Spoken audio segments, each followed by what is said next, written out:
this meeting to order.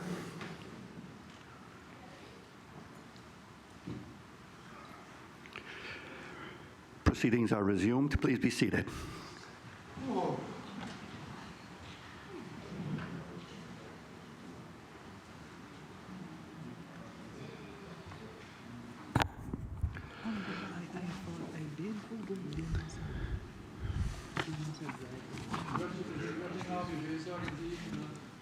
Colleagues, when we took the lunch break, we had completed the Ministry of Financial Services. Now that we are resuming, we are going to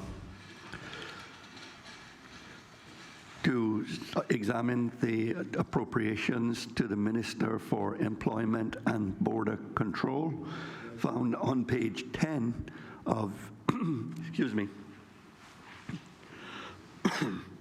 found on page 10 of the Supplementary Appropriation Bill.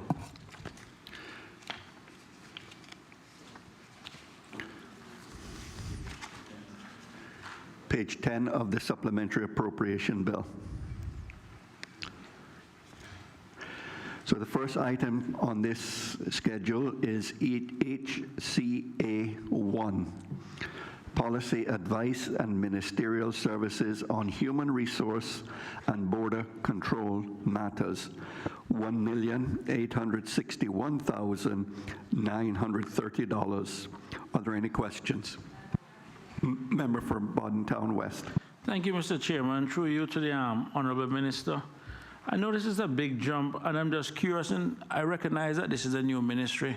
Can the Minister just walk us through the different challenges that has come as a result of the transition, and then to basically justify the reason for this amount? Thank you, Mr. Chairman. Thank the member for the question. Let me open by thanking you for allowing me to guide these proceedings through. The Premier is unavoidably absent this afternoon, but I'm going to ask the Chief Officer Howell, who is responsible for this vote, if he'd explain that for the member. Wesley Howell, Chief Officer for Employment and Border Control. Through you, Mr. Chairman, to the member, the amounts here for HCA 1 and 5 are related to the reallocation of budget from the Ministry of Finance to what was the Ministry of Human Resources and Immigration, reflecting the switch of customs from Ministry of Finance into that ministry as we formed Employment and Border Control effective 1st of February 2019. Thank you very much. Mr. Chairman, through you, and maybe the finance team can help with this. This is roughly about $11 million right here between HCA 1 and 5. Can the finance team just confirm that roughly this was just a budget switch of this equal amount, or if there was any additional, if all of it was budget or some of it was actually additional spend? One moment, the Financial Secretary will look for you.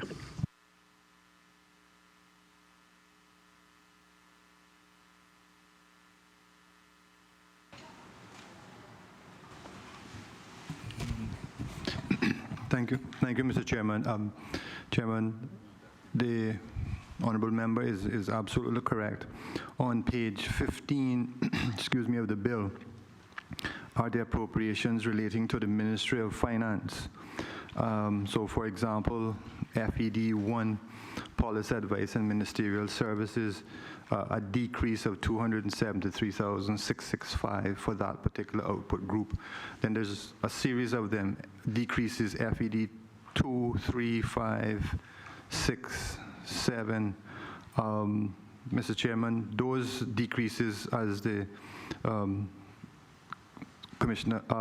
Chief Officer Wesley has indicated, represent the other side of the fence. We are decreasing the Ministry of Finance appropriations because of the move from the Customs Department from the Ministry of Finance to the Ministry of EBC. And the sum of those individual FED 1, 2, 3, 5, 6, and 7 on page 15, the sum of those decreases are a total decrease of $11,334,000 $586, and on those correspond then to the increases, the two increases on page 10, 8CA1, 8CA5, going to the Minister for EBC, and the total of those are, the increases and decreases are exactly a match. Actually, I calculated it while you were talking, so yeah, I can see that. Thank you very much for that, and I appreciate Chief our response. Just one more question.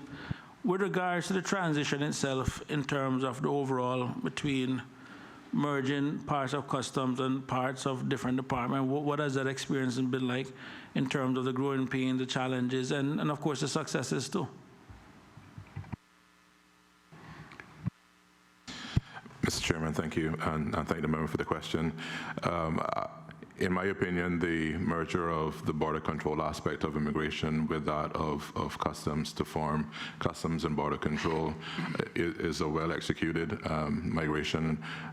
If I may share a bit, the two teams got together and formed working committees that worked through issues related to legislation, to staffing, to training, and came up with their initial implementation plan.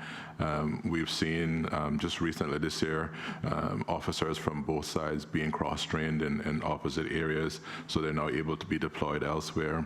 The focus on interdiction and the risk-managed approach to managing the borders served well in 2019 when we saw our highest numbers of arrivals for air travel, and we have a number of improvements planned.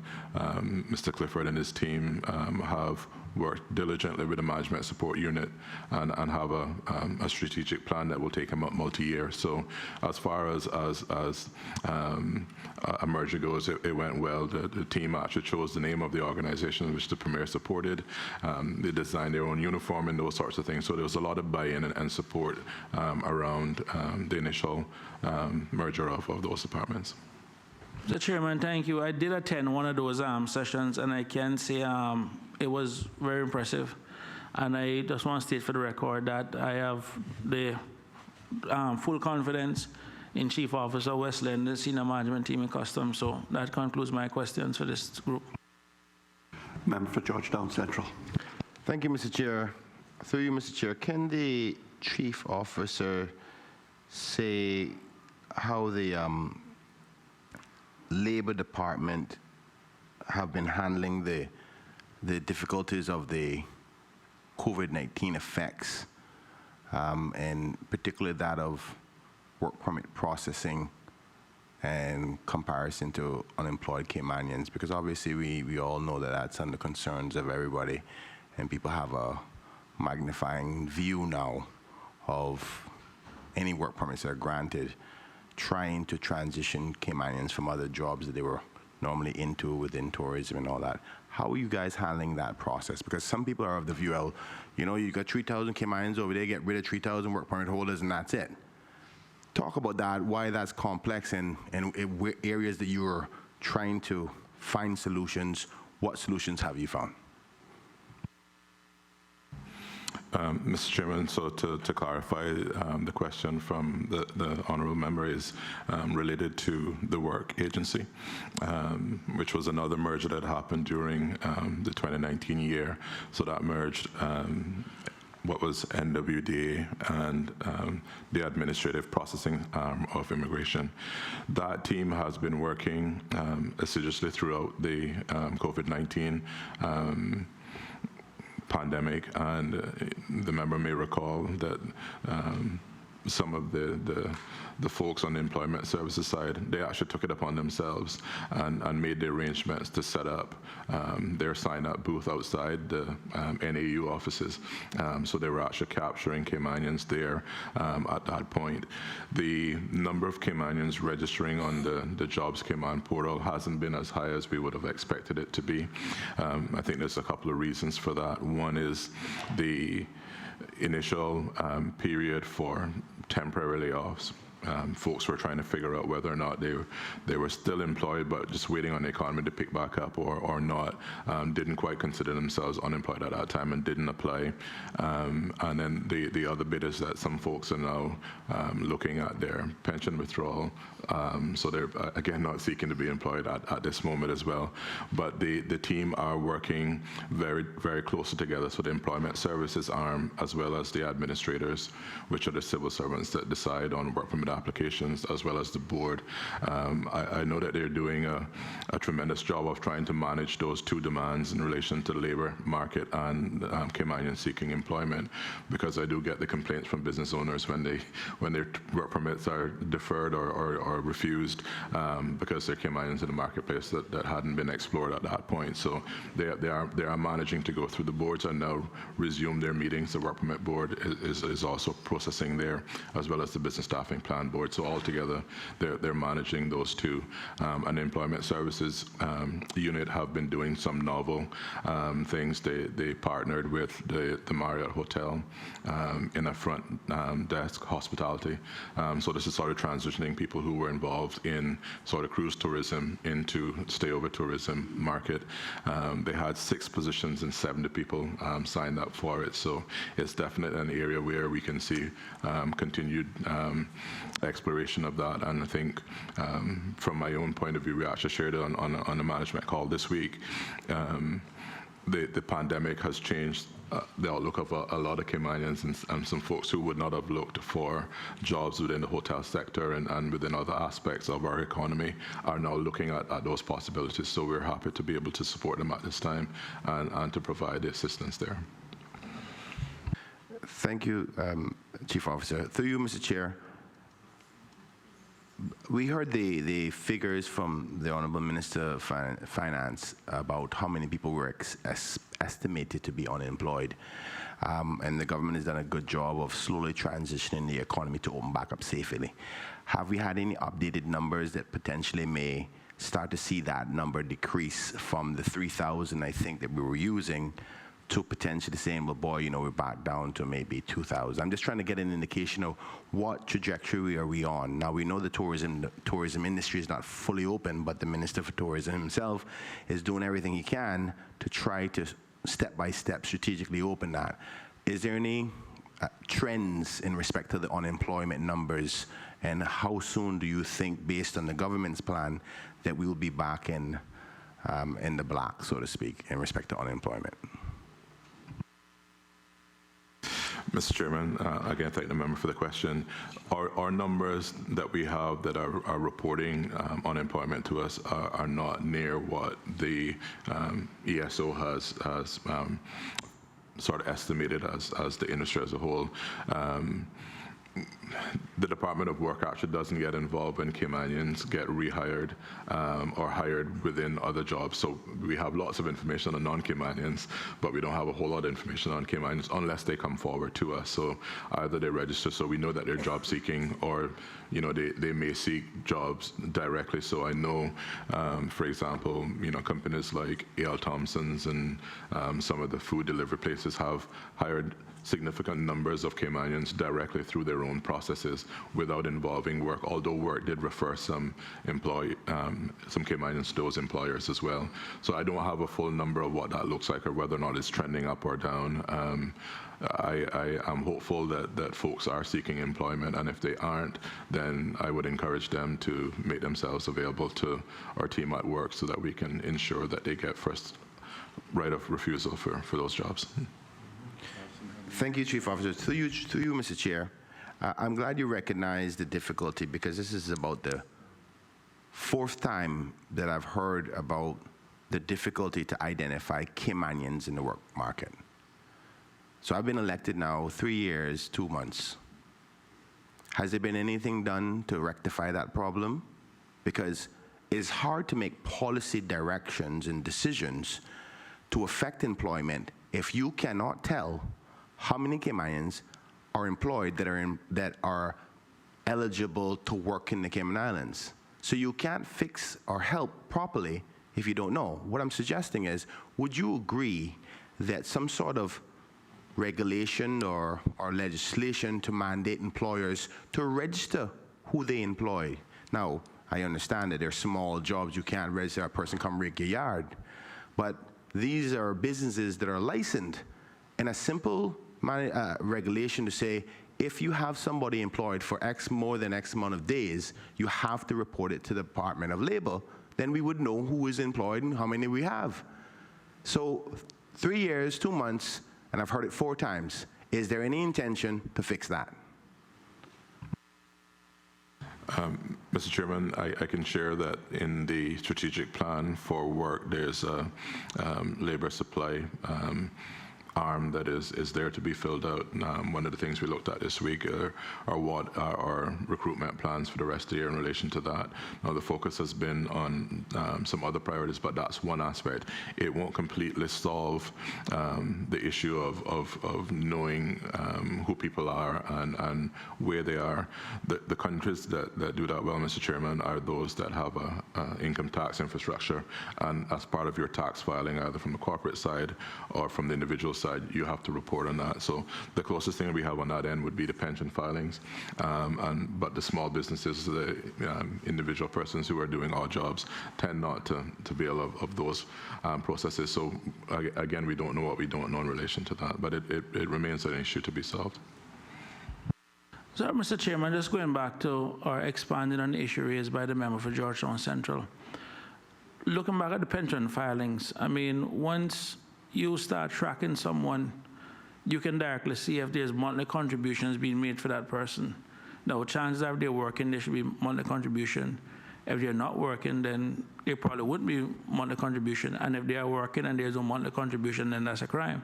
I think that's a good place to start in terms of doing that analysis, just to kind of start getting a list in terms of, and you can always see if someone drops off versus drop on based on if someone is getting a pension paid, then they would have come off. So I think some base information is there, not as the extensive maybe the member for Georgetown Central will look, but I think it's a good starting point, and I think that's one exercise that's probably worth looking at, or to get the answer in terms of what the member is trying to find. Thank you.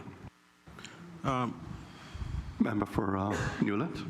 Yeah, just to chime in on that issue, Mr. Chairman, we also have unemployment data at NAU.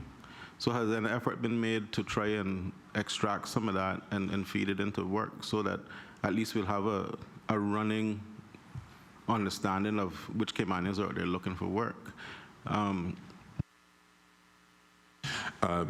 We do work very closely with NAU because in relation to some of the longer term clients, they have to show that they're registered with work in order to continue to receive benefits from the NAU.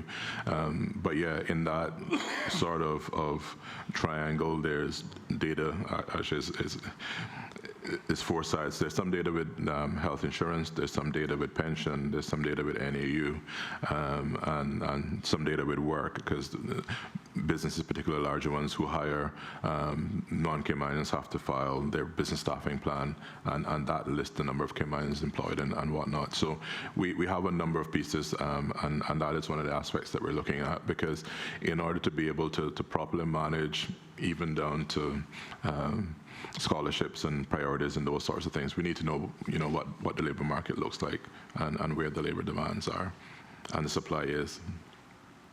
Thank you. Mr. Chairman, also, I know the jobs portal is up and running now. What has been the general feedback from the end users on the reliability, accessibility of that platform? Mr. Chairman, to be brutally honest, it hasn't been well received by the employers.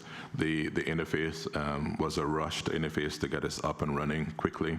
It was actually one that we were in pilot for, so we closed off the pilot with a number of businesses and individuals who were testing that for us. With the advent of COVID-19, we went straight into that interface while we're building the enhanced version of it. The deadlines for that is for an August launch which will solve some of the teething issues that we've had with the current interface. So it has been less than stellar, but it did fit the bill for being able to be used as a tool remotely, or folks could give us their information via phone for us to post on their behalf, so at least we caught something going during the COVID-19 shelter-in-place operations. Thank you. And how many dedicated resources do you have to that project?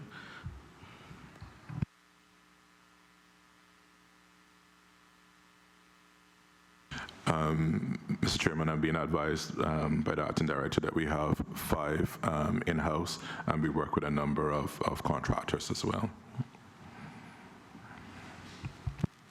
Member for Georgetown Central. Thank you, Mr. Chair. Just to wrap up my thinking that I started with my questioning, how important is employment for Caymanians for you? For the ministry, not particularly you as a individual. So, Mr. Chairman, I'll answer for me first, because that's how I first interpret it.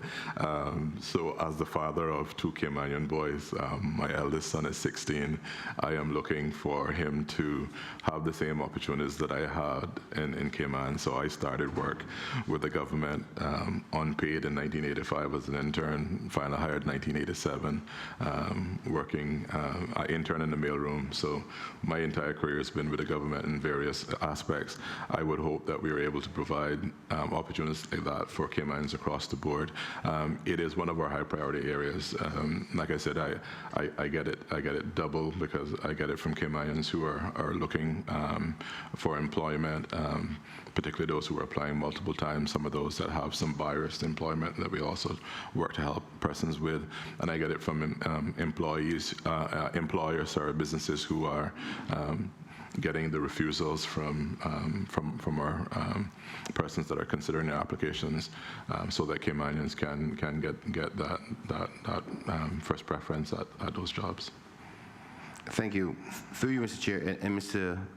Chief Officer Wesley, I didn't intend to put you under any pressure, but I'm trying to get to a point in respect to, I think we recognize that tracking Caymanians and their employment is essential to finding the solutions to the unemployment problem.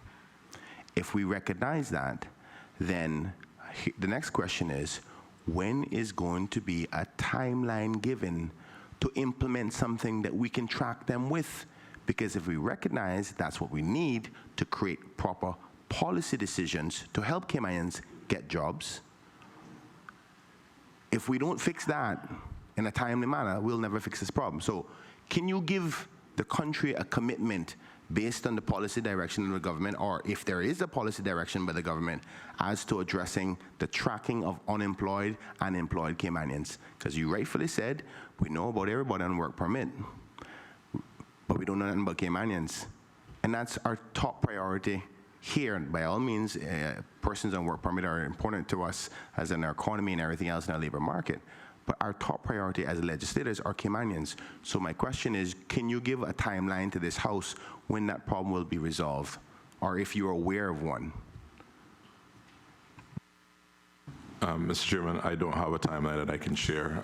I can share, though, that that aspect of the work agency is one that has funding, and that the recruitment process for those positions is about to start. Those were jobs that we were looking to bring online early in the year, but we have now shifted because of COVID-19 for that. So my chief HR officer for the ministry is working very closely with the HR team from work in relation to starting up those aspects. Just wrapping up, through you, Mr. Chair, just to confirm, so there's no, I'm not talking about employees whose role is to look into new ideas. I'm talking about one that we just identified, which is the only how you can track if people are employed is having some sort of requirement for the employers or the employees themselves to tell a government agency that they're employed. So I'm not talking about hiring somebody, I'm talking about a directive through regulation or law for employers to say to government, where we collect the data to say, we know this is X amount of Caymanians employed. So that's not about employer. I want to know that, has that discussion been done, and is there an intention to implement something like that? So, Mr. Chairman, what the member is asking is for a commitment on government policy in relation to legislation, and I'm not in a position to answer that, sir. Okay, so through you, Mr. Chair, you're saying that the minister or the cabinet hasn't given you any direction to do that. I just want to confirm. So, Mr. Chairman, to be clear, as I shared earlier, the mandate that we have in relation to labor supply and labor market understanding has been given priority by the cabinet because we've been given funding for positions to be hired within the work agency to deal with that. But the specific request as to the labor market information pulling from other agencies in the legislation to make that happen, I don't have a policy on that specific aspect, sir. Member for Northside. Thank you, Mr. Chairman. Through you, Mr. Chairman, I think it was about 5 or 6 or 7 years ago, we put a penalty in immigration law, if my memory serves me correctly, some $25,000 or something like that, for employers who did not report to the immigration board that Caymanians had applied for the job. Has anybody been convicted during that 5-6 year period for that $25,000 or whatever the fine is?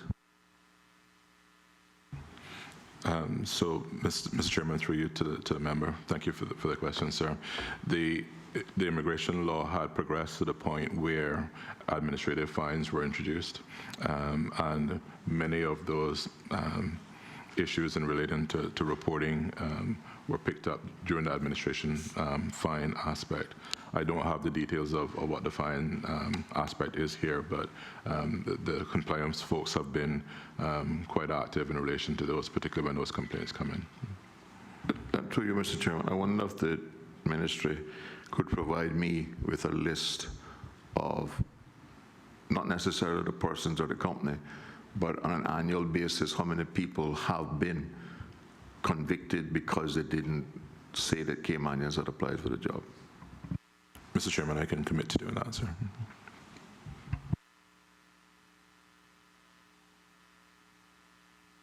All in favor of HCA 1, Policy Advice and Ministerial Services on Human Resources and Border Control Matters, $1,861,930, standing part of the schedule to the bill, please say aye. Aye. Those against, no.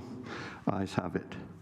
HCA 5, Border Control Services, $9,472,656. Questions? Member for Georgetown Central. Thank you, Mr. Chair.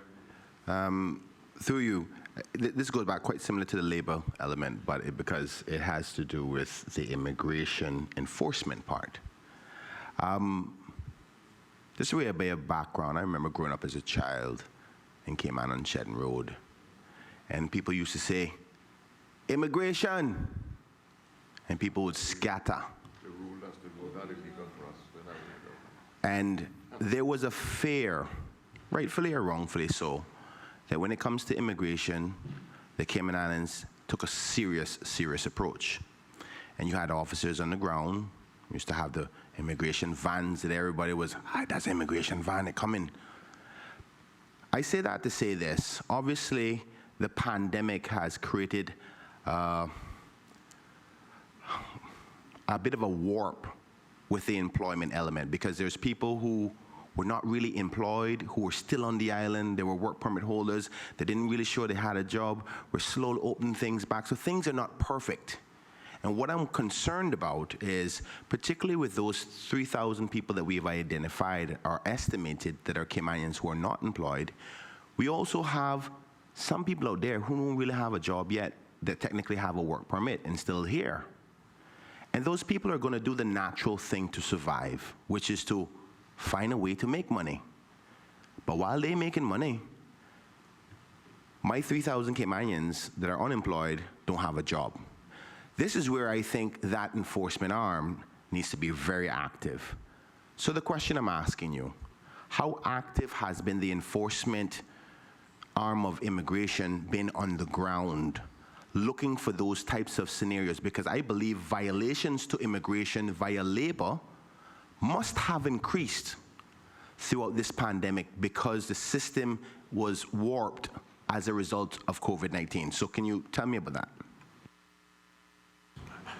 So, Mr. Chairman, in relation to those enforcement aspects, so I can speak sort of immediately prior to COVID-19, we had sort of a well worked out system in relation to the enforcement actions in hotspots like Eastern Avenue on job sites, construction, and even in some cases white-collar organizations as well. The process that we had worked out actually involved 3 arms of enforcement. So it was labor inspectors from the Department of Labor in relation to folks that weren't paying their health and their pension insurance and those sorts of things. So the pension and labor inspectors were part of the task force, as was individuals from Customs and Border Control who deal with the overstayer aspect, the folks who work for the work permit and PR, working outside of terms and working without there, and folks from DCI in relation to business licenses and folks that weren't paid up and those sorts of things. So we had these task forces that were going out and actively proceeding investigations and did actually have some aspects of prosecutions in relation to those actions. And that worked well, because what we found was if one person was skipping or cutting it short on one end, they were likely committing the offenses on multiple laws at the same time. So that cohesive working is there. So we have the team at CBC who are now working with the repatriation flights to identify those persons, either for whom their employers have terminated their employment and turned in their work permit, and those who haven't taken advantage of those flights to go, those who had sought some assistance from the NAU during that period of time, and have essentially the list of individuals.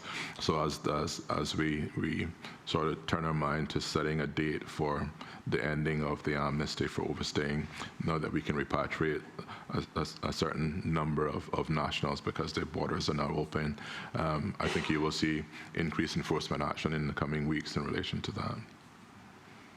Thank you, Mr. Chair. I'm not sure if you answered this in your response. Can the Chief Officer say, has there been any comparison numbers as to before COVID-19 and within recent times? Has there been any increase in arrests or prosecutions of immigration violations through labor? Mr. Chairman, no, they haven't been. So during the height of the COVID-19 aspect, our enforcement officers from work and those from CBC were actually reassigned to the police in relation to COVID-19 aspects. So they're just now getting back into that area. And with the amnesty still in place, it makes it a very challenging aspect. But as I say, we are actively working collectively across those agencies to target those as we go forward.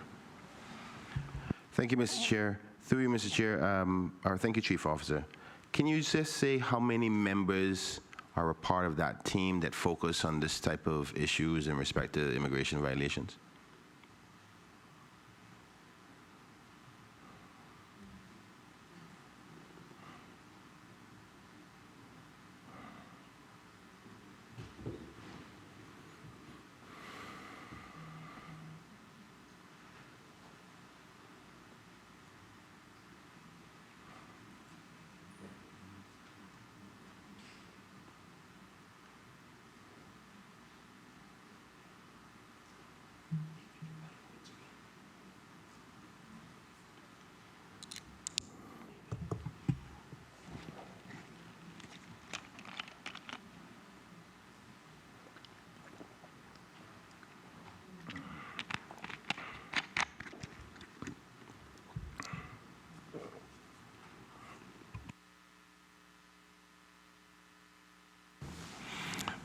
Mr. Chairman, we have within Customs and Border Control a team of 9, and the enforcement arm within work we have 6.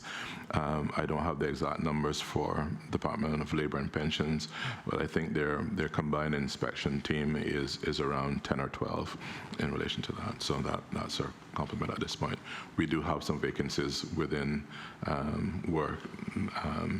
One of the hot job market areas right now are for compliance officers around the government and around the financial services and in relation to AML and whatnot. So as we train folks, they get poached, and we poach other person's employees as well. So, Thank you, Chief Officer.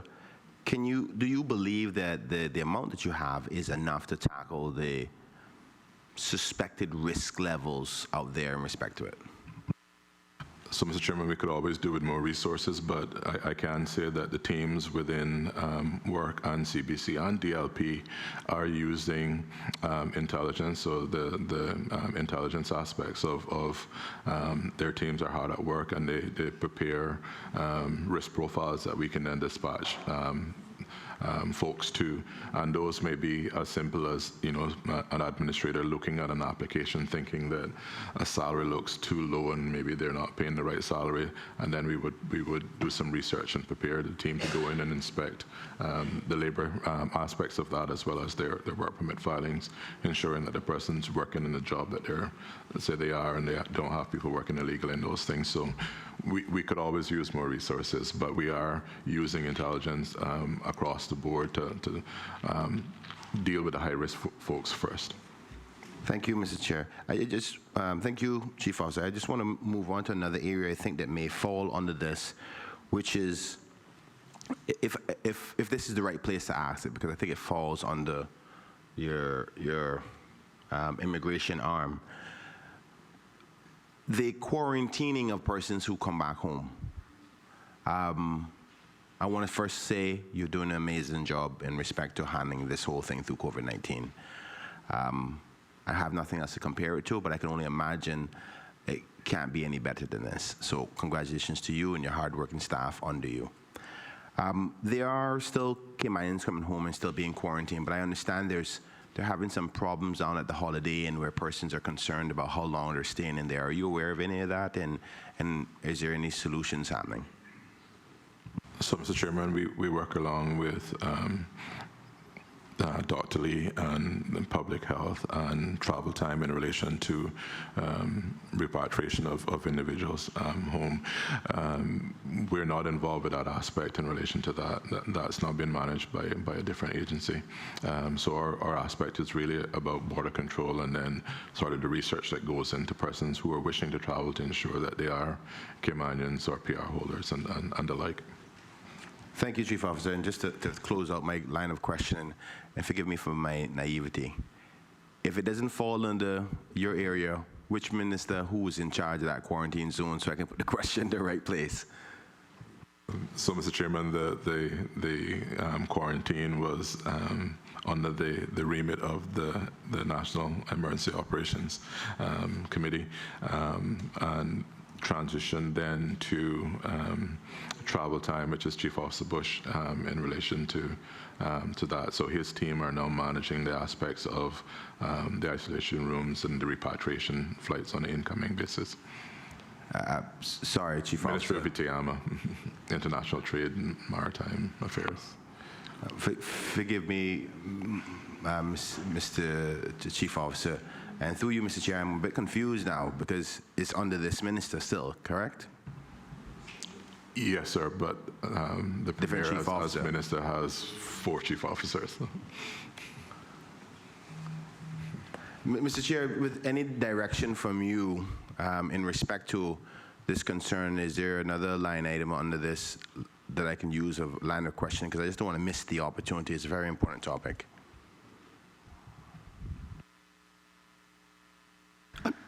Member, I don't see any appropriation here for it.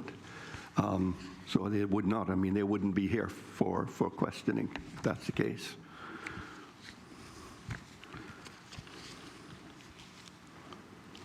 Thank you, Mr. Chair. Mr. Chairman, Member for Bodden Town West. Just a quick question. I remember I raised the issue before of the transition challenges. I remember there was an issue, and the chief officer can probably correct it, but through you to the honorable minister, the salary alignment between the CBC and the work staff, I think there were some issues. Was that ever sorted out, or is that something that's being sorted? Because I think one is getting paid more than the other, and depends on which ministry they went to, and I just want to understand if that has been sorted out. Thank you. So, Mr. Chairman, going back to the merger of Immigration and Customs, there was some disparity in the officers' salaries at that point, and those have been addressed through a specific criteria that was developed in conjunction with POX and then implemented that way. The member is absolutely correct, though. In addition to that, there was also the newer positions that were reviewed in relation to compliance within work and also compliance within other agencies, and there still continues to be a bit of a disparity between some of those areas. That involves job evaluations, redoing job descriptions, and going through that process, as well as budgeting for the additional funds as well. So, Of course, my next question then is, when is that disparity going to be fixed? Because, I mean, they're also listening to and they're aware of the disparity, because civil servants do talk. So, yeah. Let me just, 1 minute, Mr. Chairman, if I may confer.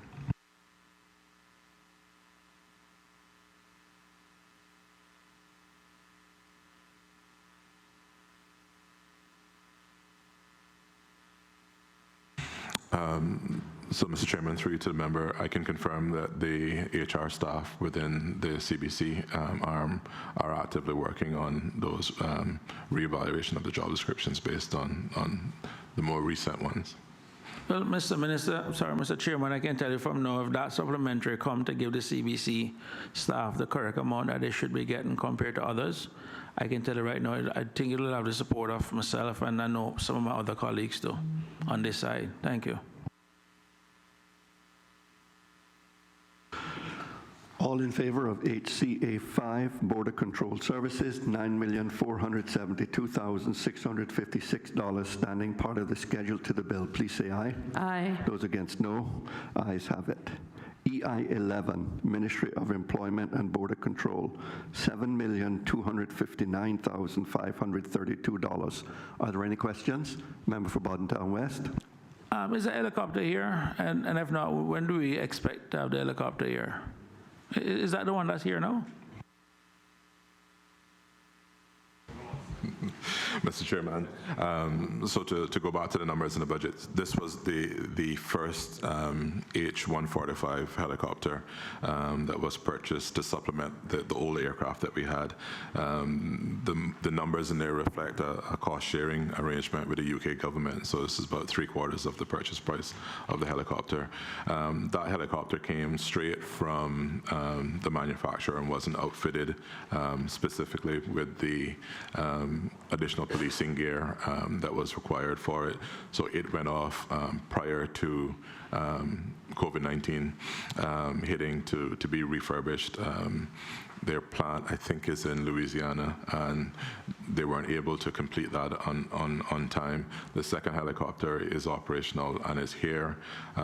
Recently went off for a maintenance check, and during that time, the Royal Navy provided some coverage in that aspect. I don't know if that answers your question. No, that's fine. I know there's one of them that go around and be one of them that's capable of listening to people and all that kind of stuff too. So I just want to put that out there. So both helicopters are not here at the time because one is undergoing the refitting.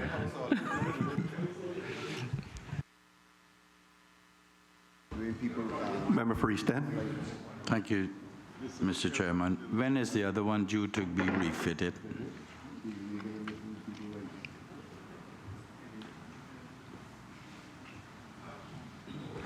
Mr. Chairman, I was looking at the accounts manager for the police upstairs, but there has been a reshuffle of responsibilities. So the Office of the Police Commissioner no longer falls under my ministry. The Police Commissioner is recognized as a level as Chief Officer now, so I don't have the details because I'm no longer responsible for the budget and admin support of this. So, but in relation to the 2019 purchase, I can speak to that. So I don't want to dodge you, Leader of the Opposition, but I don't have those details with me. But the one that was, whilst it was under you, one got outfitted with all the flotation devices and all that. Mr. Chairman, through you, to the best of my memory, yes, it would be the night vision, the hoist, and those sorts of things. Flaric, yeah. Yes, sir. Okay. And that you don't know about the other one yet? No, other than the procurement happened during 2019, which I would know of, but not the current actions. No, sir.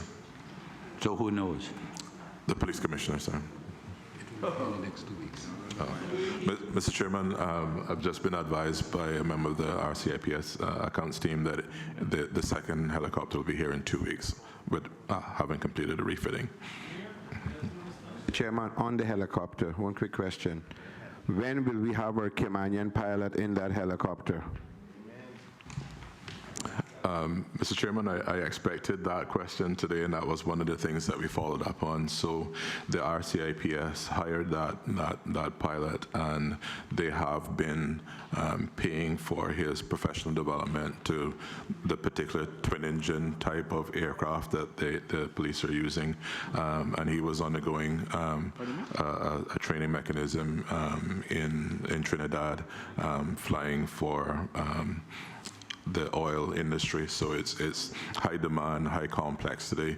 I think to date, the numbers that I have is $100,000 has been invested in his training and development, and we look forward to him rejoining. A time frame, sir, please.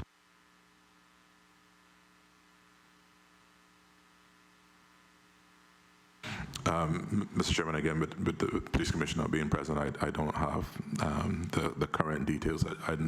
I know historically what has happened, but not currently when he's returning. Member for Northside. Through you, Mr. Chairman, I know you say the chief of police not here. In November last year, I asked him some questions in here about the Cayman and his qualification. But first I asked him what was the requirement to sit in the left seat of the current helicopter. And he told me the person had to have his license and he had to be certified in type, right? And some experience in it. And he told me that the Caymanian, who is in Trinidad, had gotten his certification November last year. So why isn't he back here now? Why you telling me they're still requiring him to have 1,000 hours flying around oil rigs out in the sea to come fly around Cayman? Yes, sir. You're all complexion. That's true? So, Mr. Chairman, unfortunately, I can't answer that in relation to the current 2020 aspects of that. That'd be a question for the police commissioner. That's not 2020, so this has been going on from 2018. I know that the individual who is undergoing the training has been sitting a number of exams, and he's passed all those to date, but my knowledge of that ended in 2019, sir.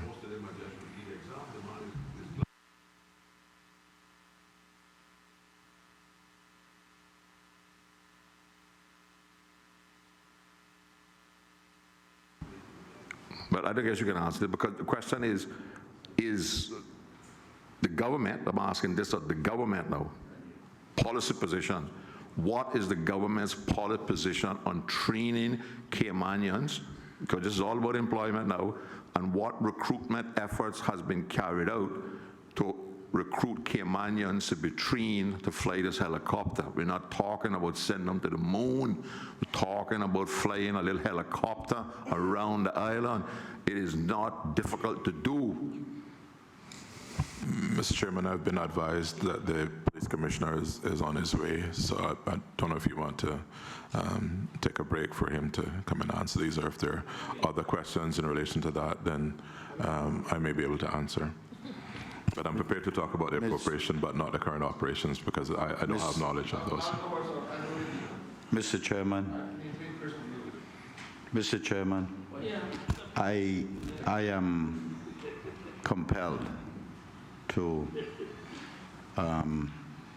declare my interest here, and I am further compelled to inform you, this committee, and the public that I did not initiate this discussion.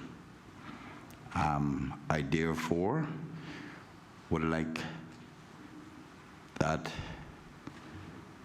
it is understood that my colleagues has been on this for a very long time, and I do not, in particular that one from Northside, and I believe it has always been in the interest of Caymanian, period, but I want to make sure that the public does not think that I am using my position for any particular interest in this parliament. When I mentioned this before, of the difficulties, I was vilified by that premier and one of his chief officers. I ain't doing that again, or nobody doing that to me again, because I've never, ever used my position for the furtherance of my family. So I want to get that straight in here today. Thank you for making that, sir. Well, I use Member my for, position for the furtherance of all Caymanians, regardless of who they're related to. So I just want to make that for the record, too.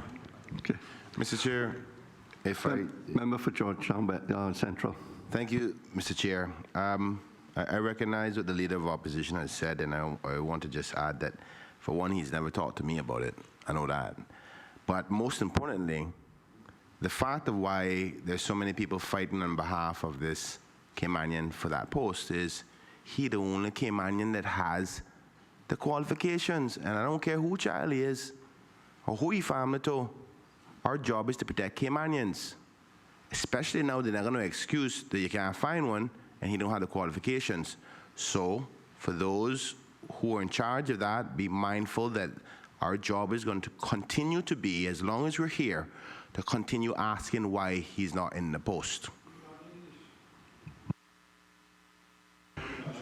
So, Mr. Chairman, if I may again, I can say that I have knowledge of the government committing $100,000 to retraining and the professional development of the individual in question.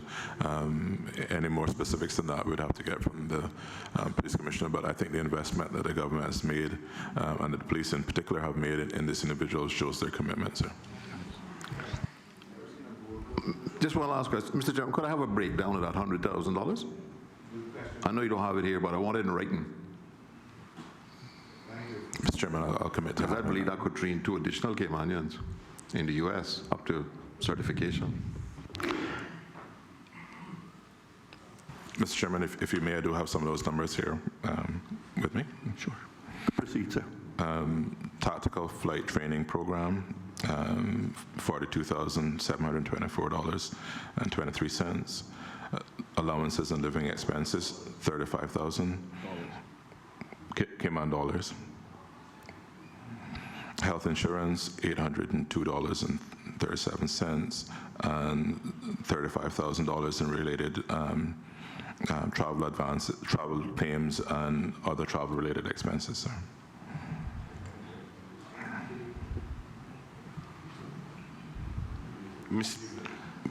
You know,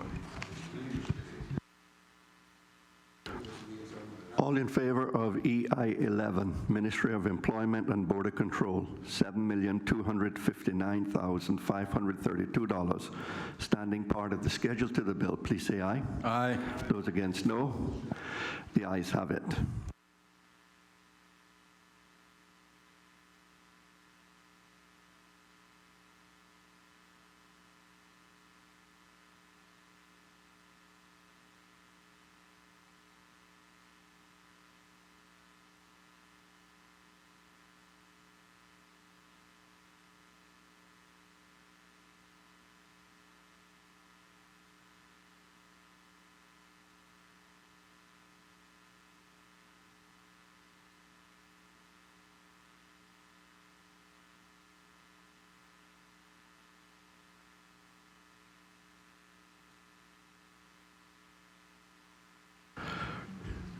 Okay, I need members now to turn to page 35, because we have two appropriations to the Minister for Employment and Border Control that were made under Section 12 that we are seeking approval for, of the PMFL, that we are seeking approval for.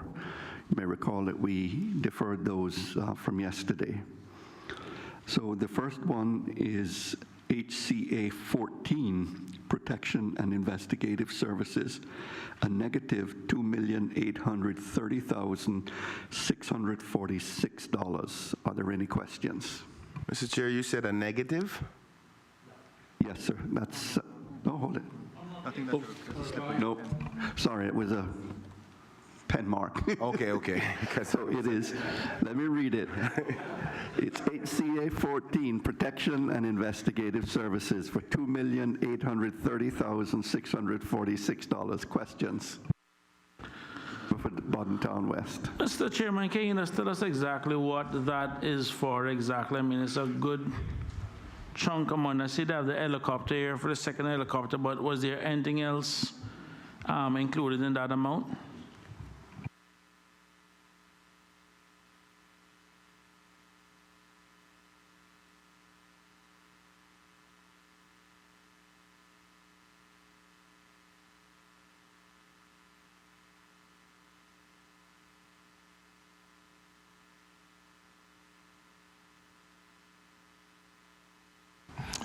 Mr. Chairman,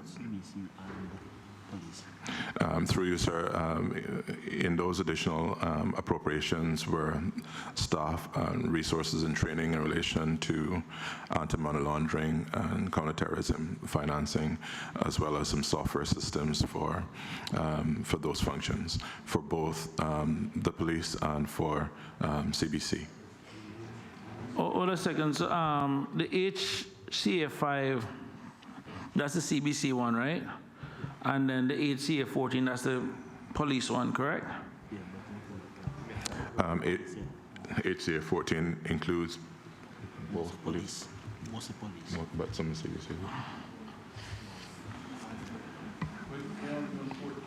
We're looking on HCA 14. Yeah, no, but he had said for both, I think he said for CBC, so I was just wondering. The vast majority is for the police, Mr. Chairman, but there's some expenditure in there as well for CBC. I'm just waiting on the breakdown, or if the member would like, I could provide that in writing for him. Hold a second. We combined the CBC and the RCIPS spend is combined in this in the HCA 14.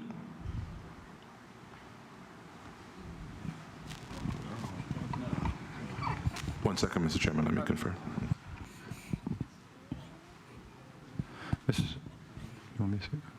Mr. Chairman, thank you, sir. To honorable members, with respect to HCA 14 on page 35 of the bill, the total amount shown there is $2,830,646. But I think it was yesterday I said that of that amount, $1,988,000 was approved by Finance Committee in April 2019 when we met. So there was an additional $842,646 on the HCA 14 to get us to the present $2.8 million that we see on page 35. So almost $2 million, 1.988 was approved in April. So there was an additional 842,000 that have arisen since April 19 to get us to the 2.8. And in a similar way, the equity investment 11, EI 11, the 17.553, 7,865,000 was approved by the committee in April 19. And so the new element introduced for which the committee has not approved, the new element would be 9,688,396 in respect of EI 11. So both HCA 14 and EI 11, both of those items have some a substantial element of prior approval by Finance Committee in April 19, but there were additional amounts added on to those approvals to get us to the numbers that we see before us on page 35. So the committee is quite able and appropriately should be asking or can ask questions in respect of the add-ons of 842,000 and the 9.7 million. Okay, thank you. So just so we're clear, the original budget of the 38.6 million was short 2 million before, roughly 2 million, and Finance Committee approved the 2 million that was short back in April. That's a coming up bill. Yes. Thank you, Mr. Chairman. Yes, Mr. Chairman, 1,988,000 was approved in April 2019. But once again, for the sake of formality, that prior element of approval is repeated here because that's what the I get that. Yes. So the question I'm trying to get to then is, when we consider that we did this budget, was it October, November 2018? 2017? Yeah. So we came back in April 2019 for 2 million for the year. So at the start of the year, after pretty much 3-4 months of operation, we said that we're 2 million short. And then that wasn't enough. There's now an additional 842 million in addition to the 2 million that was short. So then the question is, I've been coming back twice to bite at this pie. Is there, and looking, first of all, what is the number for 2020? I need to know what number there for 2020. I know it's a little bit off because now I'm beginning to wonder what kind of budgeting is going off over that side. I mean, you literally get one bite at this pie. You took a 2 million bite and now you come back for almost another million bite. I mean, I need to understand this process. Mr. Chairman, we'll get the HCA 14 budget for 2020. Mr. Chairman, if I may in the meantime go into some of the detail related to that. So the increases related to that 2.8 reflects the government's commitment on policing by the hiring of the appropriations to hire the 12 community safety officers and the equipping of them with vehicles and uniforms and office space and those sorts of things, as well as the additions required for the operational aspects of the second helicopter and the expenses also related to CFATF staffing, which were the additional requirements that were put on the country as a whole, to which the police responded. So it's a combination of the helicopter additional expenses, the community safety officers, as well as the AML funding for staff and material. Thank you very much for that. And I really feel bad for Chief Officer Owl in this regard, because I think the last time we were here, the police commissioner thing was elevated up to quote unquote some kind of chief officer type level. One of the things I would like to have, through you, Mr. Chairman, at least from your ministry, is the police budget spend year to date, June 30th, as opposed to what has been budgeted, the actual versus the budgeted year to date. I don't know if that's something that you do have, but I mean, like I said, you need 2 million and you come back for almost another million again. You know, I just need comfort that they understand exactly what it is that they're doing. I mean, I understand the sensitivities of the police, but we need to understand the mindset, the culture. And the reason why I raise that issue is because I remember one morning I was at breakfast at Simboko, and I saw a police, I came in, there's a police car there. The engine was just running while the person was inside sitting down having breakfast with the engine running the entire time. So I'm trying to understand the mindset that goes into the police, and they're spending enough money within the public, because it's almost as if there's like a blank check, and I need to understand that, and it's that culture I'm trying to get to, just to put it in context. Mr. Chairman, Member for West Bay North. to the chief officer, and just to let you know, we have a young bright Caymanian, because I heard you use the word counterterrorism, with a master's degree in counterterrorism, and he was too Caymanian to be accepted into the force. Maybe you can look something to do with border control, I'm not so sure. But he's an intelligent, bright young Caymanian with a master's degree in counterterrorism, okay? And once again, like the pilot, the sin is you're a Caymanian. Chairman, through you, the degree was obtained in the UK, so I guess it must be good. Mr. Chairman, if you may allow me to add some context to Sure, this. please So proceed, sir. 18-19 was a 2-year budget cycle, right? So the budget for that was approved in 2017. These appropriations came in early 2019 and reflects the government's policy to implement the community safety officers and the requirement to staff up for the AML, CTF bids, as well as the decision to purchase a new helicopter to replace the one that was damaged. So all of these were, in my view, not foreseeable in 2017 when we were doing the original 2-year budget, but came about as the government approved the additional increase in capability and the necessary funds to go along with those. So that's all new ground that's been covered there. Okay. Chairman, just a Member point of from interest for North all members. Commercial helicopter training in the U.S. is averaging about $22,000, and in the U.K. £16,000. You're spending $100,000 on a person who already has the certification.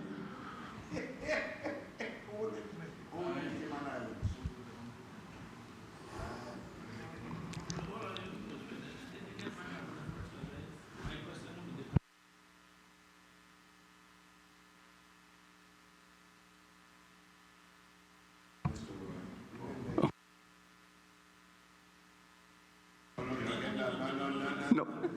Oh, then? Oh, okay, that's right.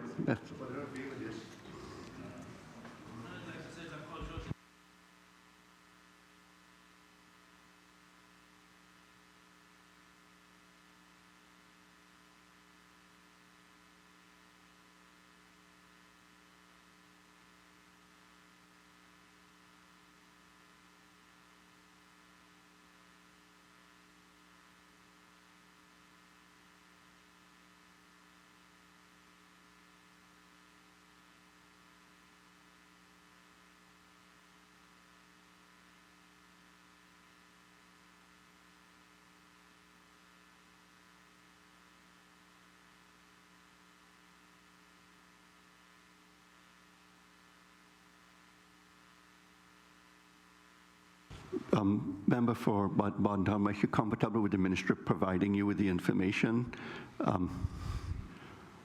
Well, if you don't have it, you don't have it. Yeah. I mean, I recognize this thing there, but that's all right. We have PSC, so we're good. That's fine. You can go to your vote.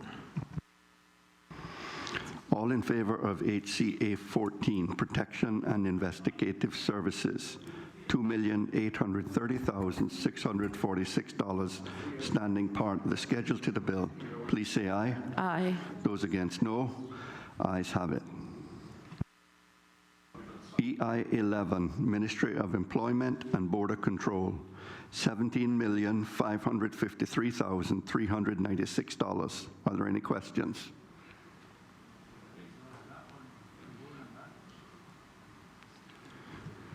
If there are no questions, all in favor of EI 11, Ministry of Employment and Border Control, all those in favor of EI 11, Ministry of Employment and Border Control for $17,553,396, standing part of the schedule to the bill, please say aye.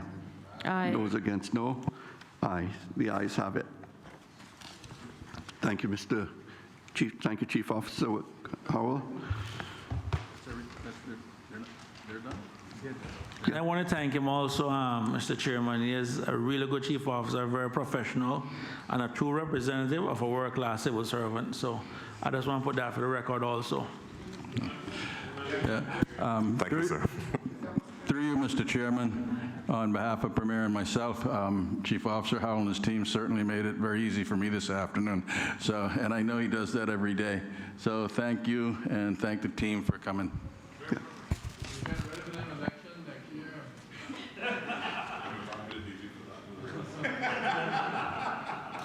Just in case, Vaz, the only other way you get out, get stuff clear in the customs quicker.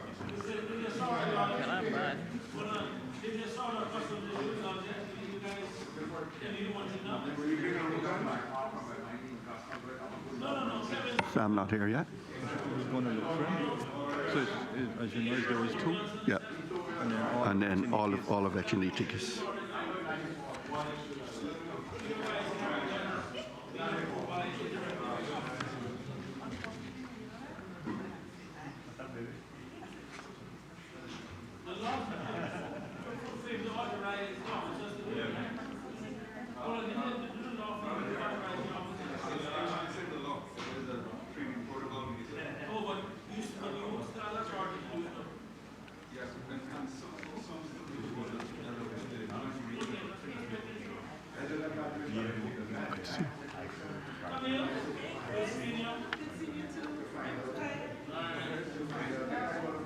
Are we still in committee? Pardon? Are we still in committee? It's not.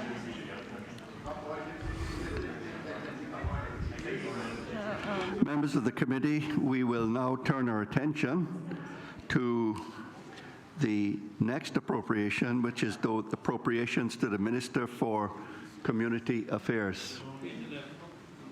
That's found on page 11 of the supplementary appropriation bill.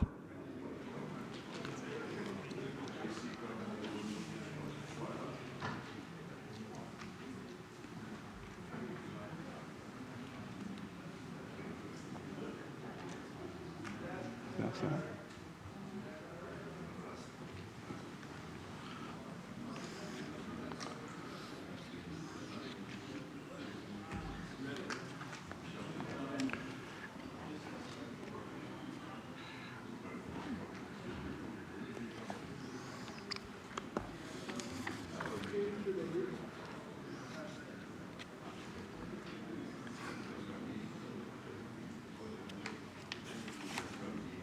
Come on, man.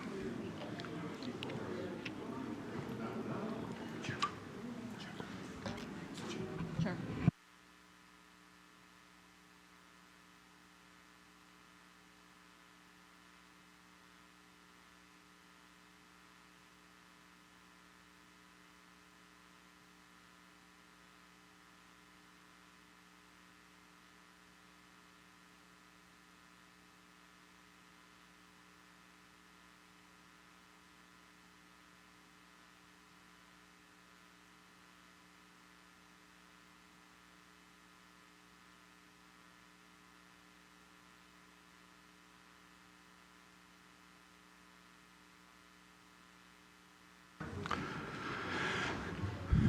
We now turn to the Minister for Community Affairs and the appropriations there.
Turn our attention now to HCA1, Policy Advice and Support to the Minister for Community Affairs, $1,200.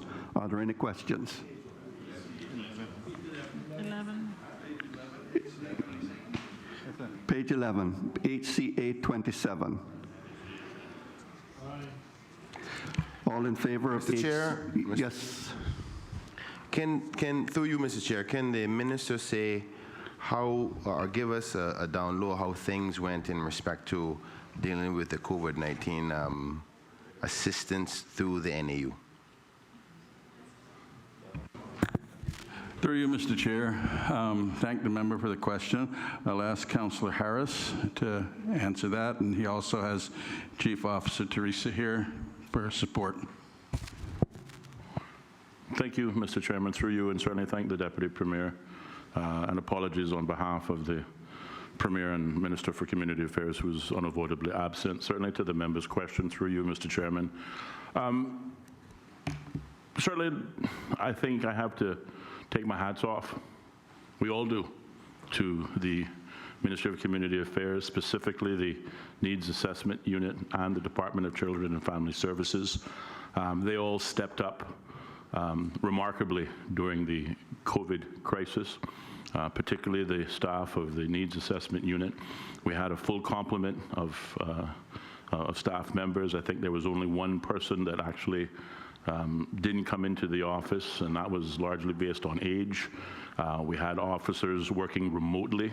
We had officers working in the offices, obviously with social distancing being observed. As members will note, we had an increased demand on services 100-fold. Yes, there were challenges dealing with that increased volume, but certainly from a ministry standpoint and a departmental standpoint, if I may be so bold as to say that I could not be any prouder of the way the staff and the team handled the crisis. Thank you, Councillor Harris. Through you, Mr. Chair, can you address the honorarium, because your staff worked really, really hard in that department. I give them a lot of credit handling a chaotic situation with so many Caymanians in need, and obviously they were exposed as well, just like many others. Can you say whether or not the employees that were exposed have been awarded those funds that the policy position of the government took? Mr. Chairman, through you, and thank the honourable member for the question. As you will note, the honorarium that was made available, particularly to staff who were exposed, was a matter of the Chief Officer and the Deputy Governor. So honestly, the government was not involved in that selection process, but I do have the Chief Officer here with me, and if I may, Mr. Chairman, allow her to answer the honourable member's question.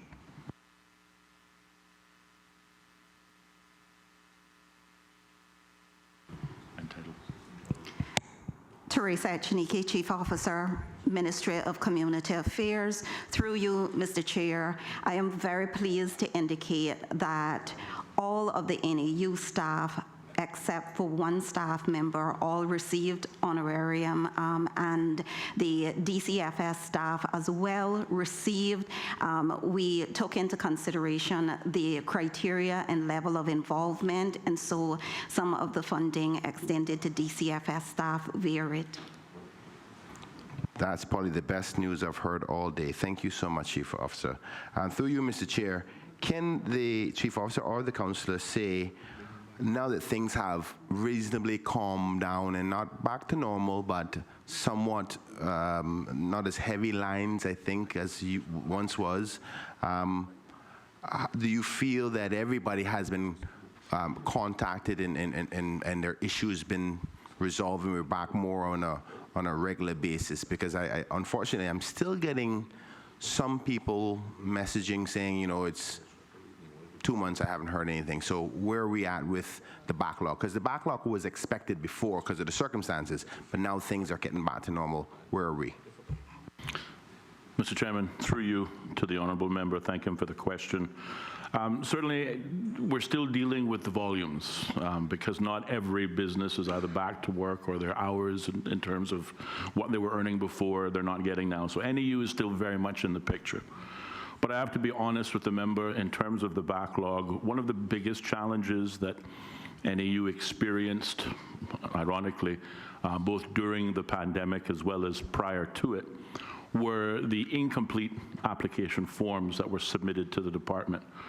Whilst during the COVID pandemic, we made extra efforts to reduce the amount of required documentation, the department still had the obligation to assess and justify the needs because there is a limit to the funding. So we had to ensure that those applications that came into the department were in fact legitimate. And the only way for the staff to do that is through the provision of certain required documentation. And that proved to be problematic. There's also the issue of background checks that need to happen. And I don't like to point fingers, but the reality is, to the honorable member, there were cases of dishonesty. There were cases of persons claiming to be in poor and distressed circumstances when in fact, with the background checks, the bank checks, the assessments, it was determined that they did in fact have more than they claimed. And I guess it became a situation was, well, I didn't want to spend that nest egg if government is here to help. And yeah, I can understand that. But in those circumstances, when we help someone who really has the means to look after themselves, what we are doing is depriving that other person further down the line who may very well have a genuine need, but resources are spent. Thank you, Councillor Harris. And through you, Mr. Chair, can the councillor expand on a comment I'm going to make here, a comment as in to try to elucidate a question. The NAU does a rigorous check of background to account for any monies they do give out. One I give much credit for because we have to keep check of the government's taxes to run the country. But your requirements to offer up services to persons seems to be different than other offerings by other ministries or programs, so much so that it seems easier to get money from other offerings like the tourism stipend or offering for a person from that's a taxi driver or a musician who's out of work. I've been trying to find out the requirements for those other ministries compared to needs assessment unit, because ultimately it should be the same requirement of accountability for giving out of money. But there seems to be two different accountabilities. Can you explain why that is? Mr. Chairman, through you, thank the honourable member for the question. Whilst I certainly cannot respond to what other ministries do or their requirements, when we look at the needs assessment and social welfare in general, I think it's an accepted fact that the numbers, and in particular the government spend one budget year after the next, have increased significantly over the last several years. And as a result of that increase in volume of demand, that increase in volume of spend, asking the government and asking the Minister of Finance for approvals and funding, and as you also acknowledged, the always relevant concern of being audited, because it is taxpayer dollars that are being spent and we have to account for it. So whilst we anticipate and accept that to some our processes may seem rigorous, I can assure the members of this Finance Committee that they are absolutely necessary in order to achieve value for money, which I think is an important hallmark of good governance. Thank you, Mr. Councillor. By all means, I want to ensure you that I am not undermining NAU. NAU does a good job. One thing I know is that they're not going to cheat NAU. not with the protocols that they have in place. I may find them quite strong, but necessary. What I'm concerned about, and I want to make sure this is clear, is that I'm not suggesting that Caymanians shouldn't get the help. But I just don't understand there could be different requirements for different parts of government. It has to be the same across the board. It's the same government money. But I know you can't answer on the other elements, so I'll leave that there. In respect to housing, I know that the NAU has been dealing with a lot of issues because housing is kind of somewhat related or connected to helping people, but it's not falling under the remit of NAU. How are you guys handling this issue of, say for instance, somebody doesn't have a house to live in? For example, a house got burnt out the other day, and a person had to, that whole family had to be put up somewhere. That becomes a very expensive exercise, which I recognize. But do you have, what kind of systems do you have in place for persons who, for whatever reason, finds themselves homeless? And is it effective? Is it cost efficient? And what is the overall plan to addressing people who become in immediate loss of housing on a day-to-day basis? Mr. Chairman, through you, thank the honourable member for the question. I think it is fair to say that the demands for housing, particularly of the needs assessment unit, is at a premium. And the availability of housing resources is at a, well, it's certainly present to meet the demand, but certainly when we look on the scale long term, it isn't sufficient.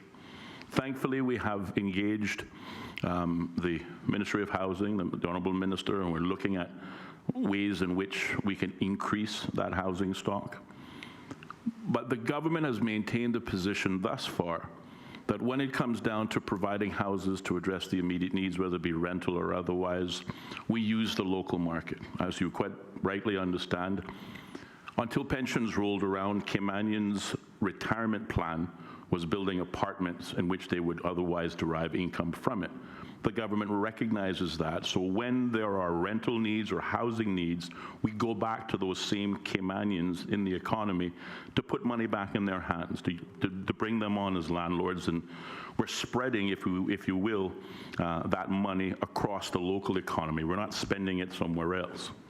However, to your example of fires or otherwise, there are emergency options. Oftentimes when there's an emergency, and we use the example of a house fire, and if there aren't immediate available permanent units available that tenant will move into, whether it be on a short-term basis or perhaps extending itself into the months, then the short-term option are hotels. And we have put clients in hotels for periods of time, some short, some not so short, until housing has been identified. But I don't want to leave this committee under any misconceptions. There is a concern about the amount of available housing based on the demand. And certainly if this demand increases, it is going to pose a challenge for us. There is also, not to necessarily take the government off the hook, but there is a degree of responsibility that has to be placed in the laps of the tenant themselves, the ones who are being assisted. Because there's a general feeling amongst those landlords that partner with NAU that the tenants that are brought there generally don't tend to take care of the properties. They tend to, frankly, well, it's not theirs and it's not their money, so therefore they're not as responsible. And that has a knock-on effect. Those landlords who were previously willing to rent to NAU because there was an identifiable need of a Caymanian in need are now somewhat reluctant because it is their property. And as I mentioned before, this is that Caymanian's retirement nest egg. They would like to use it for an extended period of time. So there is a degree of communication, there is a degree of requirements that have to be placed on our clients to encourage them to respect the properties in which they are being given because they are vulnerable. It is very much a work in progress, Mr. Chairman, to the member, but it is also a challenge, and we recognize that. Thank you, Councillor Harris. Recognizing the complexities of the housing issue and that the local market is not responding the best in the world to persons who are who need help from NAU, I understand at one stage you guys were examining through the housing ministry to potentially build a complex block with maybe some section being for Cayman ownership, some for short-term usage for NAU. Where is that at, and how far along are we with it? Is it something that's going to come to light soon? Mr. Chairman, through you to the honourable member, thanking him for the question. You're absolutely correct. These options are being explored. I wish I could tell you they're happening faster than they are, but they're not. And there's concerns. There's the acceptance that there is a housing shortage and a need, the demand for that housing is increasing. But there are concerns in terms of that development of a housing block, whether or not, whilst seeking to solve one problem, we are developing another. And there is a difference of viewpoints in terms of whether or not block housing is in fact the solution to our housing problem. What I can say to the honourable member is that those discussions are very live, and they're happening and they're ongoing all of the time. But we are seeking to explore every available option in order to meet the growing demand for housing, both from within the Ministry of Community Affairs as well as across ministries, and in particular the Ministry of Housing. Thank you, Mr. Councillor Harris. I have just about 2 more questions, and then I'll allow my other members. The NAU deals also with home repairs for seniors. But they then pass it on, I think, to a committee that makes that decision, but it just comes through that department and passed on. We, as an assembly, approved a substantial amount of money, I think in the last budget too. There was such backlog of people who needed help. Have you gotten any new applications since then that need the necessary funding to be addressed, and how is that coming on? Because I'm aware of 1 or 2 different clients whose, what I would consider, but maybe by different standards of the department, emergencies because of the senior elements of the people who are involved. But I want to know if there's any issues there. Do there needs to be any more appropriations to address those?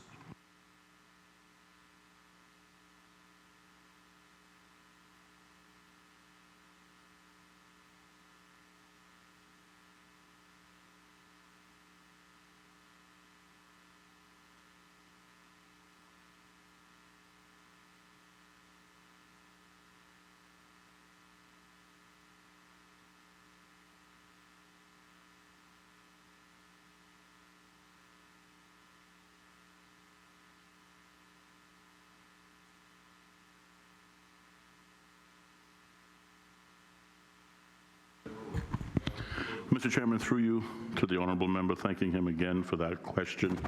First of all, the Housing Repair Assistance Committee, the member's correct. We provide housing repairs for the elderly, for the disabled, and for families with young children. And the process involved in that begins with NAU, much like any of the temporary or short-term assistance programs, because in the first instance, we have to determine genuine need. And for that requires the background checks and assessments, which NAU, the Needs Assessment Unit, has the resources in which to do. Also, as the honourable member mentioned correctly, again, thanks to members of this honourable House, in the 2018-2019 budget year, significant funding was made available to deal with the backlog of repairs and applications that had been in the system for many years prior. In 2019, I'm going to say there were approximately 37 homes that were repaired in different levels as a result of that funding to address that backlog. And I consider that a success. Applications are coming in all of the time to the honorable member. 2020, unfortunately, started out for us all as a surprise. Certainly the COVID pandemic set us back significantly. Whilst there are applications that are still in the assessment stages, some have passed the assessment stages, and now we're looking at taking out estimates for the work that is required. But then in March, COVID impacted, and it set all of that back. So regrettably, we have not had the opportunity to restart those efforts due entirely to the pandemic. But it is our intention certainly to pick up on them, because we don't want to solve one problem in one budget year of addressing a backlog and allowing another backlog to be created. Thank you, Councillor. Through you, Mr. Chair, which kind of funny, your answer leads into to my last few, which is obviously the government core funds has been dampened tremendously, but the demand on this ministry has increased tremendously. Is there any concerns, do you see having to have some serious more supplementaries later on to meet those demands? And how do you see that weighing up with the economy and where the government's projections are with our revenue? Through you, Mr. Chairman, to the honourable member, thanking him for the question. First and foremost, let me state that the Minister for Community Affairs is very fortunate to have an excellent management team in the persons of the Chief Officer, the Deputy Chief Officer, the Chief Financial Officer. What I like to say, everyone from the head chef down to the chief bottle washer are committed to the work of this ministry, because they understand that the people who are being assisted represents Cayman's most vulnerable. And we're all Caymanians, and we certainly want to make sure that the least fortunate of us are the ones that certainly get all of our attentions. As it relates to financial challenges, yes, there are challenges. But again, speaking to what I can only describe as an excellent management team, we have been creative. We have been able to move monies around. As we know, in each financial year, there are projects that don't get completed, or those that don't get completed entirely. In some areas, as we see in perhaps the Siemens and ex-gratia payments, unfortunately, those numbers do tend to decline. Careful spending practices have been employed, I think, at every step, because that management team accepts and understands that the funding for social services, not just in this administration, certainly in previous administrations, have been largely underfunded. But they are creative, and they make sure that there is funding available when the need is there. From the government standpoint, I can state unequivocally that we have received assurances. Whilst this ministry, like every other ministry come budget time, have to bring and introduce a budget that is affordable and in line with the budget guidelines and guidance. So, not every wish is honored. Not every chief officer gets the amounts that they want, but we have to be disciplined in our approach. And certainly the Ministry of Community Affairs has been very disciplined in this approach since I've had the pleasure of working with them since 2017.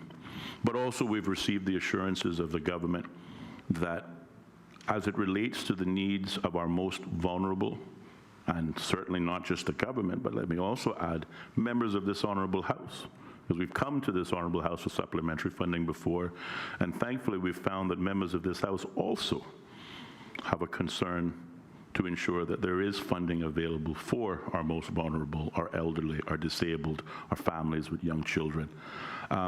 So whilst we would like to say to you, and we have achieved it by keeping our supplementary funding to a minimum, there may very well be times that those supplementaries are absolutely necessary. What I can say to this Honorable Finance Committee is that our ministry will not ask for supplementary funding until we have explored and exhausted every possible other option. Thank you, Councillor, for that extensive answer. Would it be fair to say that you're saying that there's no need right now then?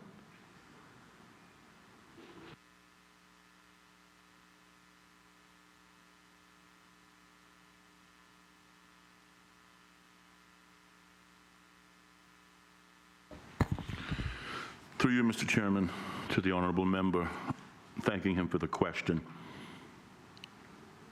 At the moment, there is no immediate need. We have the resources available to deal with the volumes that we are dealing with. Again, we have to thank the government again for making available supplementary COVID funding to deal with the increased volume. In some cases, we see an increased volume of 165% over what was post or pre-COVID numbers. But we also anticipate that there will come a point, don't know when in this financial year, that we will run out of money. If the employment situation does not improve, if we do not see a reduction in that short-term 165% increase in new clients, then we are going to run out of what is presently available.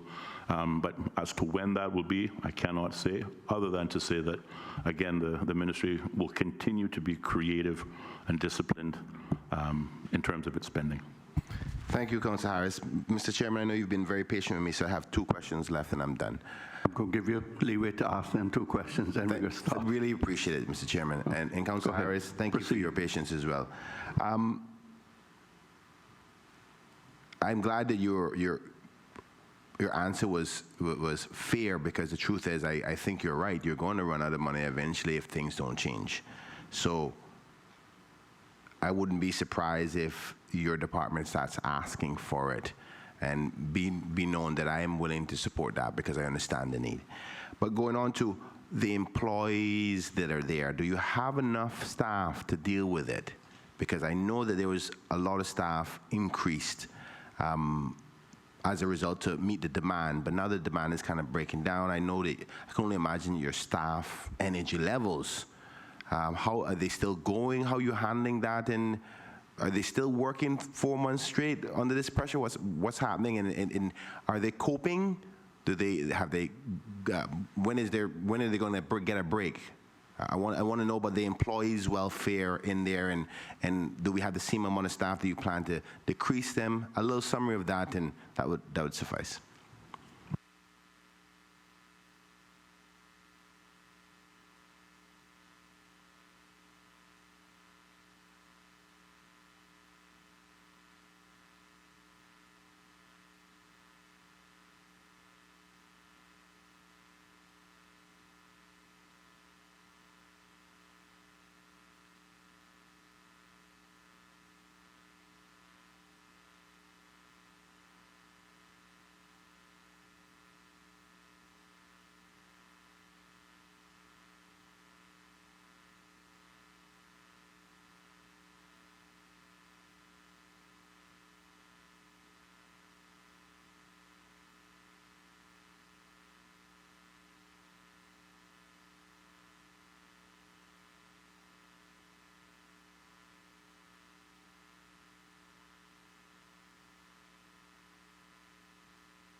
Through you, Mr. Chairman, to the honourable member, sorry for the extended delay, but I think the question is a paramount question. First of all, let me say again how proud I am to have the kind of committed staff members that the Ministry of Community Affairs, from the head chef to the chief bottle washer, throughout the department, but certainly at the needs assessment department level. We have a full complement of staff right now as far as space will allow. Whilst it's always great to have more people on board, we'd have to change premises. in order to fit them all in. So right now we have a full complement. They are committed individuals. They too, like all of us, understand what our remit is and who we help. And they really don't take a lot of encouragement to show up to work. These are dedicated men and women who love what they do. And obviously we see it all of the time. However, from a standpoint of staff morale and staff well-being, we are always assessing the situation, assessing the number of hours and the number of demands we place on our staff. Whilst we don't get a lot of complaints, we don't hear a lot of excuses, but we recognize that the work has been significant. The time required to be put in is there. So right now we're encouraging our staff to take their vacation, to take time off as needed. Certainly, I think there are open lines of communication within our supervisory chains that give staff the freedom to be able to identify where they're struggling, when they need a break. And from what I understand, those breaks are encouraged and being made available to staff. We are also, as a government, looking at some restructuring without speaking out of turn, because certainly these matters are still very much a live conversation within Cabinet. But as you know, with the needs assessment, we deal with both the elderly and the not so old, the young and everyone in between. And that's a large volume of persons for one single department to be responsible for, and it lends itself to your question that the number of hours required to address this large single volume is asking a lot on our human capital, on our staff members.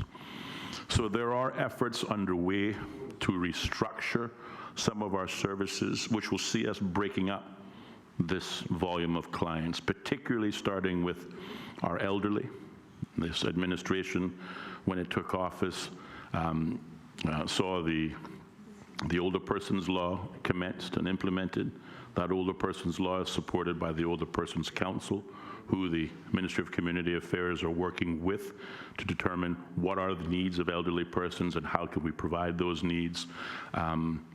Right now, conversations are taking place at being able to restructure services that are centered specifically around our elderly, with the view of removing that element from the general core NAU services, which will lend itself to reducing the workload on our existing full complement staff. But we are, as a ministry, fully cognizant and certainly don't take for granted the staff that we do have, recognizing their commitment, but to your question, also very cognizant and concerned with their well-being. Thank you, Mr. Chair.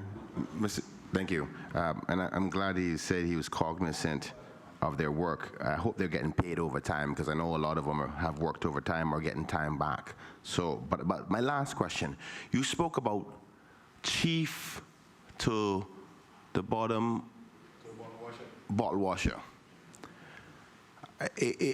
I'm sorry to have recognized, or it was so obvious, that your chief had to leave the kitchen for a period of time, and I'm happy to see that the chief is back. Can you explain why the chief had to leave and what was the reasoning? Mr. Chairman, through you to the honorable member, yes, there were some reshuffling of staff during particularly the COVID pandemic. That was very much an across-government effort. We had the director of NAU, who is still the director and has always been the director of NAU, but she was transferred over to the NEOC Center, in particular the human cluster. If I can explain that. During the COVID pandemic, NEOC from Hazard Management were the overarching overseers. They provided oversight of the overall COVID efforts, whether it be the Ministry of Community Affairs, whether it be the Ministry of Tourism, across all government ministries. So they're organizing that. Plus, they're also organizing the private sector assistance as well to ensure that there isn't duplication, but also to ensure that nobody is missed, which is why you heard the Honorable Premier during the press briefing state unequivocally that all citizens will be looked after during the COVID crisis, because that involved not just Caymanians, but work permit holders and anyone still stuck on the island after the borders closed. We found very quickly that NEOC at the oversight level lacked the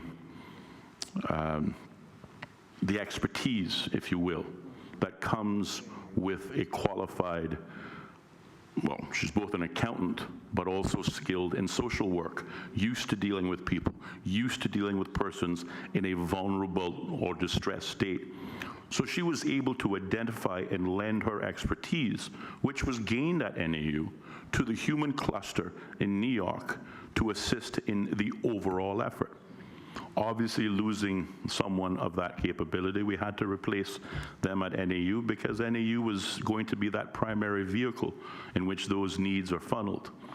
We drew from, and again, when I say that I have remarkable staff, the Deputy Chief Officer of the Ministry of Community Affairs, prior to arriving in her post as Deputy Chief Officer, she was with the National Drug Council and is a trained social worker herself. So it was not that much of a monumental leap to position her in the position of the director, whilst the director was redeployed elsewhere. But it was always, and it continues to be, a team effort. And certainly the COVID pandemic was one of those moments when we had to come together as a team, and we had to place the right resources in the right areas at the right time so that we can distribute the kind of assistance that is needed, and that's how that came to be. Once the urgency of the COVID pandemic subsided, as you rightly stated, that director returned to her substantive post within the NAU, and all is right with the world. Member for East End.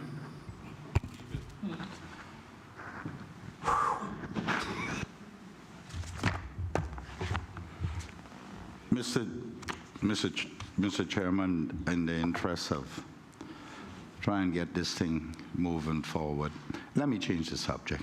No, sir, I have two questions. Because Mr. Chairman, I have two questions on the follow-up. I could make some comments on all that was just said, but I think I will forego those at this stage.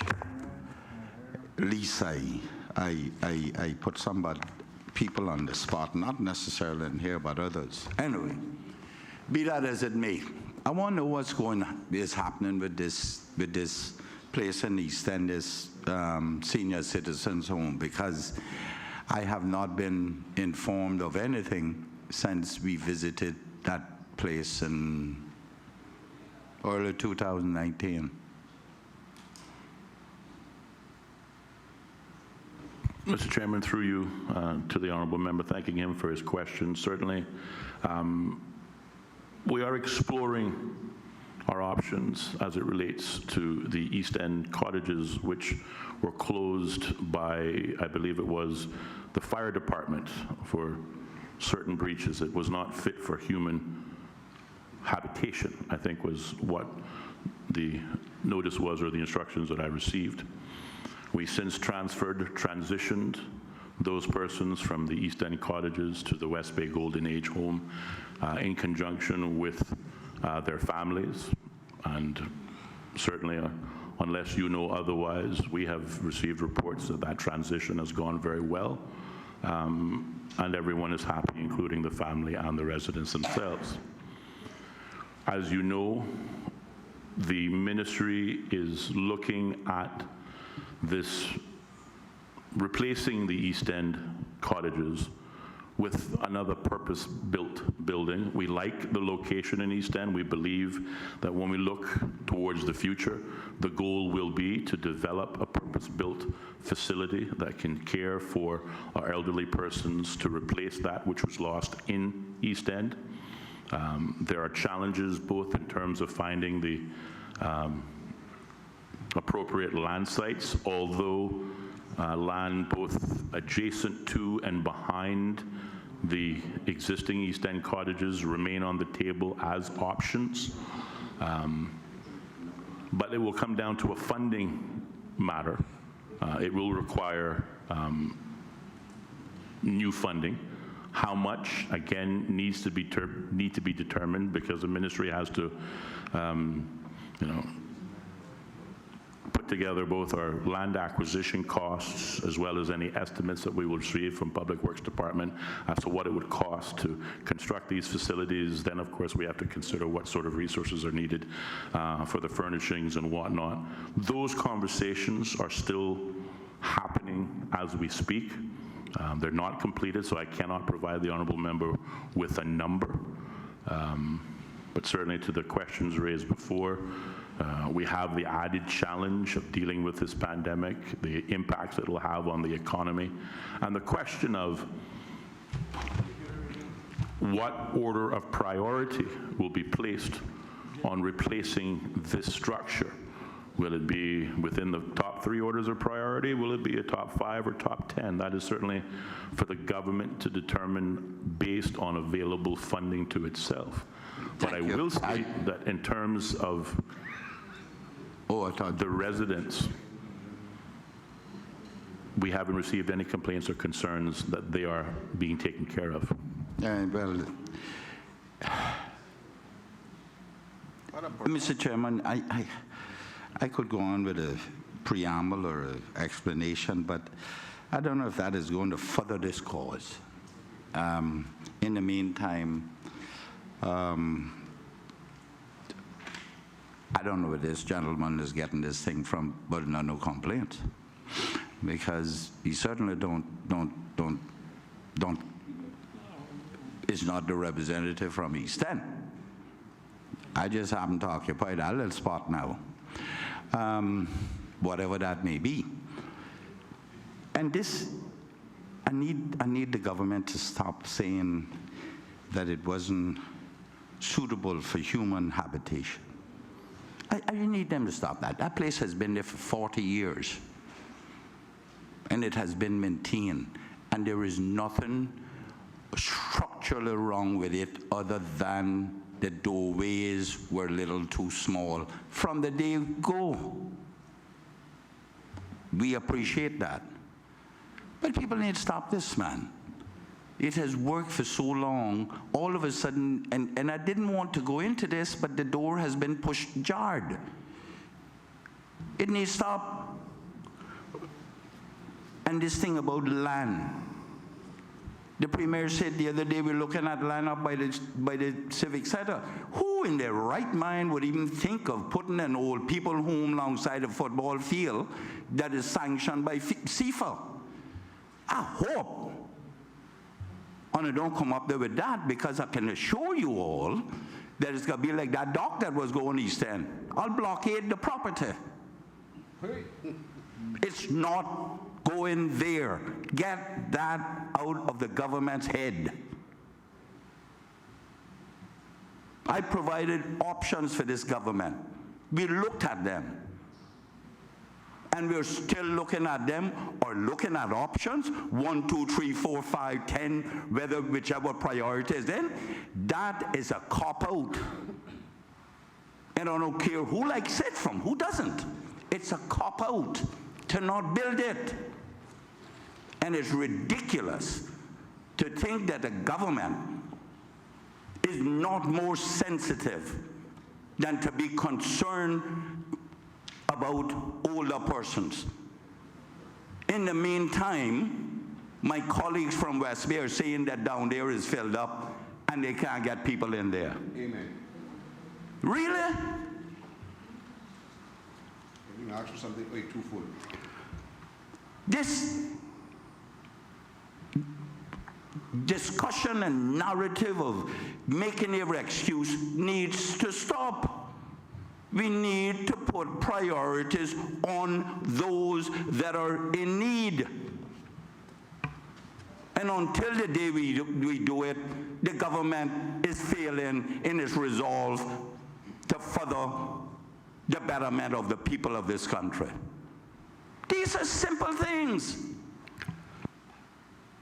We can spend millions on everything else in the world.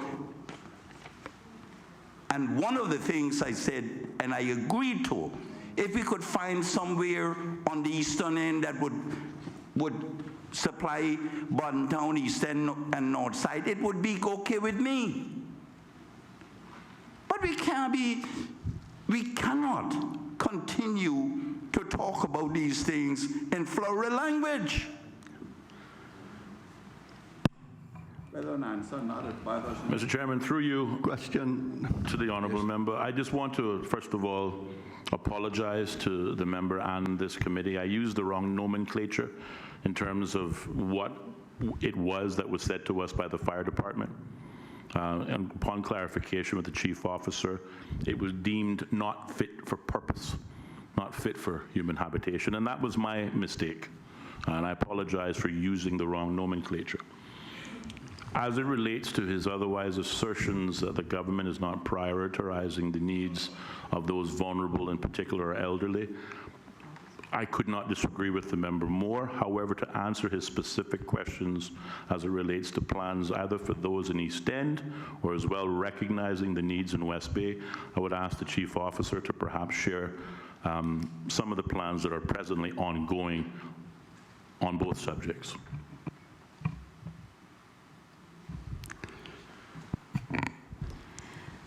Through you, Mr. Chair, we continue throughout this budget cycle to make some final decisions because we do recognize the need for a purpose-built facility that will accommodate our seniors throughout the entire Grand Cayman, not only in the Eastern District, but recognizing that there is a gap in the Eastern District. The intent in the plan is to continue to put the necessary pieces in place for this budget cycle and propose funding for the upcoming budget cycle to be able to move forward with the building of a purpose-built facility.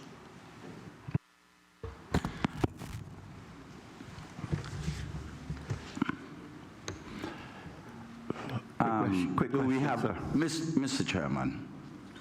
Mr. Chairman, we cannot walk away from these matters without some kind of timelines now. What is the timeline? And the minister might be able to deal with this, since he has some authority here. What is the timeline for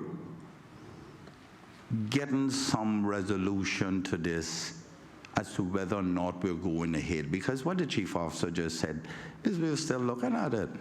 In essence, that's all. And while she may be operational, there is a policy directive that needs to come down on this thing.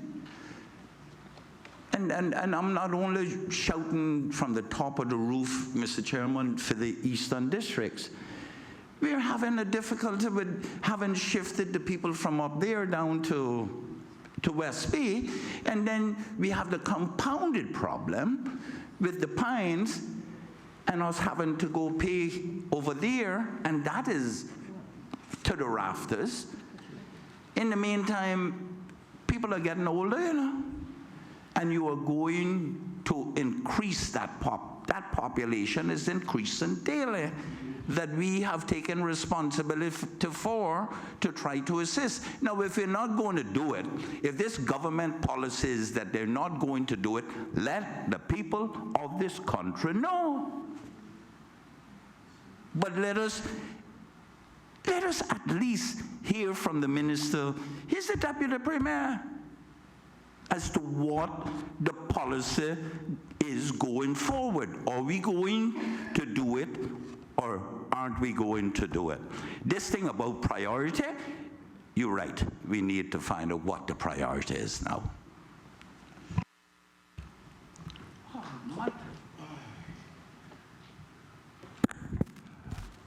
Through you, Mr. Chairman,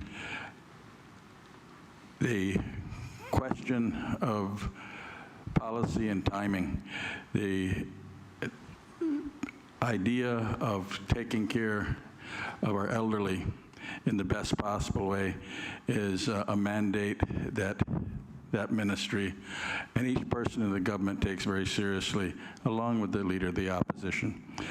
I've just been assured by the chief officer that facilities are in place, that elderly people are placed in, that the West Bay facility and the Pines facility are not at capacity.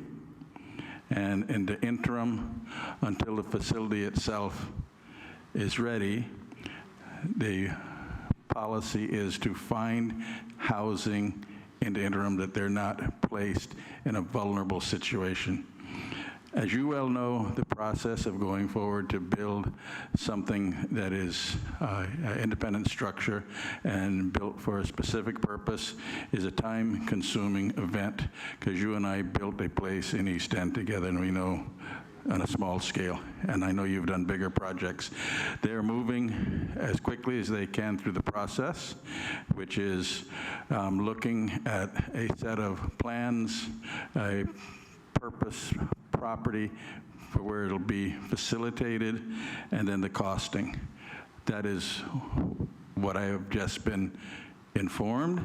I have no reason to doubt that, because I know the sincerity of the chief officer, the counselor, and the ministry that's dealing with this. Members, I think we have... Mr. Chairman, let me thank the minister for that. But the minister will appreciate that the journey of 1,000 miles begin with the first step.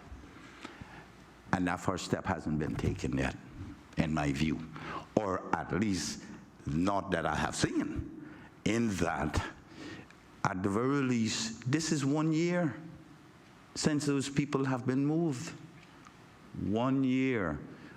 I would have shifted West Bay to East End and Georgetown on top of it. We need this thing. And it's not specific to East End. It is generally for the eastern districts. That place up there provided the purpose for Buddentown, East End, North Side. Despite them saying it wasn't fit for purpose, it was there for 40 years. The women folk, Miss Carmen, my mother, Marvel McLaughlin, they built it for that purpose. That's what they did. The Minister of Education was up there running on road relays across the island. She was there. She grew up in East End. She know how it came about. And from then, it wasn't fit for purpose then. Well, let's get it done. Member for West Bay North, please make your questions very briefly and quickly. Aren't they always, sir? That's why I asked you. Give him a prop, sir. Absolutely. Go ahead. Okay, thank you. Then we're putting this to the vote, and we're moving on. Mr. Chairman, what I'm saying is not the political will, you know. It's a disconnect between the political will and getting it done. That's what I'm seeing a lot of times coming in here. But I want to ask two questions. I want directed to the chief officer, because I know the answer will be a lot shorter. To the minister? Oh. To the NAU director. No, sorry, to the chief officer. We have a history of this thing, of this section being short-staffed. Are all posts filled at this stage?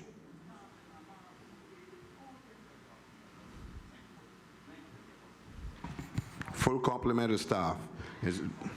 Through you, Mr. Chair, the NAU was budgeted for 2020 with 32 staff members. We have 32 staff members online, and for 2021, it's an additional staff member, which we will be recruiting for. Whenever we have a vacancy within any of our organizations, we move as swiftly as we possibly can to fill those vacancies. But at this point, to answer your question, we have a full staff complement. That's all I wanted, Mr. Chairman. Thank you, sir. You see? Don't rough me up, man. All in favor of... Mr. Chairman, could you indulge me for one quick question? But Mr. Chairman, I said two, and I only took one. You know I don't ask too many. I know. I'd take two questions, and I only took one. Go for it. Oh, in terms of the issue that the Leader of the Opposition is discussing, what is the capacity or the required capacity for seniors across the island, the 3 islands? Do we know what that is?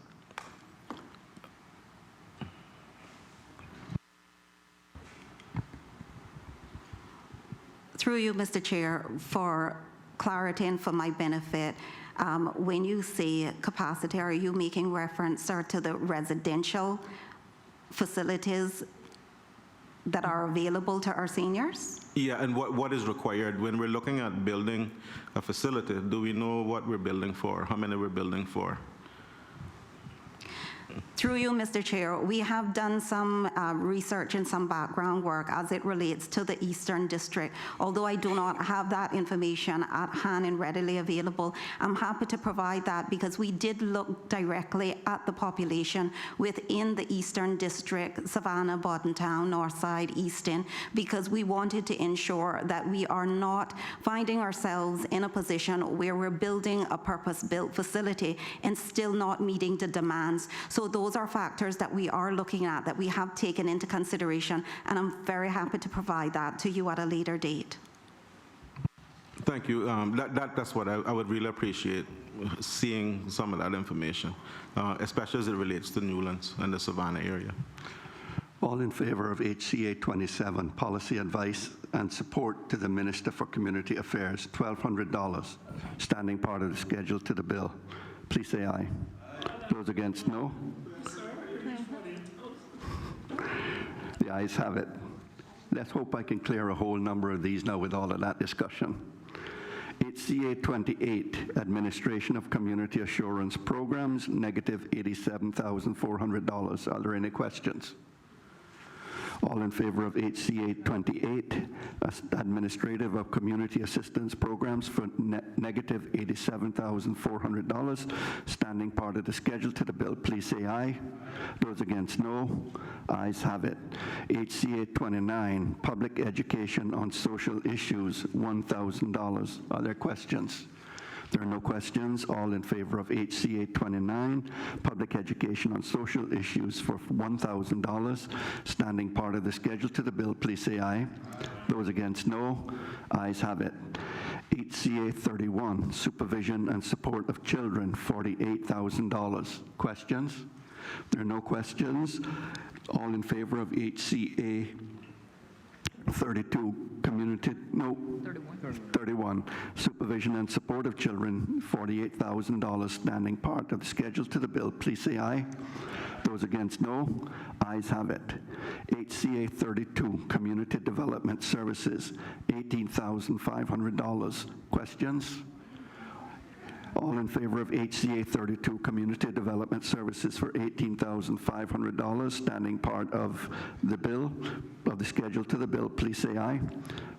Those against, no. Ayes have it. HCA 37, Housing Services, $200. Questions? All in favor of HCA 37, Housing Services, $200, standing part of the schedule to the bill, please say aye.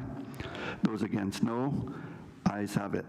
HCA 38, Supervision and Support of Older Persons, $100,000. Questions? Yeah, thank you, Mr. Chairman. Member from Bordentown West. Just out of curiosity, how many of our seniors do we have being assisted in terms of this in-home and residential care services that are provided? And what is the normal process for them to access this service?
Thank you, Mr. Chairman. Through you to the honorable member, thanking him for his question. I have a partial answer as it relates to the total number of persons in residential care. I have the number that's housed at the Pines. That number is 43. Unfortunately, we do not have the total number of those in residential care at other facilities, but certainly can commit to the honorable member to providing that to him in writing. Also, with regards to his question as to how persons would access these services, every individual has to be assessed. That assessment is done through the Department of Children and Family Services. I will wait on the answer in writing, Mr. Chairman. You can continue. All in favor of HCA 38, supervision and support of older persons for $100,000, standing part of the schedule to the bill, please say aye. Aye. Those against, no. The ayes have it. NGS 63, school lunch and uniform programs, $76,000. Questions? Actually, thank you, Mr. Chairman. How much lunches are we talking about? And pretty much, again, what schools are they spread across? Is it like just primary, secondary? And how many kids we're talking about?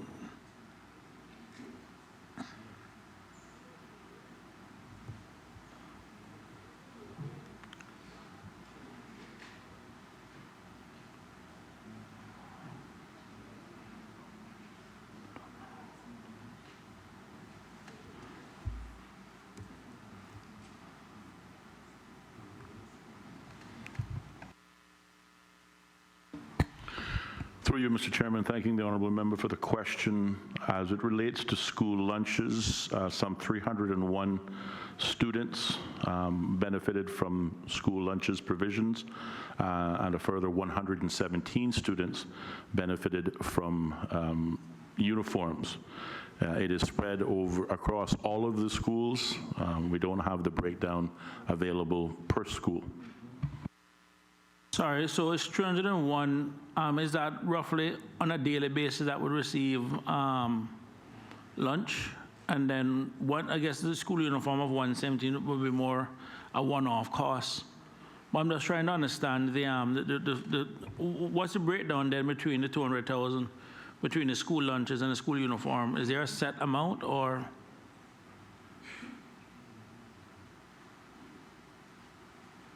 Because I know these bigger like NGS 63 normally have a couple other budget items that feed into them. So, Mr. Chairman, with your team there, NGS 63, would your team be able to tell us what different cost centers or votes that feeds into NGS 63?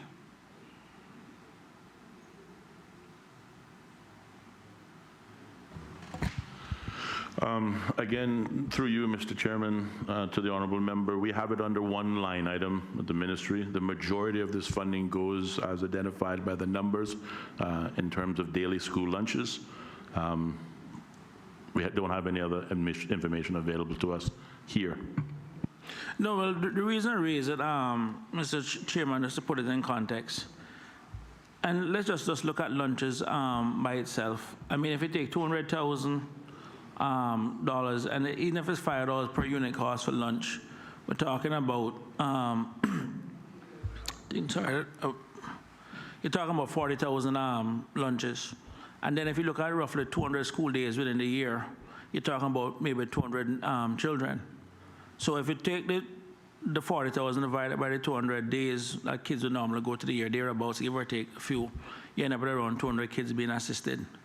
And I keep hearing about a lot of kids not going to school for that have sufficient lunch. So I'm more wondering if the amount is actually sufficient, as opposed to if it is. I'm more wondering if it is too little, as opposed to too much. And I would be curious to know, in terms of like even for this year, like for 2020, what is actually budgeted. So it is in that vein I'm more looking at it, just using a rough calculation.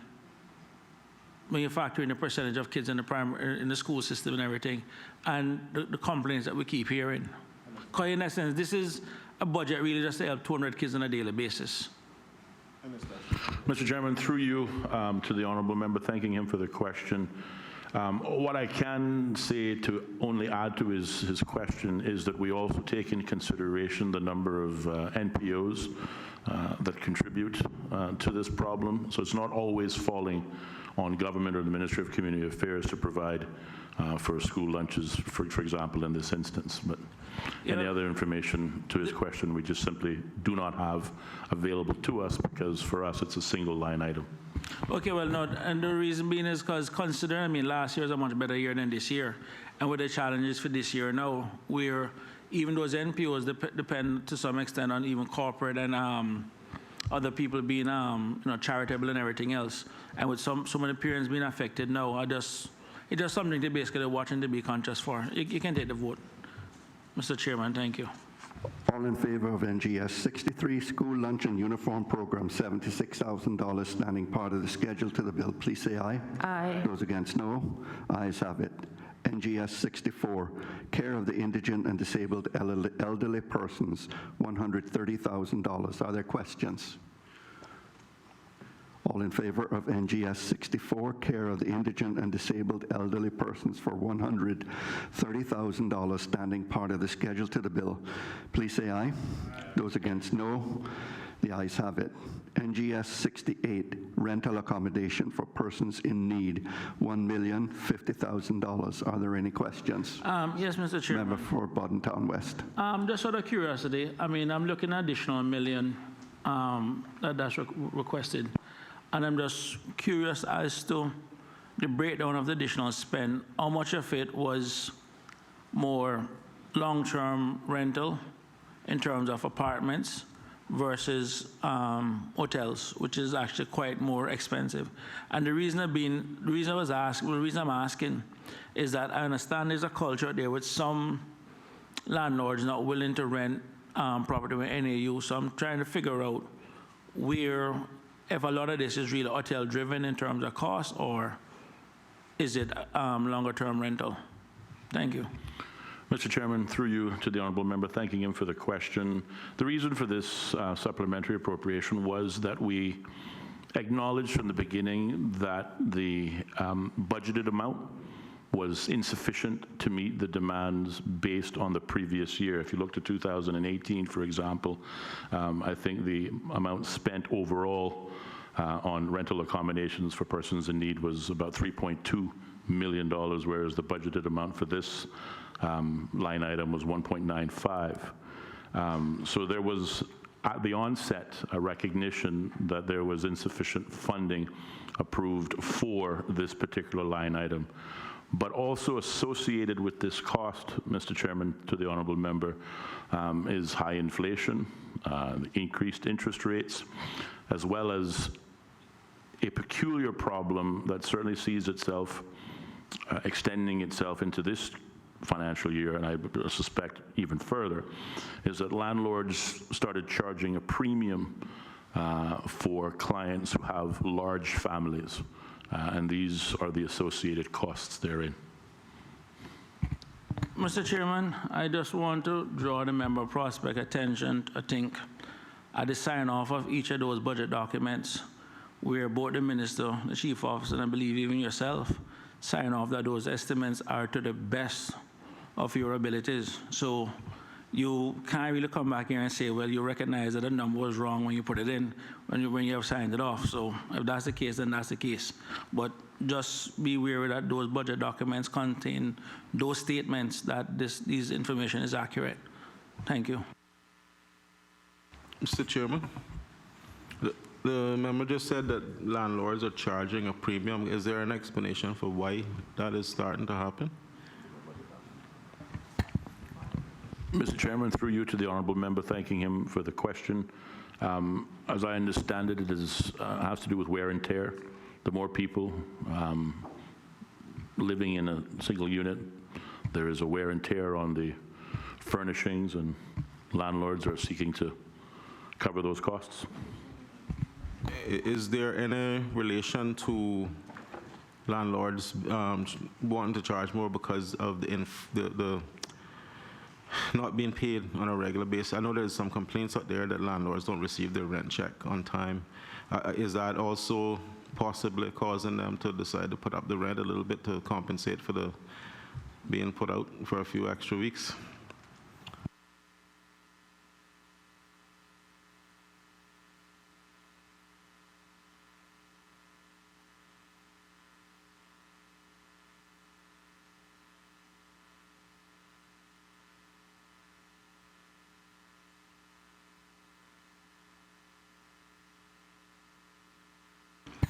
Thank you, Mr. Chairman. Through you to the honorable member. The reasons identified to us in our feedback from our landlord clients has less to do with the receipt of monthly rental payments, but more to do with the increase they have sustained either on their mortgages or general expenses that they pay have also gone up as being reasons for the rental increase. As it relates to previous delays in receipt of rental payments, the member may or may not recall of a solution that was implemented to sign up landlords, those who are willing to be a part of the program, to participate in our direct deposit scheme. So those monies are paid directly into the landlord's bank account on, I think there's 2 fixed payment periods, and by all accounts that is going well. But there has been no indication from those landlords to the member's question. There's no correlation between the arrival of the monthly rental payment with their intention to increase that rent. All in favor of NGS 68, rental accommodation for persons in need, $1,050,000, standing part of the schedule to the bill, please say aye. Aye. Those against, no. Ayes have it. NGS 70, burial assistance for indigents, $25,000. Questions? All in favor of NGS 70, burial assistance for indigents for $25,000, standing part of the schedule to the bill, please say aye. Aye. Those against, no. Ayes have it. TP 41, poor relief payments, $120,000. Any questions? All in favor of TP 41, poor relief payments for $120,000, standing part of the schedule to the bill, please say aye. Aye. Those against, no. Ayes have it. TP 43, poor relief vouchers, $400,000. Questions? All in favor of member for Bordentown West. Thank you, Mr. Chairman. Through you, can the minister tell us what was the primary? It says increased demand for services. Can we tell you how many people that we're looking about roughly that is using these vouchers? Mr. Chairman, through you to the honorable member, my documentation says there was an increase in demand for services from 948 clients to 980 clients. Thank you, Mr. Chair. Thank the honorable councillor for that response. One quick question, Mr. Chairman, through you. That represents an increase of roughly 26% in the amount spent versus a small amount in the actual amount from 948 to 980. I mean, you're talking about 32 extra people that costing 400,000. I mean, it seems a little bit off. So I'm just trying to figure out what assumptions were used to come up with the original $1,550,000. Mr. Chairman, through you, thanking the member for his question. In a word, it's duration. How long some of our clients were in receipt of poor relief vouchers. Some, in many cases, had their services extended for a longer period of time, and that is where the increase came from. Okay, but the thing about it is, because I noticed before, you have one that basically says, the one TP4, the one it deals with permanent, and the 143 deals with short and medium. So if anything, if more people are staying on or becoming more permanent, I would expect the permanent number to problem. I was actually expecting more on the permanent side as opposed to the short-term side. But okay, no problem. It is what it is. That's fine. I just wanted to understand the number. Thank you, Mr. Chairman. All in favor of TP 43, Poor relief vouchers for $400,000, standing part of the schedule to the bill, please say aye. Aye. Those against, no. Ayes have it. TP 47, ex gratia benefit payments to seamen, negative $450,000. Are there questions? Member for Bodden Town West. Thank you, Mr. Chairman. I'm just, why that decrease from that number? I mean, that's a big drop. Did we have some people that come off the program, or did we over budget?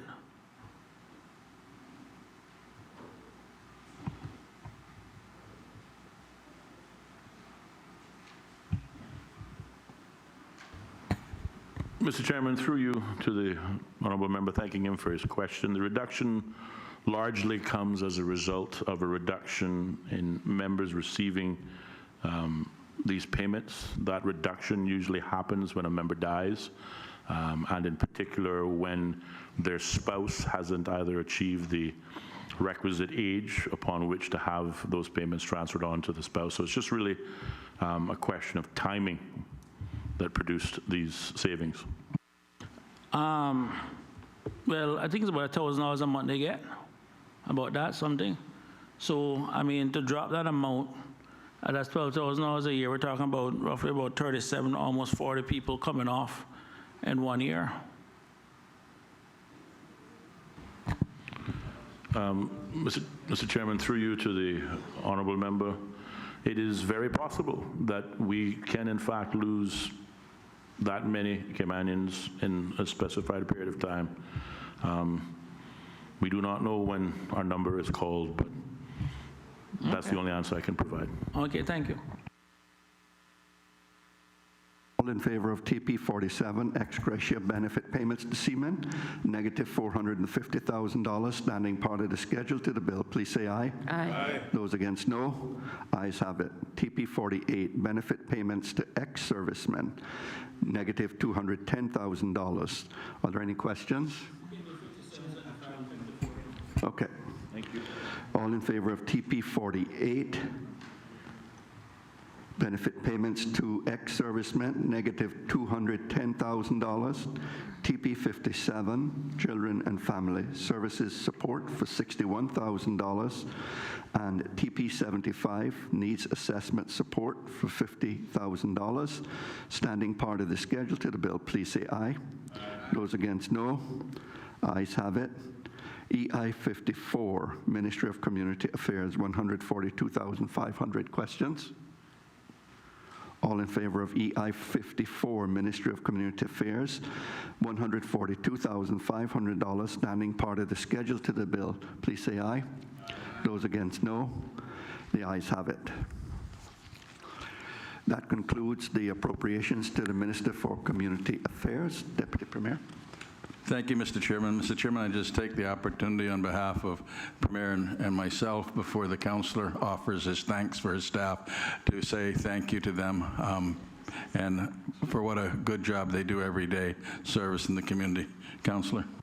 Thank you.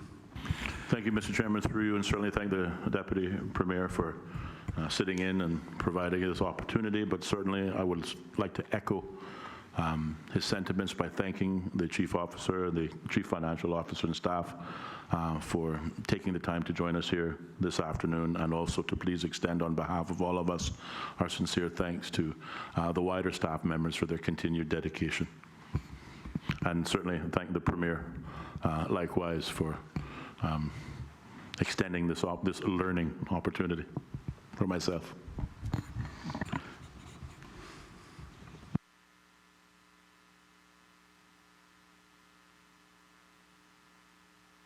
We are now going to turn our attention to page 9 of the supplementary appropriation bill and deal now with appropriations to the Premier.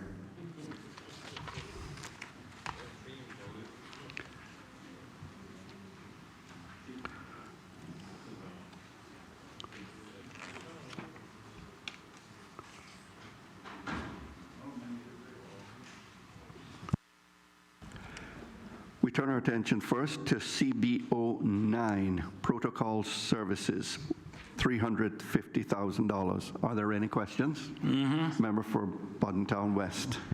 This 76% increase, Mr. Chairman, what's the main driver behind it? And I hope it's not what I think it is. Thank you. Through you, Mr. Chairman, I'll ask Chief Officer Rose to deal with the question. Mr. Chairman, for the record, my name is Samuel Rose, Cabinet Secretary and Chief Officer for the Cabinet Office portfolio. To answer the member's question, this increase in appropriation was for a number of items within the Protocol Office. During that financial year, we had a number of unanticipated events, including the royal visit, the completion of the works at Hero Square, as well as the Trade Summit, pre-JMC meeting, and events around that long weekend. So we had a significant number of dignitaries visiting, etc. Thank you very much, Mr. Chairman, and thank Chief Cabinet Secretary Rose. When I refer to it is not what I think it is, I was referring to actually the royal visit, because that was March last year. Now, there was substantial spend also in the police budget as a result of that visit. And I'm wondering now, is this in addition to the police spend, or the police recharge your services for this? Through you, Mr. Chair, I can offer a breakdown. I mean, this is money that we spent along for the royal visit. So it's broken down quite simply for entertainment, reception, food and drinks, transportation, those types of things. So these are costs that we absorb within the protocol side of the fence. Have we done a complete analysis on what that royal visit had cost us in totality? I'm just curious.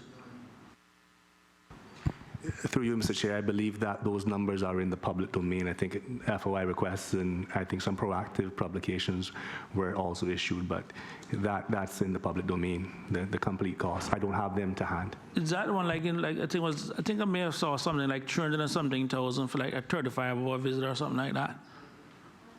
I think I saw some number in the public domain. I think it was like 300 and something $1,000 or something in total. I don't have the total to hand, but I can commit to offering that to you in writing. There's an article, I think. Yeah, that's fine. I remember seeing something, so I was just wondering if this was in addition to. Okay, no problem. Thank you very much. I have no more questions, Mr. Chairman. No, he just making a remark. All in favor? No more questions. All in favor of CB09, Protocol Services, $350,000, standing part of the schedule to the bill, please say aye. Aye. Those against, no. Ayes have it. CB020, Advice and Assistance to the Premier and Administration of the Premier's Office, negative $75,000. Questions? All in favor of CB020, Advice and Assistance to the Premier and Administration of the Premier's Office, negative $75,000, standing part of the schedule to the bill, please say aye. Aye. Those against, no. The ayes have it. That concludes the appropriations to the Premier. Deputy Premier. Thank you, Mr. Chairman. Mr. Chairman, just take the opportunity to thank Chief Officer Rose and his staff for, as always, a job well done. Mr. Chairman, I want to echo that also. Again, another professional and fine civil servant and chief officer. Thank you.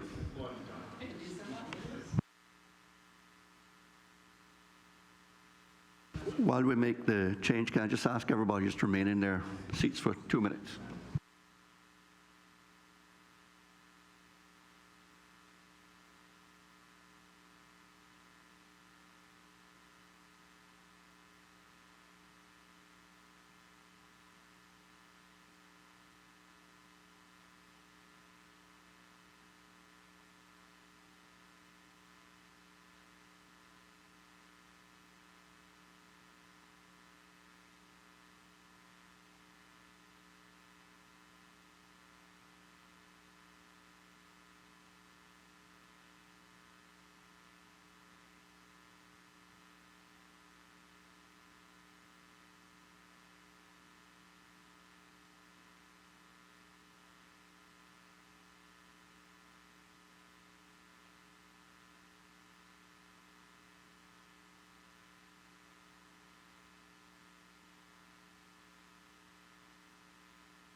Colleagues, we now turn our attention to the appropriations to the Minister of Education, Youth, Sports, Agriculture, and Lands.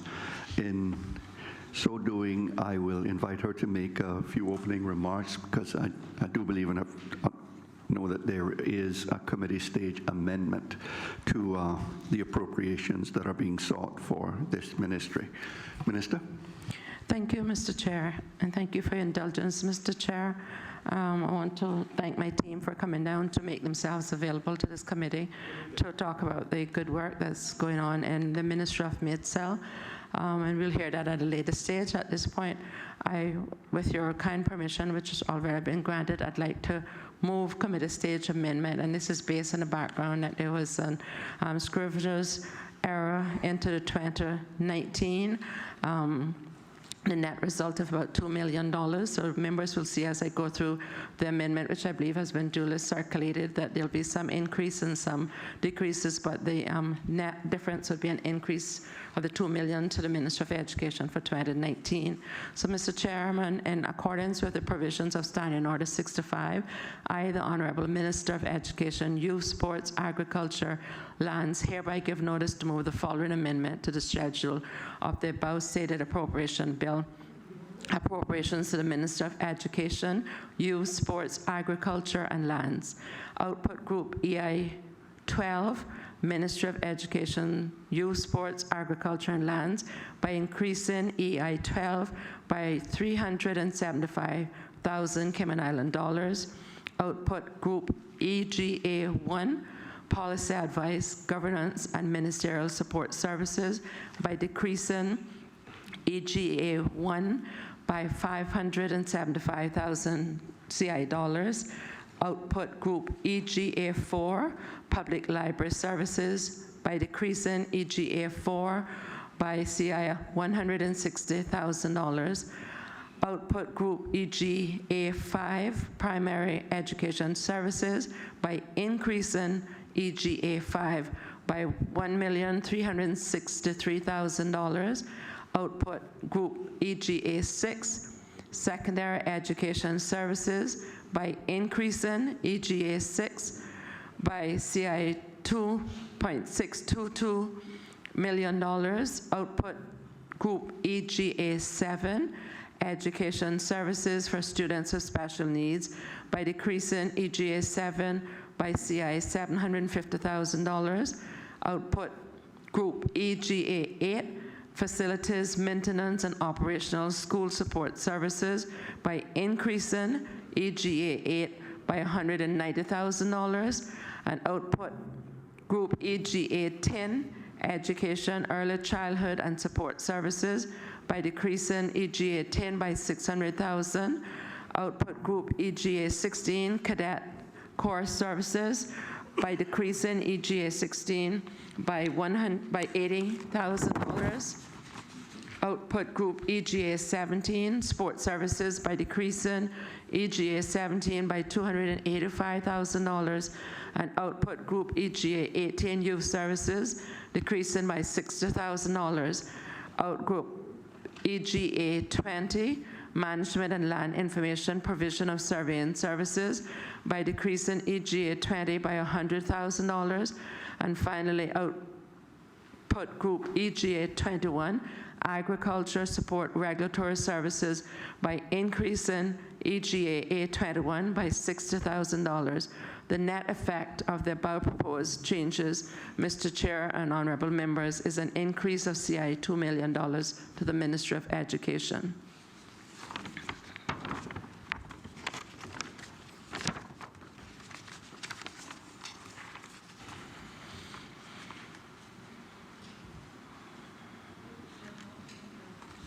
Member for West Bay North.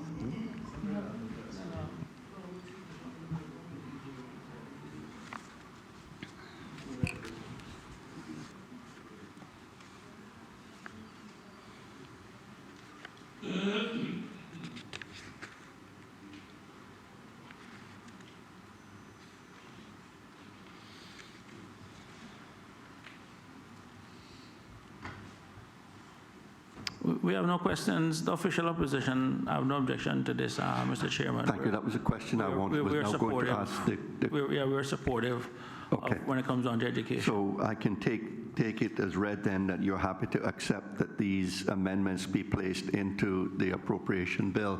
We'll then go and open this up now for, for the various questions as we do. What I did have asked, because I was just handed a schedule showing what the original amount is, what the change is, what the revised amount is, so you all can have that for sake of clarity and transparency.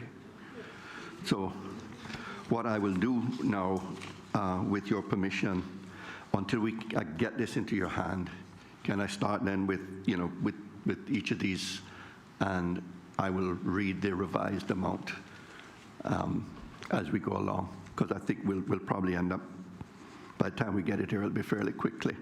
So with your permission, what I would do is put EGA 1, Policy, Advice, Governance, and Ministerial Support Services for a revised amount. Now, instead of $316,768, it's now a negative $258,232. Are there any questions?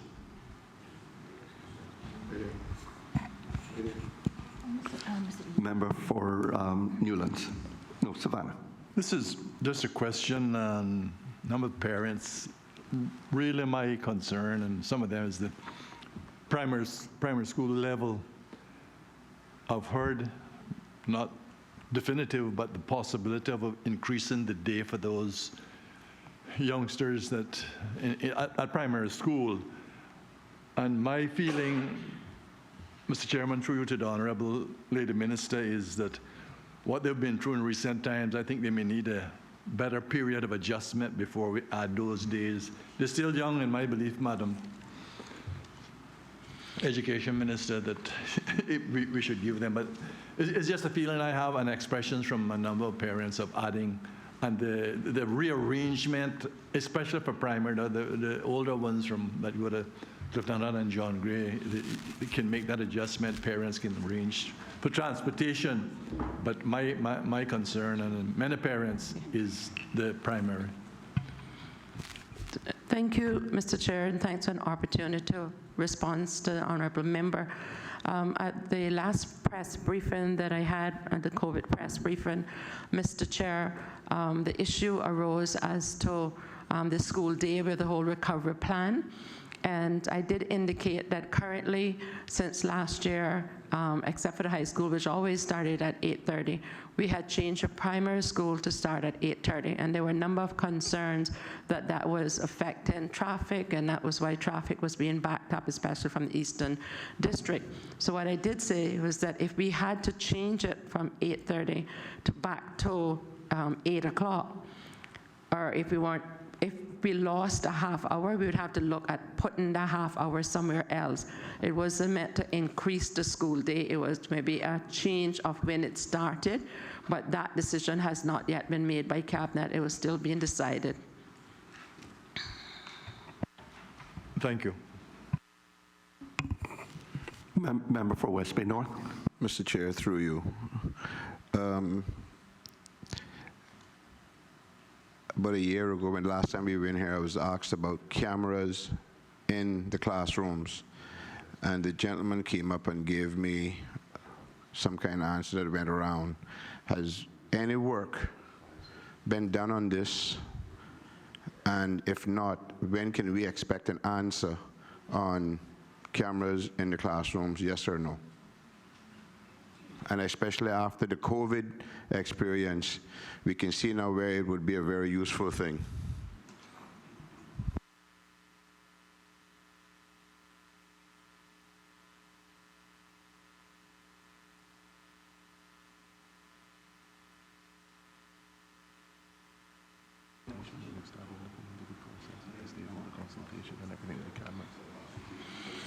Mr. Chair, I'm reliably informed from the DES, Mr. Mark Ray, that the process has started, and they have to continue the consultation with the relevant persons just to ensure, as you know, these days everything seems to be about human rights. But we fully recognize and concur that the safety of our children is of paramount consideration. So I have every confidence that my team at DES will do what is necessary to ensure that that safety is maintained. Mr. Chairman, through you, sir, one thing I've learned from the Leader of the Opposition, can he give us a time limit? Because this has been a year now, so.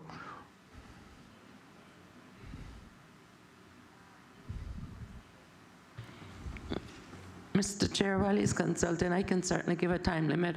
I have constitutional responsibility until election next year, and I will certainly give a directive that before I leave, I'd like to see some action. What, no chance of getting that out before this year is done, ma'am? Through you, Mr. Chair. No. They're going a year. But they don't want it. Too much friends going to get exposed.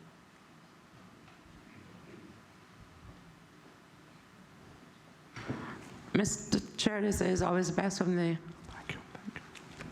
primary source. In Cayman, we say the horse's mouth, so I'm going to ask them if they'd be so kind to enlighten the committee. Good day, Mr. Chairman. Mark Ray, Head of Business Services at the Department of Education Services. Through you, Mr. Chair, we've started the process, so we're looking by October to have a definitive position where we can say that we will move forward with the action.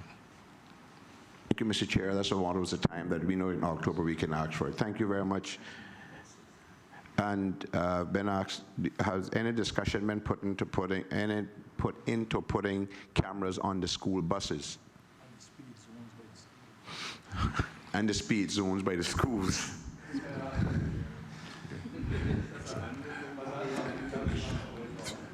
Through you, Mr. Chair. Yes, sir. So we are looking at a number of initiatives for the school buses, including investigating some software that will allow us to track the speeds of the buses, the arrival times, the students on the buses. So we're currently investigating a number of bits of software that can provide that type of service to make sure that we can be a bit more efficient with our school bus system. And cameras? And also track. So that's part of the solution. So we're considering that as part of the solution as well. Thank you very much, Mr. Chairman. My last question, through you, to the Minister. On the sporting section, we've just been blasted all over, media all over the world as being banned. And I don't think this has ever happened to us before.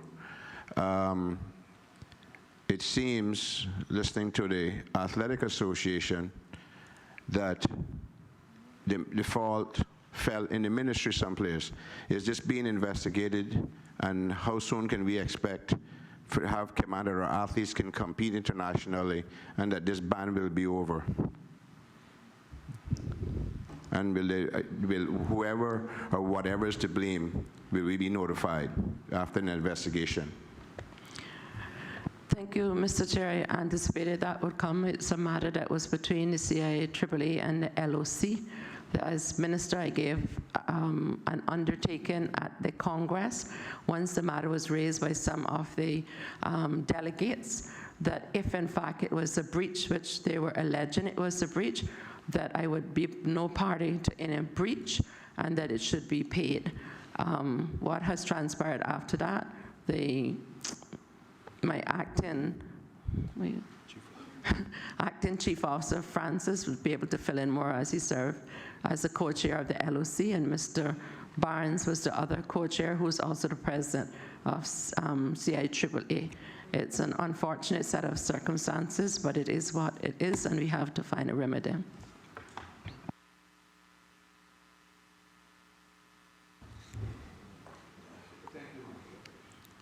Member for Georgetown Central. Thank you, Mr. Chair.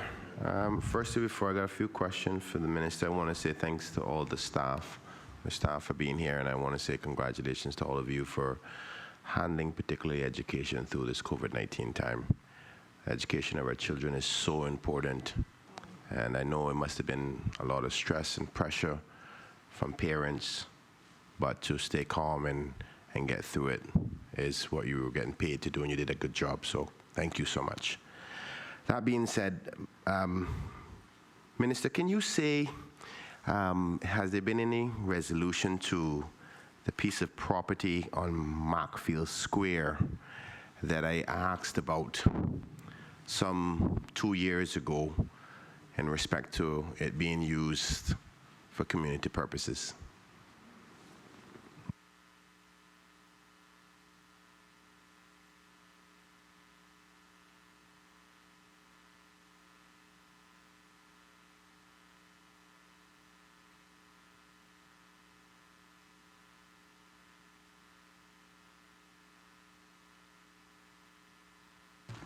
Mr. Chair, I'll ask Mr. Wilbur Welcome to kindly respond to the honorable member from Georgetown Central. Mr. Chair, Wilbur Welcome, Deputy Chief Officer responsible for Agriculture, Lands and Administration.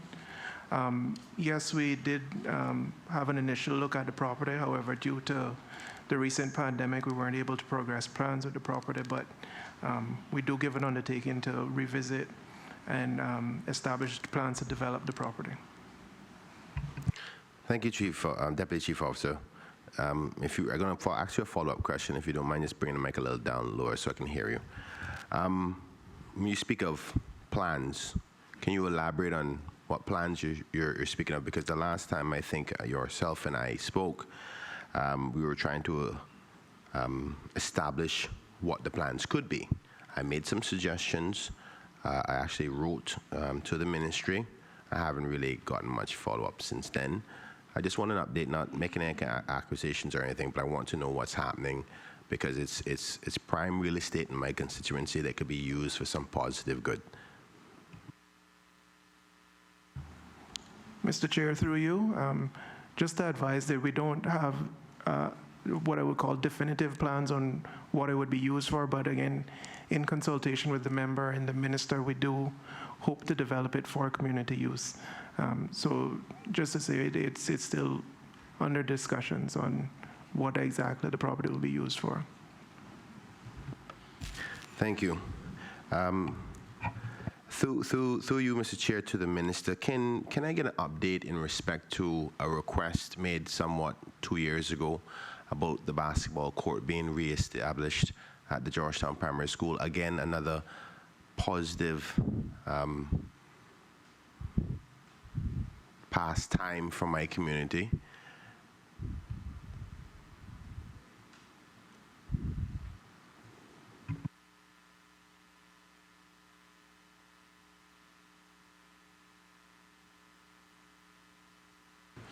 Thank you, Mr. Chair. Mr. Chair, again, I'm reliably informed that the preliminary costing for the upgrade of the court there by the Georgetown Primary, that the member has been very consistent in asking about of interest of providing a proper and upgraded and enhanced sporting facility for his constituents. It's going to be, the initial estimate is around about $60,000. And so the minister is looking to see where we can wire it from, whether we can have some savings from the John Gray School, which we anticipate that we should have some because, again, of the COVID, some of the progress have not been made.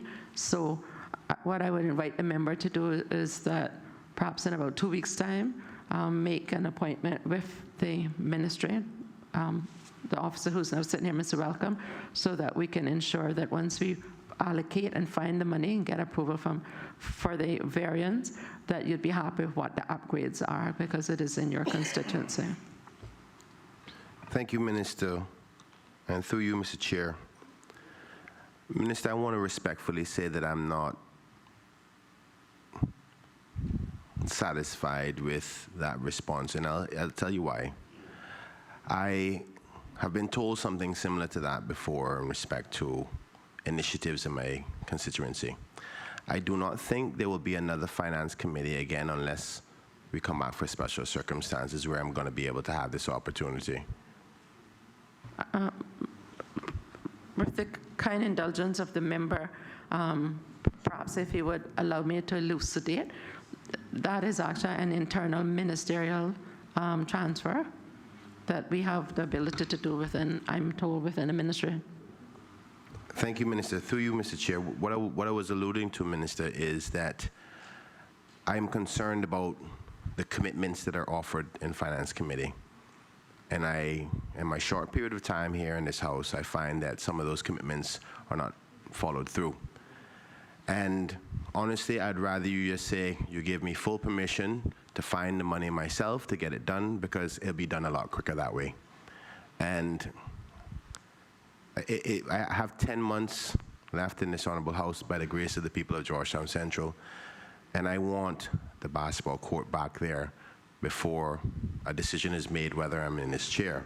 So honestly, I don't feel comfortable relying on check in 2 weeks and have a conversation, because there's a high probability that I won't get that basketball court for my constituents in Georgetown Central before the next election.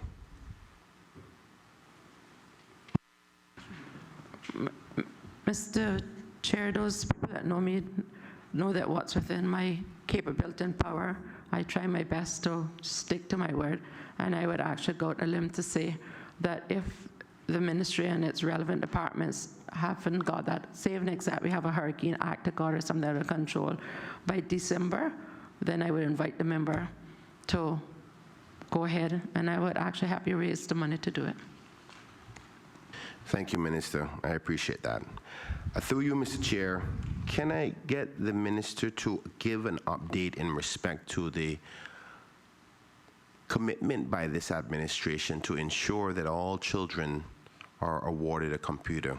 Now, I am so happy to have heard that announcement by yourself, Minister, but I am not aware of exactly how that would happen, and many of my constituents are not as well. They've heard the announcement, they were excited about it, but they call me and they go, well, none of my children didn't hear anything about it. And you know, there was people who were giving away computers, and there's some people who were left behind. I am happy to know that you're committed to it.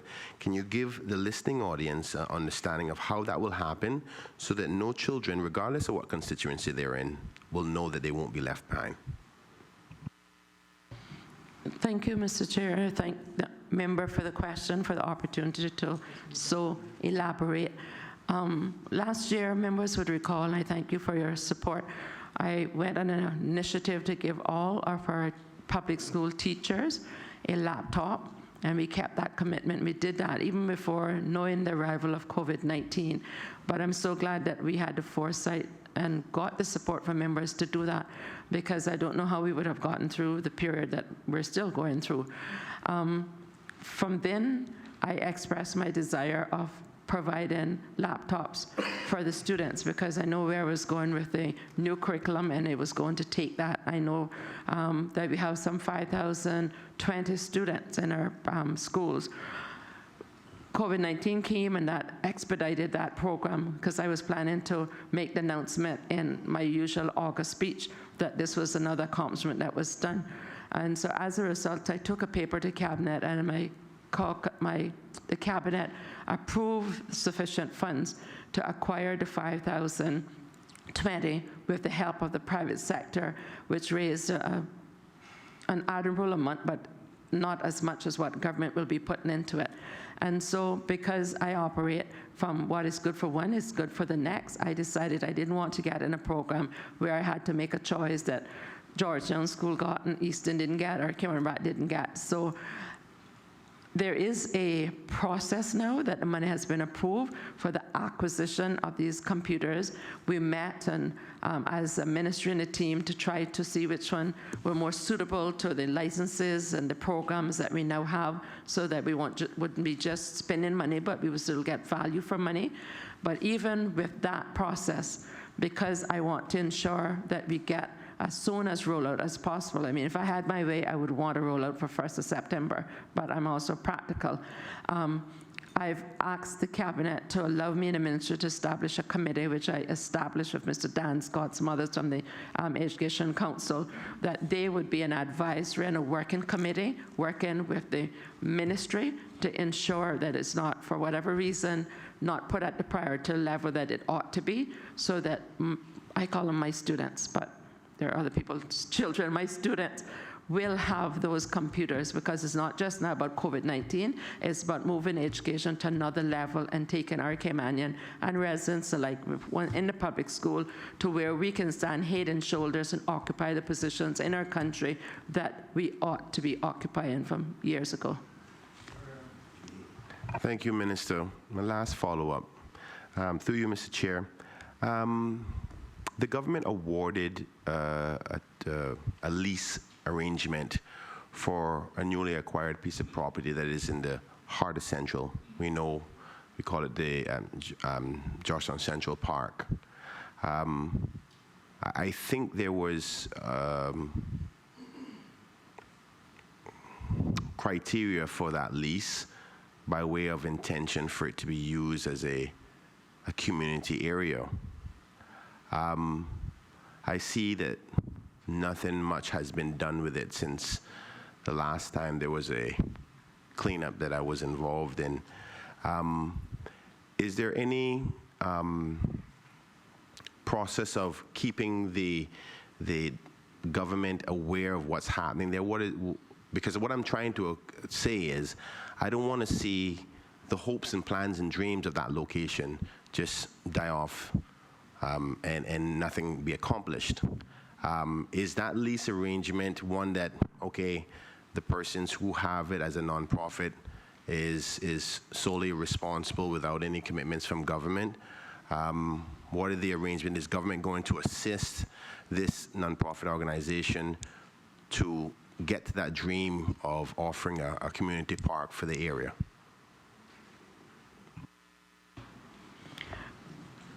Mr. Chair, again, thank the member for the question. As memory serves me, the role that my ministry played in that whole lease was the taking instructions from the Premier's office to get a lease arrangement up for it, because it was felt important by all of the Georgetown members, including your good self, that it was necessary to provide these social avenues for the persons adjacent thereto or familiar with visitation thereto. I will have to ask my staff whether we were given any further directives as to what is happening, because we weren't allocated monies within our budget or given instructions to go and do it. But I am sure that because the Premier was involved with it, that he will not see it not taking place, whether it's to the satisfaction of the speed that we would like it. I'm not able to answer that, but I'll ask my officer if he's able to add any more to it. That's all I know.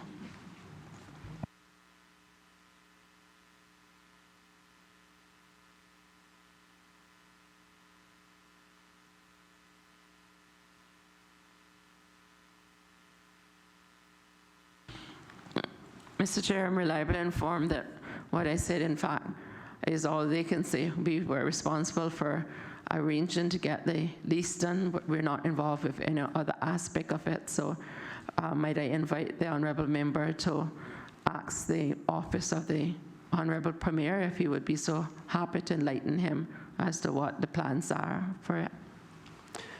Thank you, Minister. Maybe I'll ask that request in about 2 weeks. Things are hot right now, so. I want to ask one last question. It's off topic of Georgetown Central Park. Does what you would call community land for developments fall under your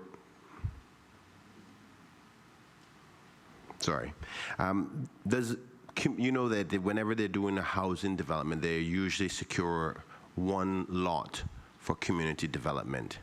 Would that fall under your control as a ministry? Honourable Minister, I believe I'm correct in saying that that may be under my colleague, the Minister of Health. He's responsible for the housing development here, and the Minister of Tourism, he's responsible for the BRAC, Sister Island Affordable Homes. Was that what you were asking? No, I'm not talking about for the housing. I'm talking about any kind of developer. Private developer may develop a street, and they're by law they're Obligated to, right? They're obligated to public open spaces. That's Under the planning development law, yes. they're required to designate a certain amount of public open space for it, but that does not transfer to the Crown. It's still part of this subdivision. And so as far as government would be concerned, the Honorable Minister Hugh would ensure that his Central Planning Authority in the DCB is carrying out the planning law to where they are requiring it. Now, for a long time, I thought that, and it's not as simplistic as you like to think, that those should actually be transferred over to the Crown and to take care of so that we could have these parks over. And this is mainly for Grand Cayman, because when I was Minister of Community Affairs, I had to do an ABRAC, but I had money first. I made sure I got some parks there. But on Grand Cayman, it was a whole different scenario because you guys have zones and we don't have it on Cayman Brac. So now you have to send notices out to every Tom, Dick, Harry, and Mary Jones. So it perhaps could be brought either through an amendment to the development planning law or a private member's motion, but right now it's not an automatic transfer as far as I'm aware. Thank you, Minister. Through you, Mr. Chair, am I of the understanding, and maybe one of the ministers from planning can answer this, or from whoever's in charge of it, that a developer can then come back later on and reacquire that piece of property? Yeah. Did it Savannah after for the things. They changed the law, they can buy it back. Does anyone know? Or did Mr. Chair, as much as I would like to answer my good friend, that's actually under the constitutional responsibility of Honorable Minister for Planning, Mr. Joseph Hugh, who is not here for me to have a sidebar, or for you either. Fair enough. Thank you so much, Minister. Member for East End. Mr. Chairman, I just briefly want to go back to those buses and the possibility of the provisions for putting in those cameras. Because I want to hear us say, Minister, that we're going to facilitate, we're going to change something to facilitate prosecutions. That video used to prosecute people who pass these buses while they're loading and unloading. And I would like to hear if we're looking at that, because I believe it would be under the traffic law, would it? And I wonder if we have advanced that, because these people need to be prosecuted now.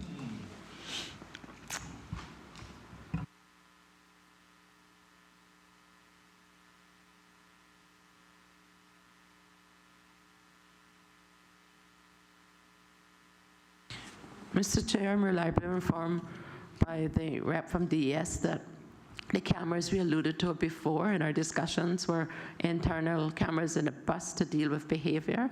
That discussion had not ensued about cameras on the outside, but I will ask them to look at that, because it would have to be liaison between traffic, ourselves, and the police to make sure we have all parties on board to ensure, because we recognize that it is a problem. It should not be a problem, because some of their own children would be on the bus, but it is a problem still, even though we have the flashing lights and have speed bumpers and all that, and Cayman is a small island, Cayman Brac smaller, people seem to be in a rush to go nowhere. Yeah, and the last time I checked, West Bay, the same spot it was all this for many years, 500 years now since we've been founded. And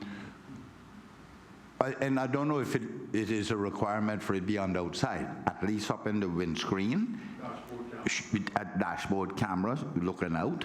I guess they can buy them with wide enough lenses that they pick it up, whether they oncoming or overtaken. And if we're going to go that far, it only means one more camera on the recording system, I guess. And I really would appreciate if that could be advanced as much as possible. Member for Bodden Newlands, you had a question? Yes, but I was going to. No, I was just going to give the undertaking that I would ask the staff to look at that and cost it out. Go ahead, member for. Thank you, Mr. Chairman. Just going back to education and the experience through COVID, I think I learned a lot too through that experience because I was homeschooling as well. But in addition to the laptops and devices for students, what I wonder if the ministry has looked into, or the department has looked into, setting up an online learning platform. Because one of the difficulties I found throughout that period was keeping track of assignments, keeping track of work that had to be submitted. And the Zoom environment that students were using, while it was working for that time, it wasn't great for parents keeping track of what their kids were doing. So something like that could actually be launched in parallel to regular learning, classroom learning, and it would actually be in place so that, in the event you have to shut down again or there's a hurricane or whatever, you basically don't have to do anything but switch on your laptop and you're in classroom again. Are there plans to look into something like that? Okay. Thank you, Honourable Member, and thanks, Mr. Chair.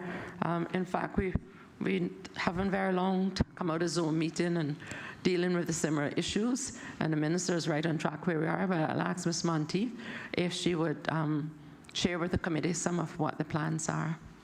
So, Mr. Chair, through you, Lynette Monteith, Acting Deputy Chief Officer, Ministry of Education, Youth, Sports, Agriculture and Lands. Thank you for the question. Mr. Chair, recently a piece of work was conducted to look at all the various platforms that was used over the course of the school closures. And we have arrived at a resolution in terms of suitability of platforms for primary and suitability of a platform for secondary. And this work is being taken forward. So in the eventuality of any emergencies, not just a pandemic, could be a hurricane that creates closure for schools or a big fire that at one of the schools, etc., we will have a go-to that we will be able to activate immediately. But we didn't only look at it for emergencies, but in looking at the new normal, it's about looking at bringing students, teachers, schools into the digital age and using the technology, even in their regular classroom and at home. So alongside the laptop initiative, we would have the platforms and wherewithal to do that. So that piece of work has been done and will be progressed. Thank you. And more of an observation than a question, but I just slip this in quickly. Using those online platforms like Zoom, I've noticed that once you have more than 5 or 6 kids online, it becomes a bit chaotic and difficult for them to concentrate. So I know it was convenient for this time and they had no choice, but you might have to look into how you manage that. But I do have another question, Mr. Chairman. The Motorsports Association, this goes back to land leases. I was helping them, myself and the member from Georgetown Central were working with a group of bikers to try to get them off the road on a track in East End. And the last I'd heard is that a lease was being prepared. I don't know where we are with that lease for them to actually start doing the work to build this track, bike track and so forth in East End.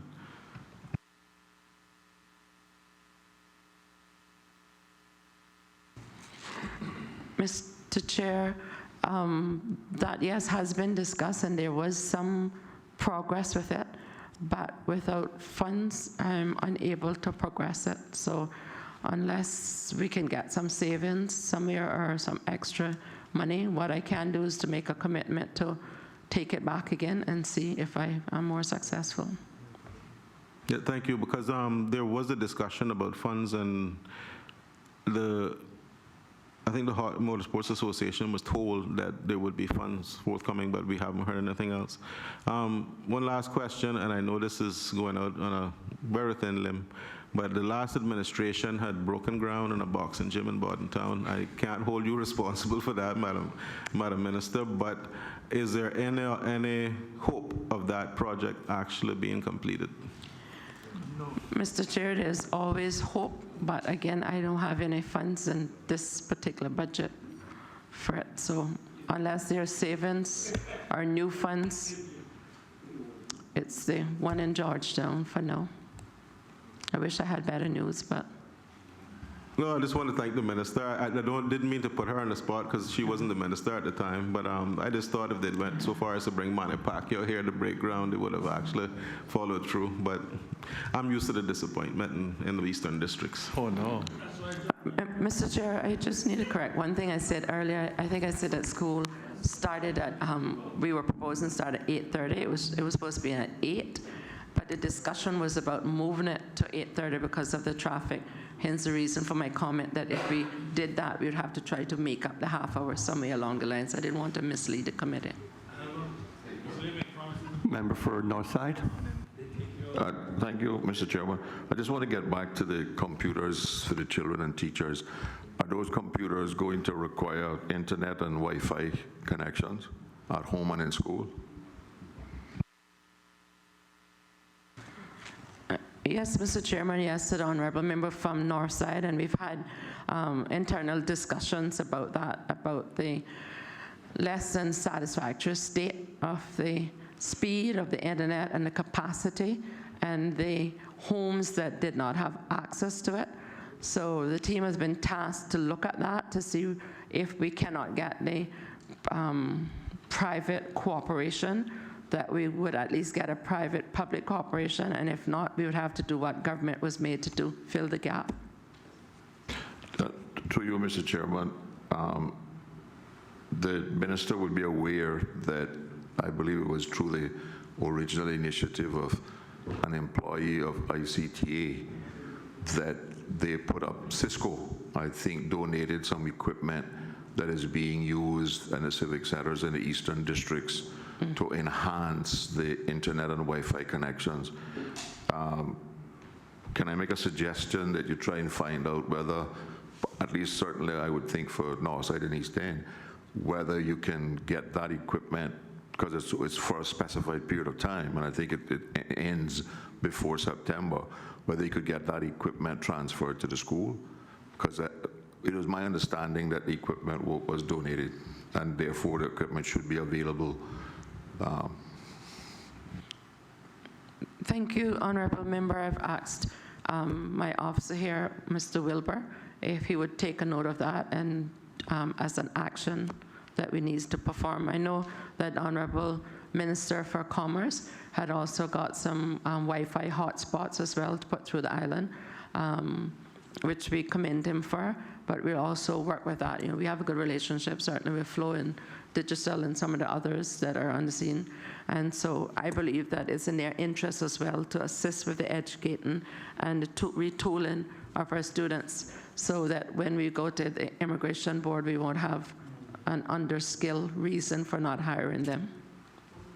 It's the same hotspots I'm talking about, but I think the equipment that's being used was supplied by Cisco, and obviously Flow was in a hurry to get a line into so they could try and get credit for it, but the line is already there because it goes into my office at the Civic Center, and I would be more than happy to give it to the school.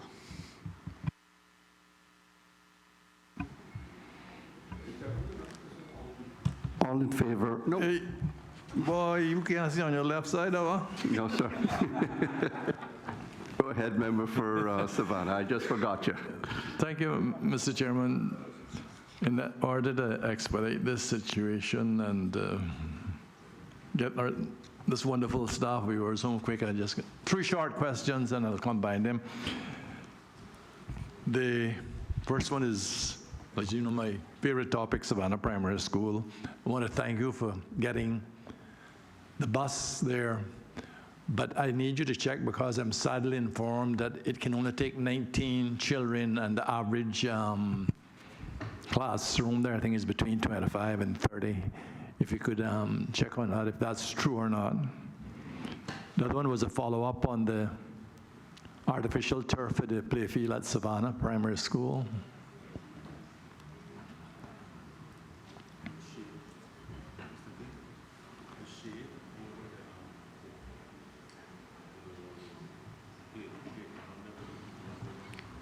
Thank you, Ms. Sorry, go ahead with your third one, sorry. It'll be a small fourth one here. My colleague from Newlands, who shares the responsibility, reminded me of the shade over a certain area of the playfield for the very young children. They were gracious enough to put some sand there, but it's, as you know, in this hot sun now, if you could check on that for us. And then the final fourth one, and it's not like my colleague from Central, this is final, but just a joke. I was curious, when's the last time they did an update on the atlas from the lands where they show the roads and the buildings? It's a very valuable tool, and I can't remember when the last time we're there. That has been done recently. David, do you know? Thank you. You just go ahead and answer it. You want to answer? Mr. Chair, I'll ask Wilbert to please respond to those 4 items. Mr. Chair, through you, regarding the shade sale at Savannah Primary, I understand from DES that they've recently conducted a walkthrough with each principal at each school to identify shade sales, and we plan to install those before the new school year. So those are in train. Regarding the bus, I would need to refer that to the Department of Education Services to answer. The artificial field, we had to take a decision to prioritize the fields that were most in need. Based on an assessment with DES, we understand that the Savannah Primary Field has irrigation, and there were some other fields that were in greater need. However, we do plan to continue with fields at all the primary schools in the near future.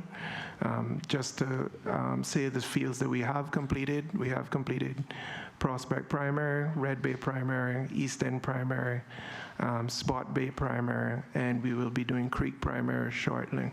And there are plans to, again, like I said, work on the other fields in the near future.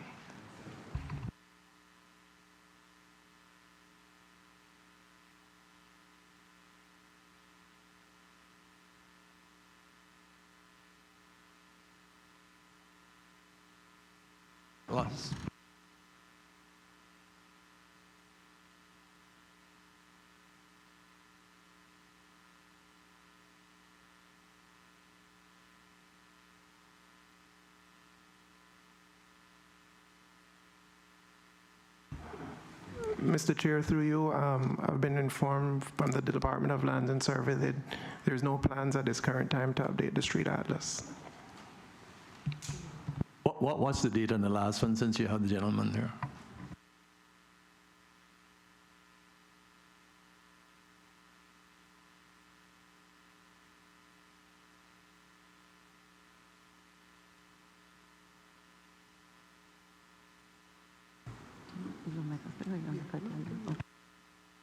Mr. Chair, I'll ask the officer from Lands, Ms. Sophia, if she could enlighten the committee.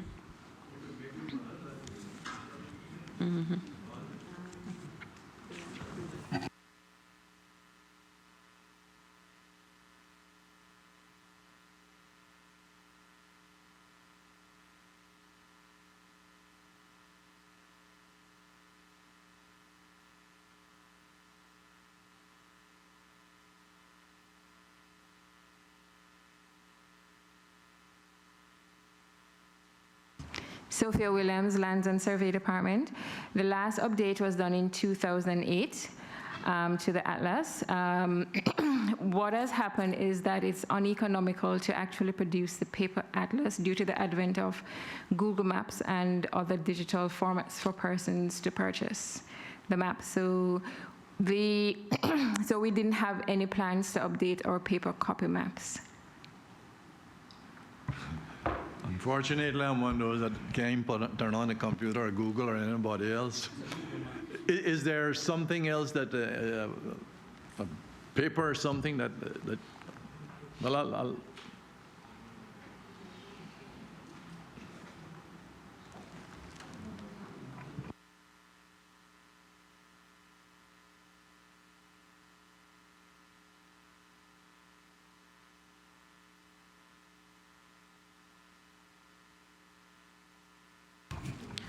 Thank you, Mr. Chair. Mr. Chair, I was just conferring to see about the possibility of producing some limited editions so that for that part of the population that's like myself who still prefer hard copies would get it. And that's a distinct possibility, so I've asked them to look into that.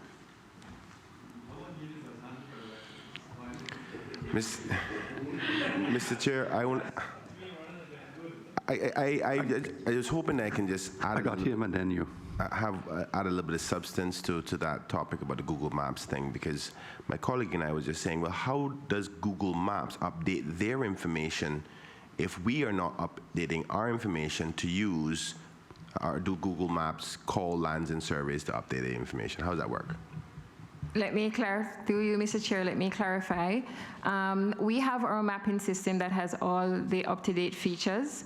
What we're saying is that, for example, we had an arrangement with the tourism sector where we distribute maps, but most persons arrive on island and they have a smartphone and they're able to download a lot of tracking applications such as Waze, so they didn't necessarily need a paper map. So we have our digital information, and it has all the current street addresses. And there are other persons who are coming on island, or for the younger persons, it's very easy to find the same information on Google or on any other mapping application. I totally understand that. What I was trying to say is, does Google and the various different types of networks that do this reach out to planning to update their information, or how is that done?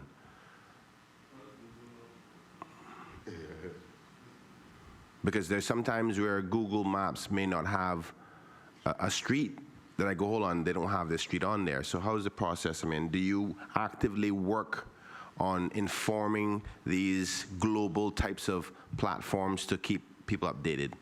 Because we're going to teach Mr. Tuna how to use Google soon. Through you, Mr. Chair, they don't come to us to get the information. They do have their own satellites. They don't come to us to get the information. They do have their own satellites where they can get that information. Well, the satellites may show you the road, but they're not going to show you the name, so they're still going to have to come to you. That's what I'm saying. But they can come down and get the side name, but there's streets who don't need. There's streets in Cayman that don't have names on them, although they're named streets, but the sign's gone. But you get a gist. So I'll just move on to the actual question I want to ask, which is for through you to the minister, through you, Mr. Chair. Before the COVID-19, I think the University College of the Cayman Islands was working to update the salaries to be in conjunction or to make it be appropriate salary range of the university professors. I know COVID-19 happened and things kind of went haywire. Did we ever resolve the salary issues for the faculty and staff at UCCI, and was the monies allocated? Because I think there was some issues about having enough monies necessary to bring them up to par for those who were behind in their salary scales.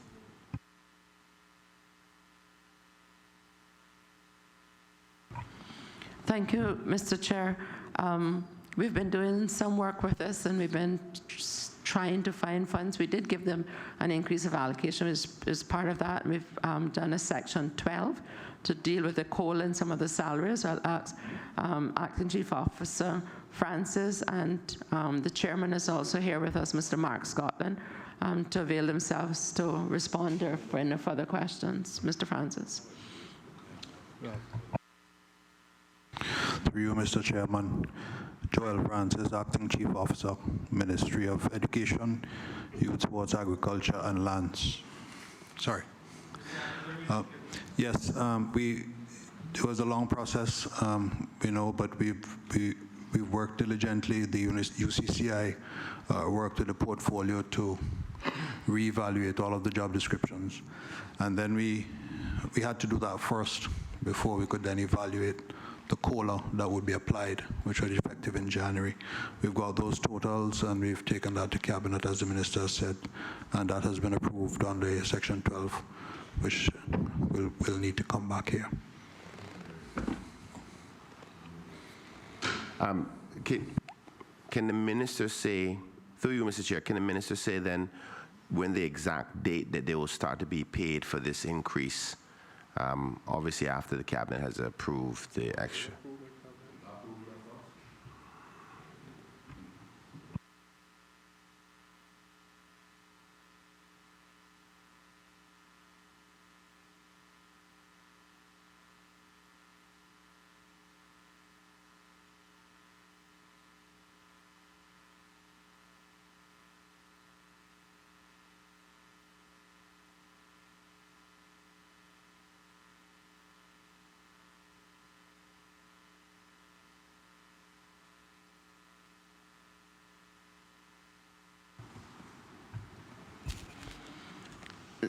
Thank you, Honorable Member.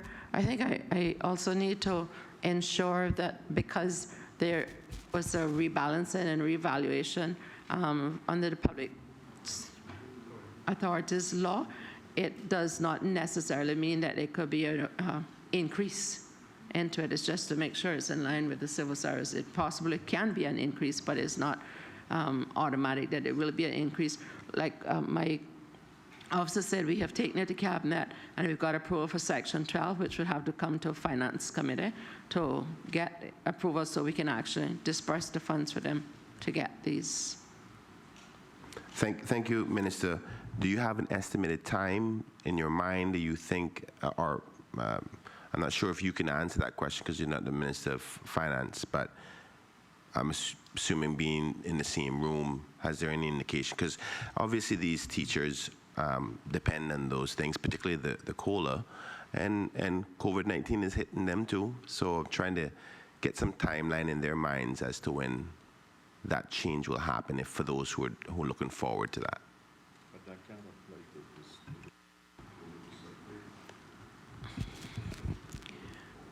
Thanks to the honorable member. The member will surely appreciate that the commitment is there to pay it by the fact that the minister did take the cabinet paper to seek approval, that we did work in concert with UCCI and Ms. Gloria from POX to get to the stage that we are. It wasn't an easy piece of work, but we were able to persevere and get that. The ministry have, like I said, taken it to cabinet, and we've got approval for section 12. And I feel like I have an audacity for hope that it will get approved in Finance Committee. I obviously don't set the Finance Committee, but I'll be available and present whenever it's set.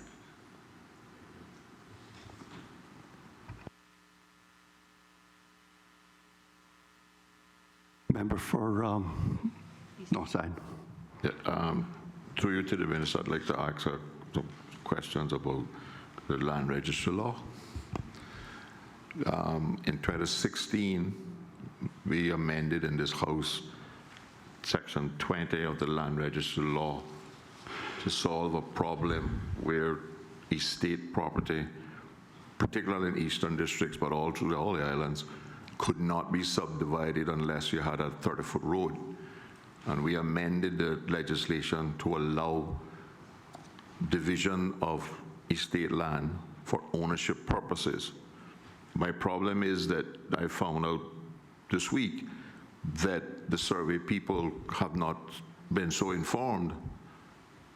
And I had a big discussion with a surveyor who told me that there was no such thing. And I'm wondering why hasn't the land registry people had, done some public education on this, because it affects a lot of people, particularly in Northside and East End. We have 4 generations waiting to get estate property divided because they couldn't have a 30-foot road. And I would ask for a commitment that some public education be done on this.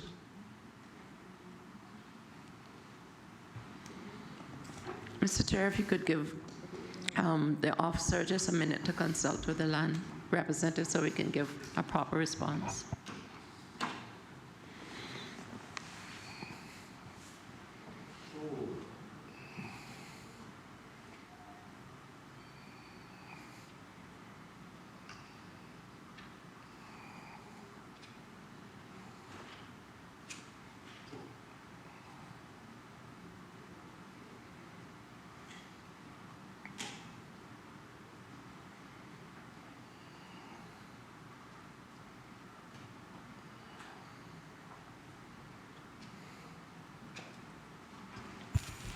Mr. Chairman, a short response is that I've just indicated that it's a reasonable request from the member from Northside, and that motion should be put in place to commence proper PR on this so that it wouldn't hinder any registrations. I'm not sure whether the member has submitted the application already or... No. Okay. But my concern, what I want to find out, is that the land registry has equipped themselves to do this subdivision without planning permission, because it seems like they're telling people that they have to get planning permission even to divide land for estate purposes.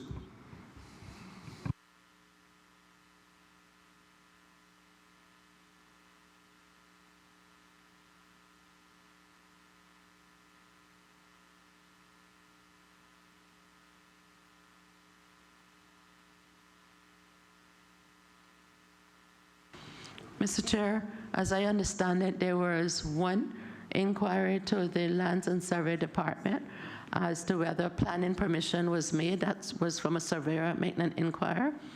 I don't want to call his name really on air. And I'm reliably informed that he was told that he does not need planning permission. And if that was not conveyed, if we're talking about the same surveyor, I'm sure Ms. Sophie would be happy, being a lawyer herself, to put it in writing to the member so that he knows that it's not Lance, but maybe it's the middle person. My concern is that the general public is not aware, and I have a suspicion that the reason the survey people might be doing it is because if you go through planning, it's more money for them. Because it's a very complicated and elaborate process to get a subdivision approved through planning.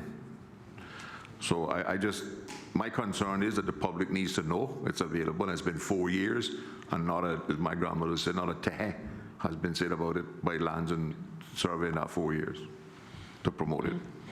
There's a good religious song that says 4 days late, but still on time. So hopefully 4 years late is still on time. You can get it done in short order. They have been instructed, and I have good staff, so I'm very confident that they will go and do a PR.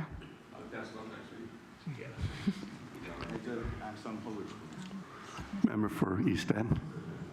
Thank you.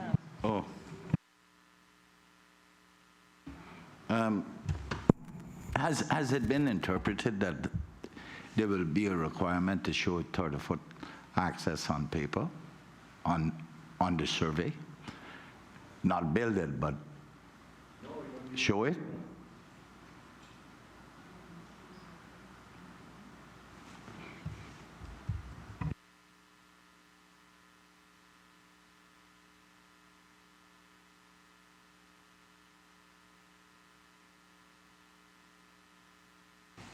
Mr. Chair, the Land Register will respond to the Honourable Leader of the Opposition.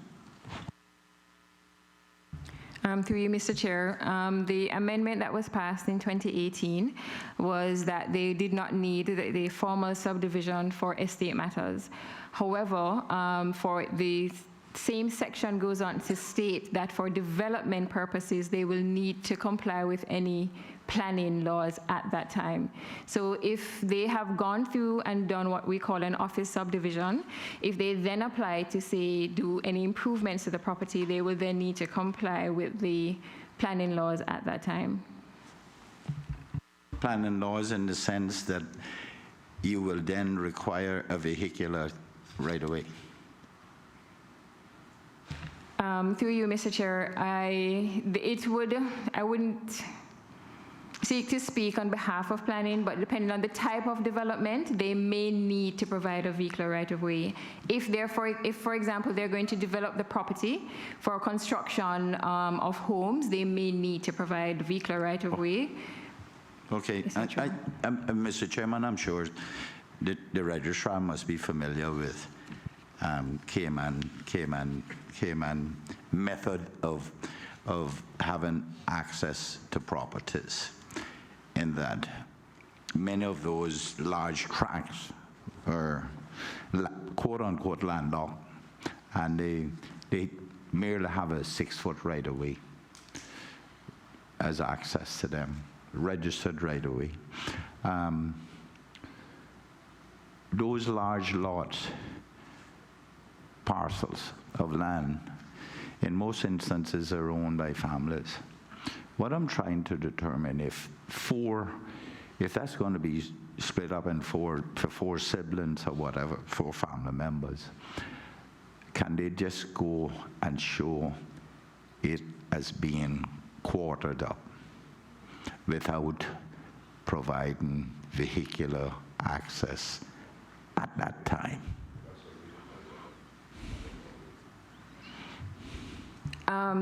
Again, through you, Mr. Chair, when they can show that they can make the application if there are 4 beneficiaries to an estate.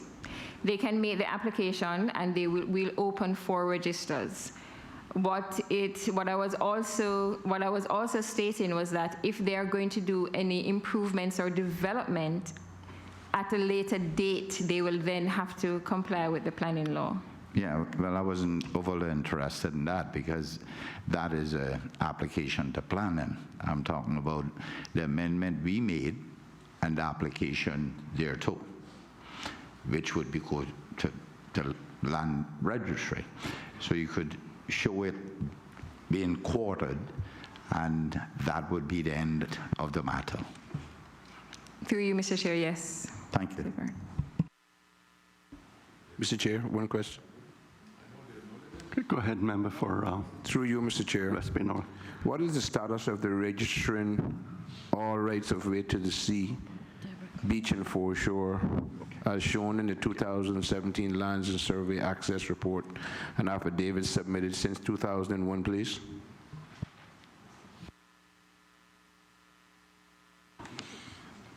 I'll ask Officer Wilbur to respond to the honorable member from West Bay.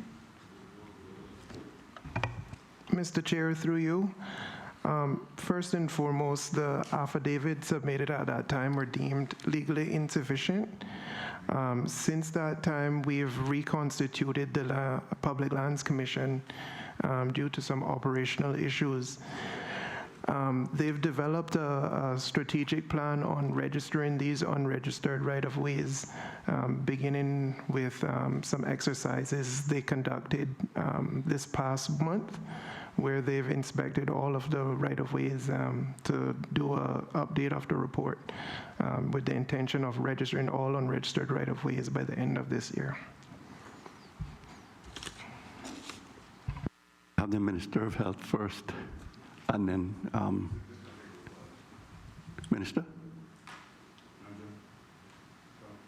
You had a question?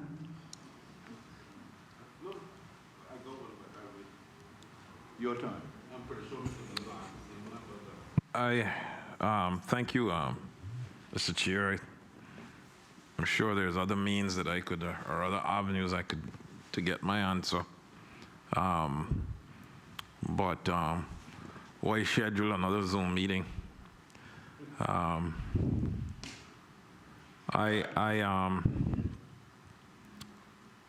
want to thank the minister for vision in terms of providing buses for the for all of the primary schools and all of the schools. I just wanted to, I know they had a question as to why a bus could only take 19 persons, but I wasn't sure if you had an answer as to Bordentown Primaries, if that ours was a 30-seater bus.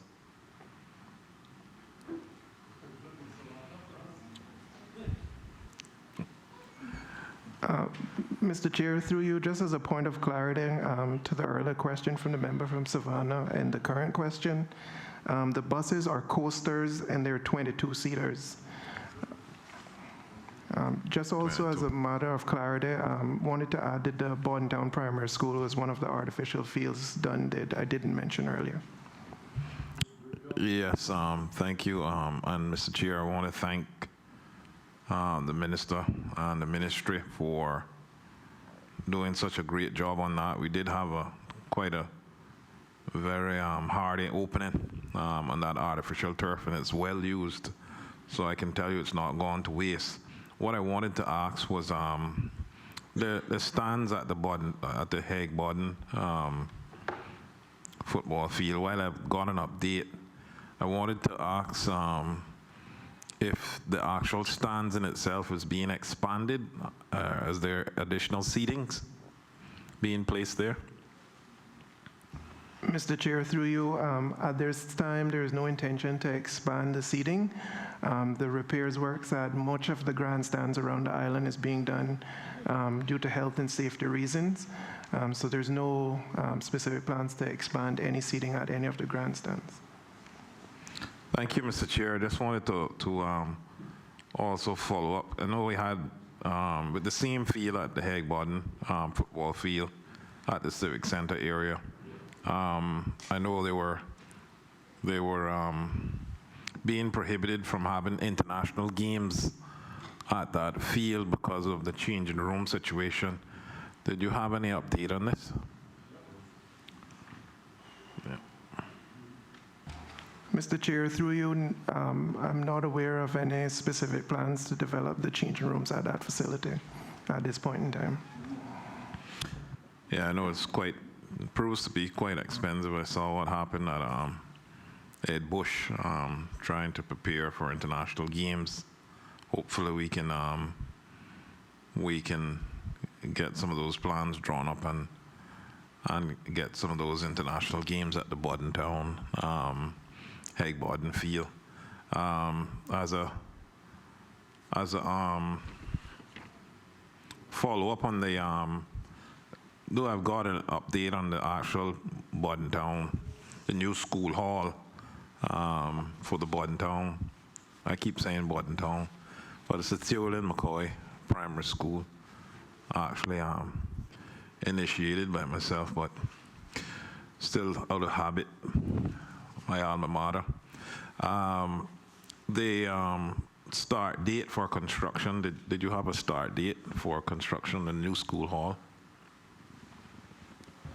Mr. Chair, through you, while we do not have an exact date, we're targeting the first quarter of 2021 as the start of construction. I thank you for that, and I just wanted to mention in terms of the boxing gym and the question asked earlier. This was actually a project from 2009. Public Works already had the plans drawn up for a boxing gym, a 25-meter pool, and a clubhouse. This was long before Pacquiao, and definitely is something that I think that the Eastern District children could benefit from. I can only say that it takes such a long time to get a space at the 25-meter pool in at Truman-Bodden area, and most Eastern District students are left out. So that would be a joy and beauty to see a 25-meter pool in the Eastern Districts for all to use.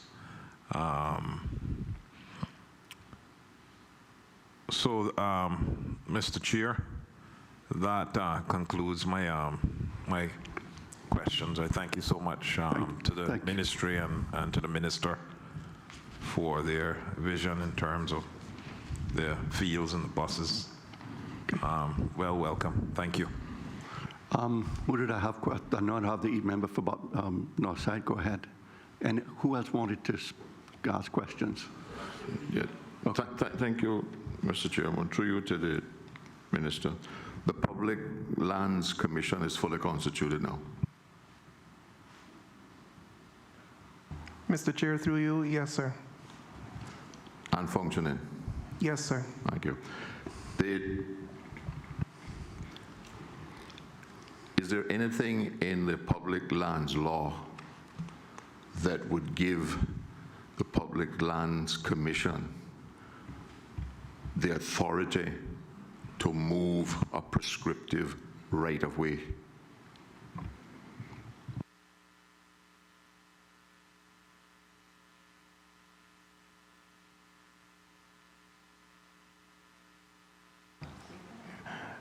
Mr. Chair, through you, not as far as I'm aware, no.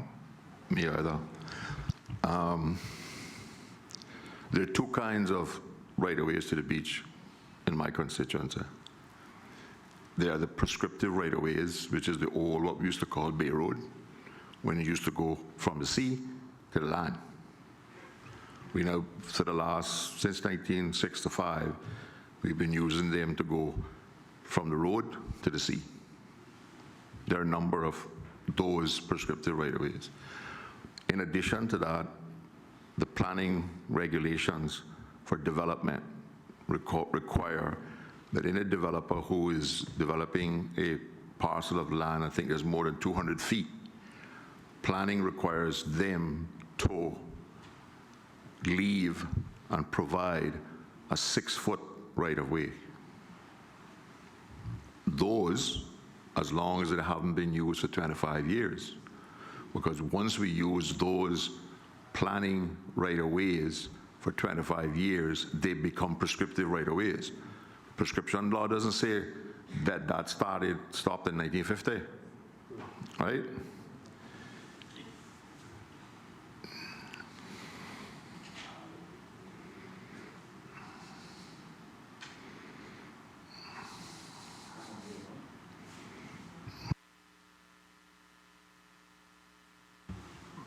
Is there anything in the public lands law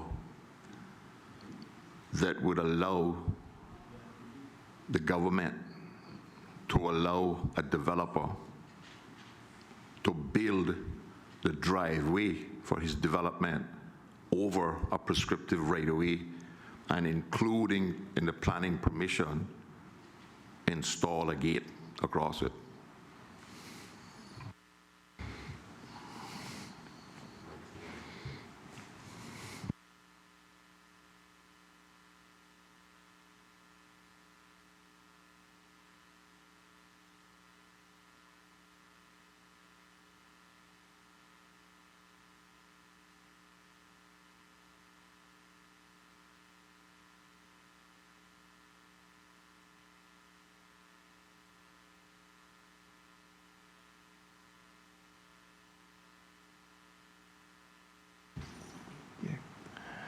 Mr. Chair, through you, again, as far as I'm aware, there's no provisions in the public lands law to authorize the Public Lands Commission to do such. However, it is my understanding that the Ministry of Planning and their legislation and the CPA can move certain right-of-ways. There is no provision in the current planning regulations to allow anybody to move in a right-of-way. The government changed the law about, maybe Mr. McLean gone, about 6 or 7 years ago to allow certain developers along the 7 Mile Beach, who begin with D and end with T, so I won't call in the names, right, to be able to move certain right-of-ways. When the member for Easton and I challenged the minister, Mr. Honorable Kurt Tippett at the time, he said he hadn't been done. We went and got in the law, showed it to him, and he was shocked.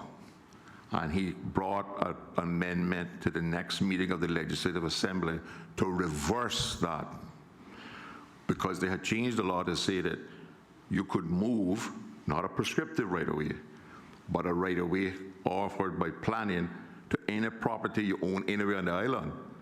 So the right-of-ways along 7 Mile Beach could be moved to East End.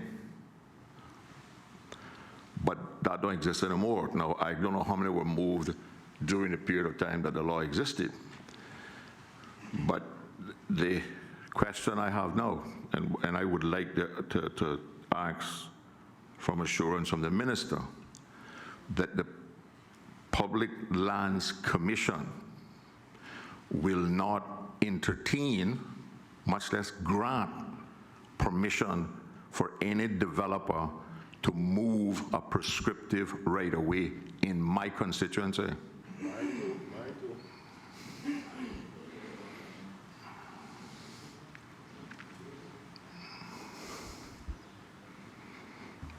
Mr. Chair, through you,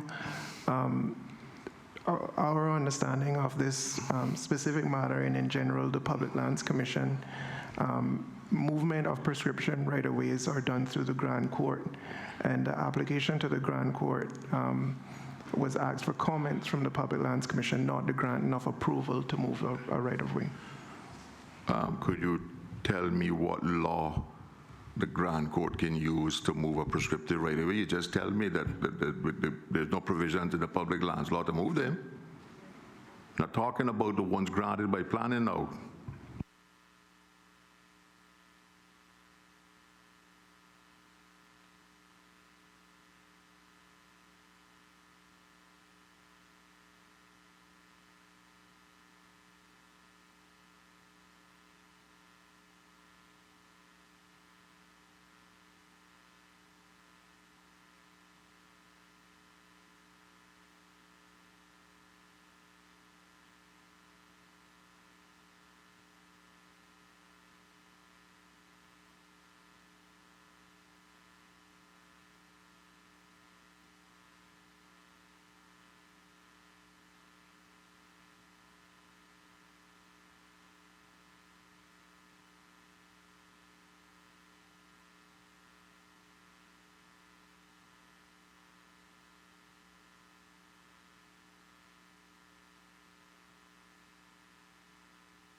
Mr. Chair, thank you for your indulgence. The rep from the Lands will respond to the honourable member from Northside. Through you, Mr. Chair, under the registered land law, if an owner of land has made a dedication, not the prescriptive right-of-way, if an owner of land has voluntarily made a dedication of their property, a portion of their property for access to the sea, then the only person who can make an amendment or only the Grand Court at that point could then give an order in terms of relocation of a dedication that has been voluntarily made. In relation to the prescriptive right-of-way, those would normally have been crystallized in law, and I don't know of any precedent where the Grand Court normally would interfere with that right-of-way.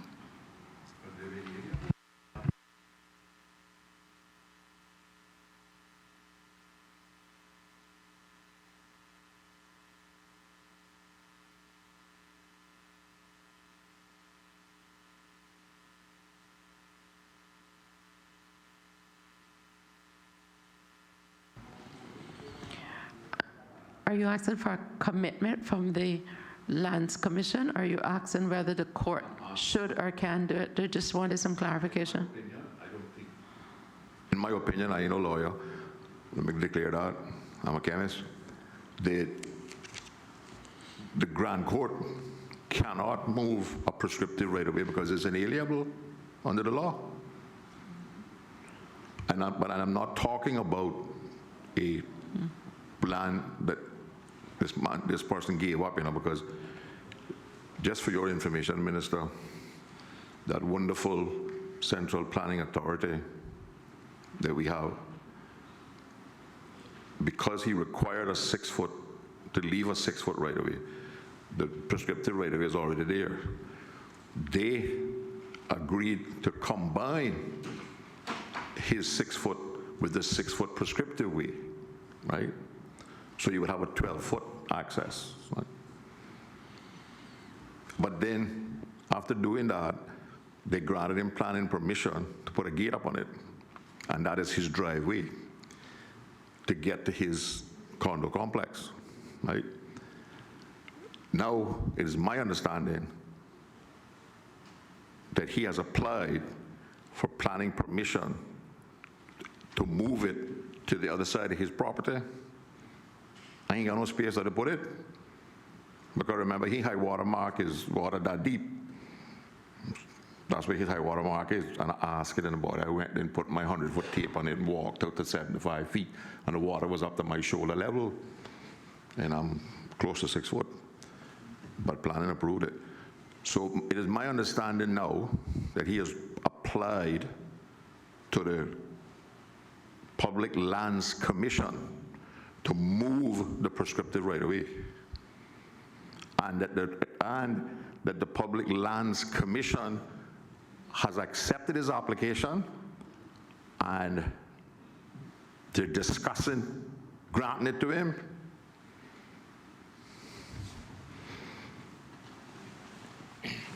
I don't have the minutes. I'm going to FOIM, but I can get them.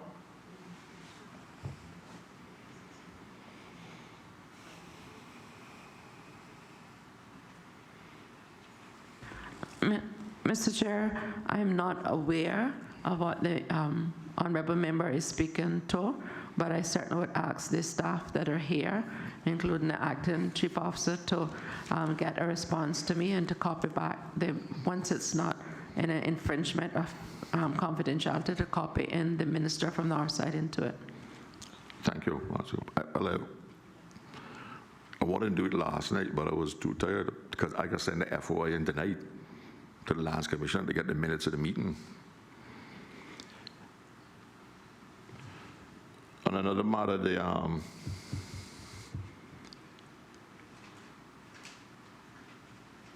the Ronald Forbes playing field. We've been working on the stands now for, what, 3 years? And they came up last year, took it all apart, left 8 pieces of steel pointing up in the sky. Nobody has come back since. They've left their stages there. The seats that should have been inside is scattered over the thing, and children are playing there. People go there and do a lot of walking because now that you put on the street lights that come on, a lot of people use it, a lot of kids use it. And I need to get a commitment that either we're going to fix it, or at least we're going to move the equipment and make it a safer environment. Mr. Chair, through you, we reached out to the contractor recently to follow up on all of the works they've been contracted to do at the grandstands, and they have undertaken to have those completed within next month. So you should see some swift action on those. What is the policy on the restroom facilities that exist on these fields? Honestly, the reason I'm asking that is because the one at the Ronald Forbes play field has a dead boat lock, a regular lock, an iron gate with 2 padlocks on it, and they're never open for the people to use them. I mean, but where do you build them? Just so you could say if there we can lock them up?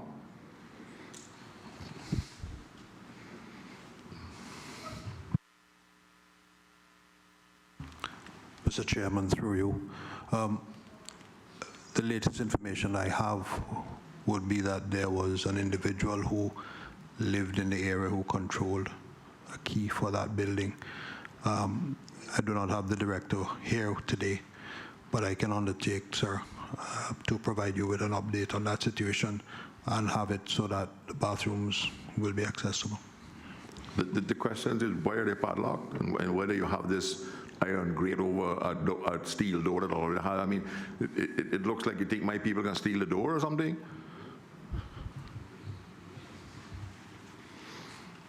And you know. Yes, Mr. Chairman, through you, I do undertake that I would look into it, sir, and get sorted. Because children, I would assume that the restroom facilities were put there so that when children are playing on the field, they would have access to the restrooms. Yes. Right? But the primary school children, that's where they train football, but it's like getting Fort Knox open. Right? They're never open. I mean, At some point in time, I say, I don't understand why you lock them to start with, right? But if you go, there should be a schedule, and if somebody books the field, which most people don't do because they just go to the walk, right? And we all have calls of nature, right? Why are they locked? So the policy of the sports department is that these things must be locked and double locked and crated, and if you want to use them, you have to find a person who has the key to come and open it. That could take a while, and you can only practice yoga so long. Some of them little children can't hold that back that long. Understood, sir. Through you, Mr. Chairman, again, I'll give a commitment to look into it. I know that the facilities themselves are not manned, and that may be part of the issue in terms of safety and so on, but we'll look into it and develop a solution that's acceptable, sir. All those in favor of EG?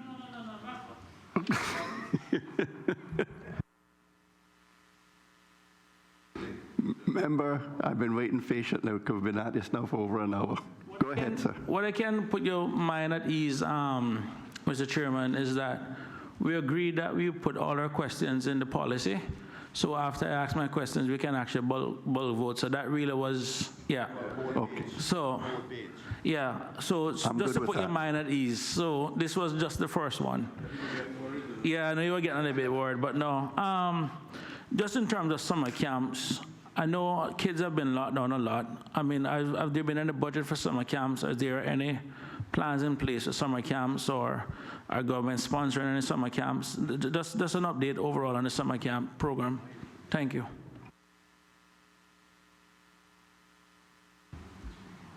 Mr. Chairman, through you, I do not have a schedule with me, but I know that the Department of Sports intends to offer some camps. We also support a number of NGOs, such as FC International, to put on annual camps. But what I can do is get information from the director, sort of get it all together in a document. I know that the Department of Sports was also working in collaboration with the Cabinet Office to publish guidelines for the opening of summer camps, and that has been done in the sort of COVID era. So I can undertake to get that information into a document with the camps that we know, both those offered by NGOs and those that will be offered by the department. Okay, thank you very much. Through you, Mr. Chairman, to the Honorable Minister, what is the government policy with regards to asking some of these some of these organizations that receive like government grants on getting audited financial statements done?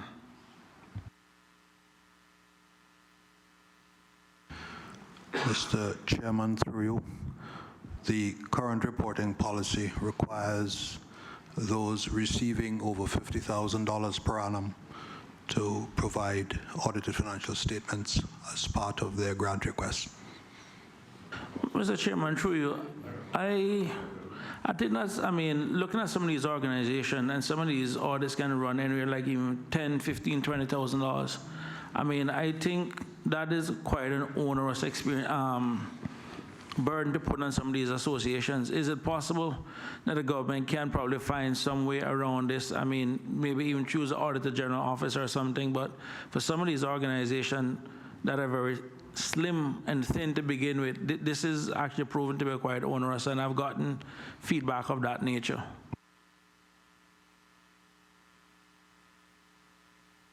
Mr. Chairman, through you, for the particular policy affects, I believe, 7 entities, national governing bodies of sport and the Olympic Committee. In the vast majority of cases, sir, the Constitution and Articles of Association of these entities require them to provide and develop annual audited financial statements as part of their constitution. The government also has it as part of our reporting policy, but as I said, in most instances, it is not an additional strain on them since their own internal governance mechanisms require it. But what about those where it is a strain on them? Like, I give a perfect example. I think the Basketball Association is one of them. I remember, I think, speaking to one of the people involved with that, and I mean, for them, it was actually proven to be quite burdensome. And that's the reason I'm just trying. No, I do understand that some of them that are registered charities have certain requirements and everything else. And I know some of them are, I think, members are maybe Section 80 companies too. But I think there's some discretion at least Cabinet can exercise. And that's the reason why I'm asking the minister, at least from that standpoint, to take a look at that from a Cabinet standpoint to see what can be done to help some of these organizations, even if it means them writing to Cabinet and asking permission or something to waive, but at least some level of hardship for some of these associations. Thank you, Mr. Chair. Mr. Chair, it is an issue that have consumed quite a bit of my time and mind, and I had hoped that a resolution had formed. I think some of the genesis of it actually was when the decision was made before my time to move the coaches from civil servants to put them into the discipline. I think that certainly for me, there was not a full appreciation that part and parcel of the grant was for the remuneration of that coach. So we find that once that has been subtracted, there's just a de minimis amount of funds that are left, that if you actually do an audit, it leaves very much for the program development. So I've expressed my sentiments on that, and we have, let me just put it this way, a resolution would be found. Thank you very much, Madam Smith. Well, I am quite confident that it will. And just one question while we're on the summer issue. One of the things that affected some of my constituents is during the summer months, those that are employed as bus wardens. I understand that some companies continue to pay during the summer months and some don't from a bus warden standpoint.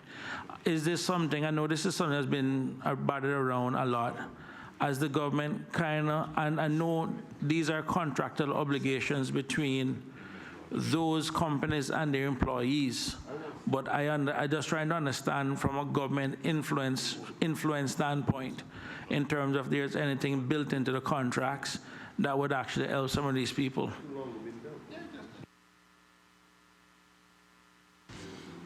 Mr. Chair, as I understand it, that the contracts that we have with the relevant bus services is for services provided.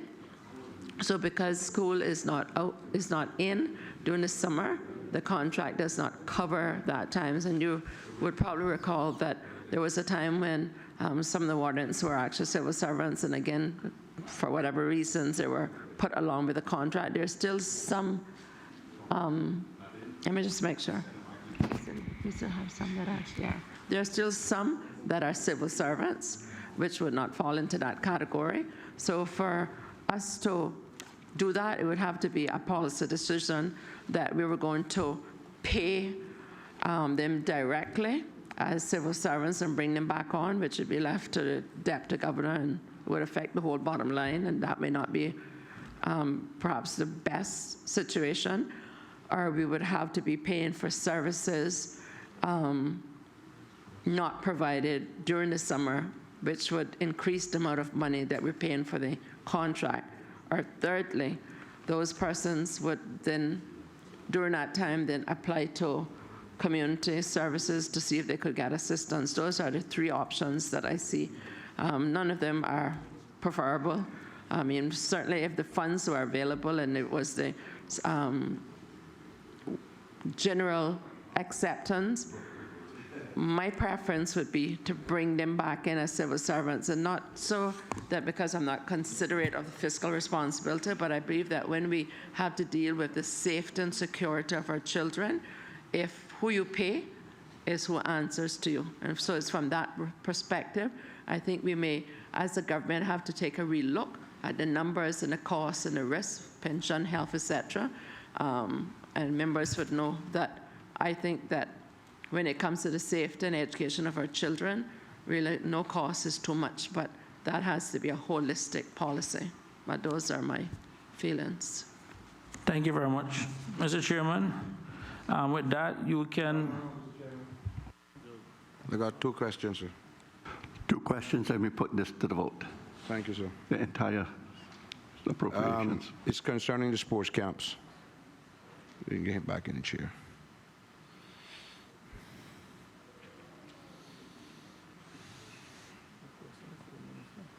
Member, please ask your questions. Through you, Minister, just now the member from Town West asked a question about sports camps. Could that answer please be repeated? Mr. Chairman, through you, my recollection of the answer is that we support some NGOs to do camps, and I do not have the information at hand in terms of all of the camps that will be offered this summer. I also said something along the lines of the sports ministry working with Cabinet to develop guidelines in the COVID era, and that I would undertake to give a document with all of the camps that we know of and do relevant public relations around them. Mr. Chairman, through you, did I also not hear that the sports office is putting together some or something like that?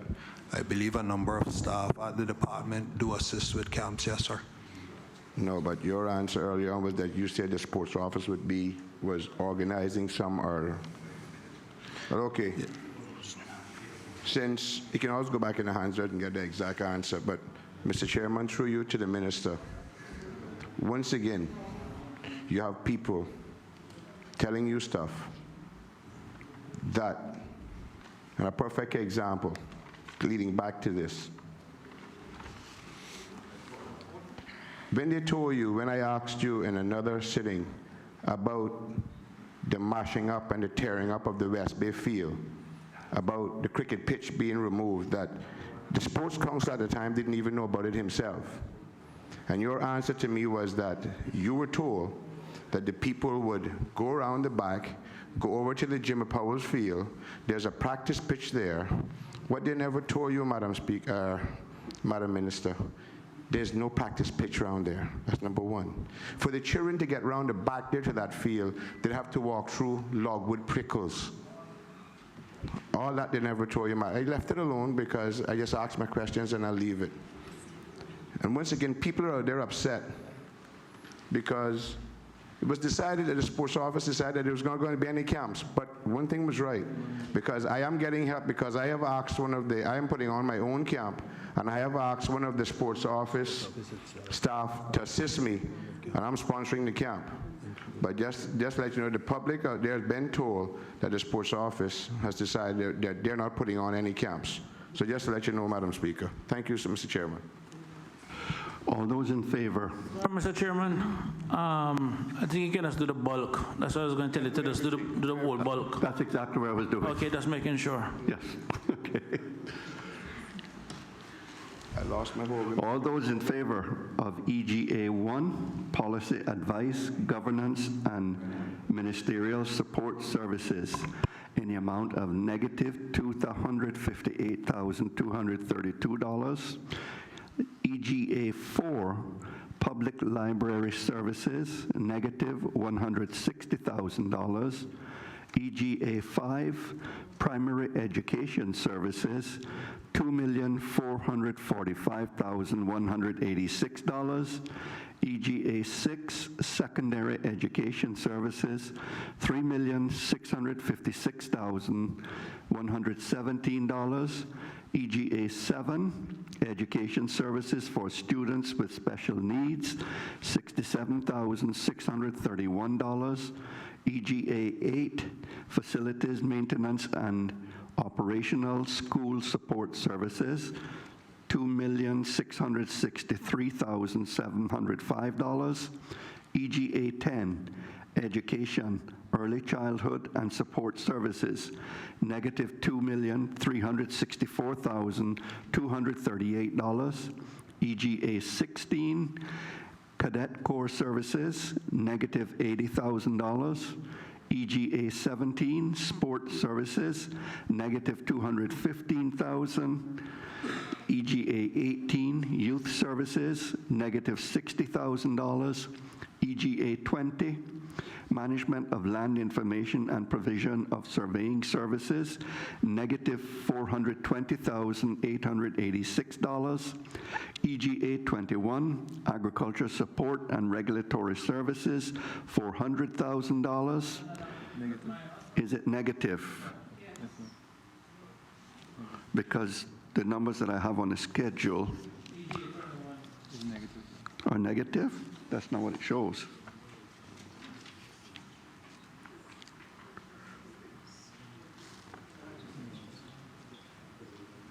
On the original schedule, it's 340,000, and we're adding 60, so it's a positive 4,000. It's an increase.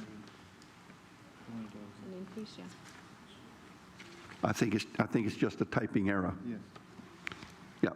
So we need to amend that. It's not a negative 400,000. It should be a positive 400,000. Okay. CCO 1, Teaching of Tertiary Level Professional and Vocational Programs, $1,321,054. NGS 25, Teaching of Tertiary Education Courses, $160,000. NGS 84, Cayman Islands Agriculture Society, $52,560. TP 27, Preschool Educational Assistance, $140,000.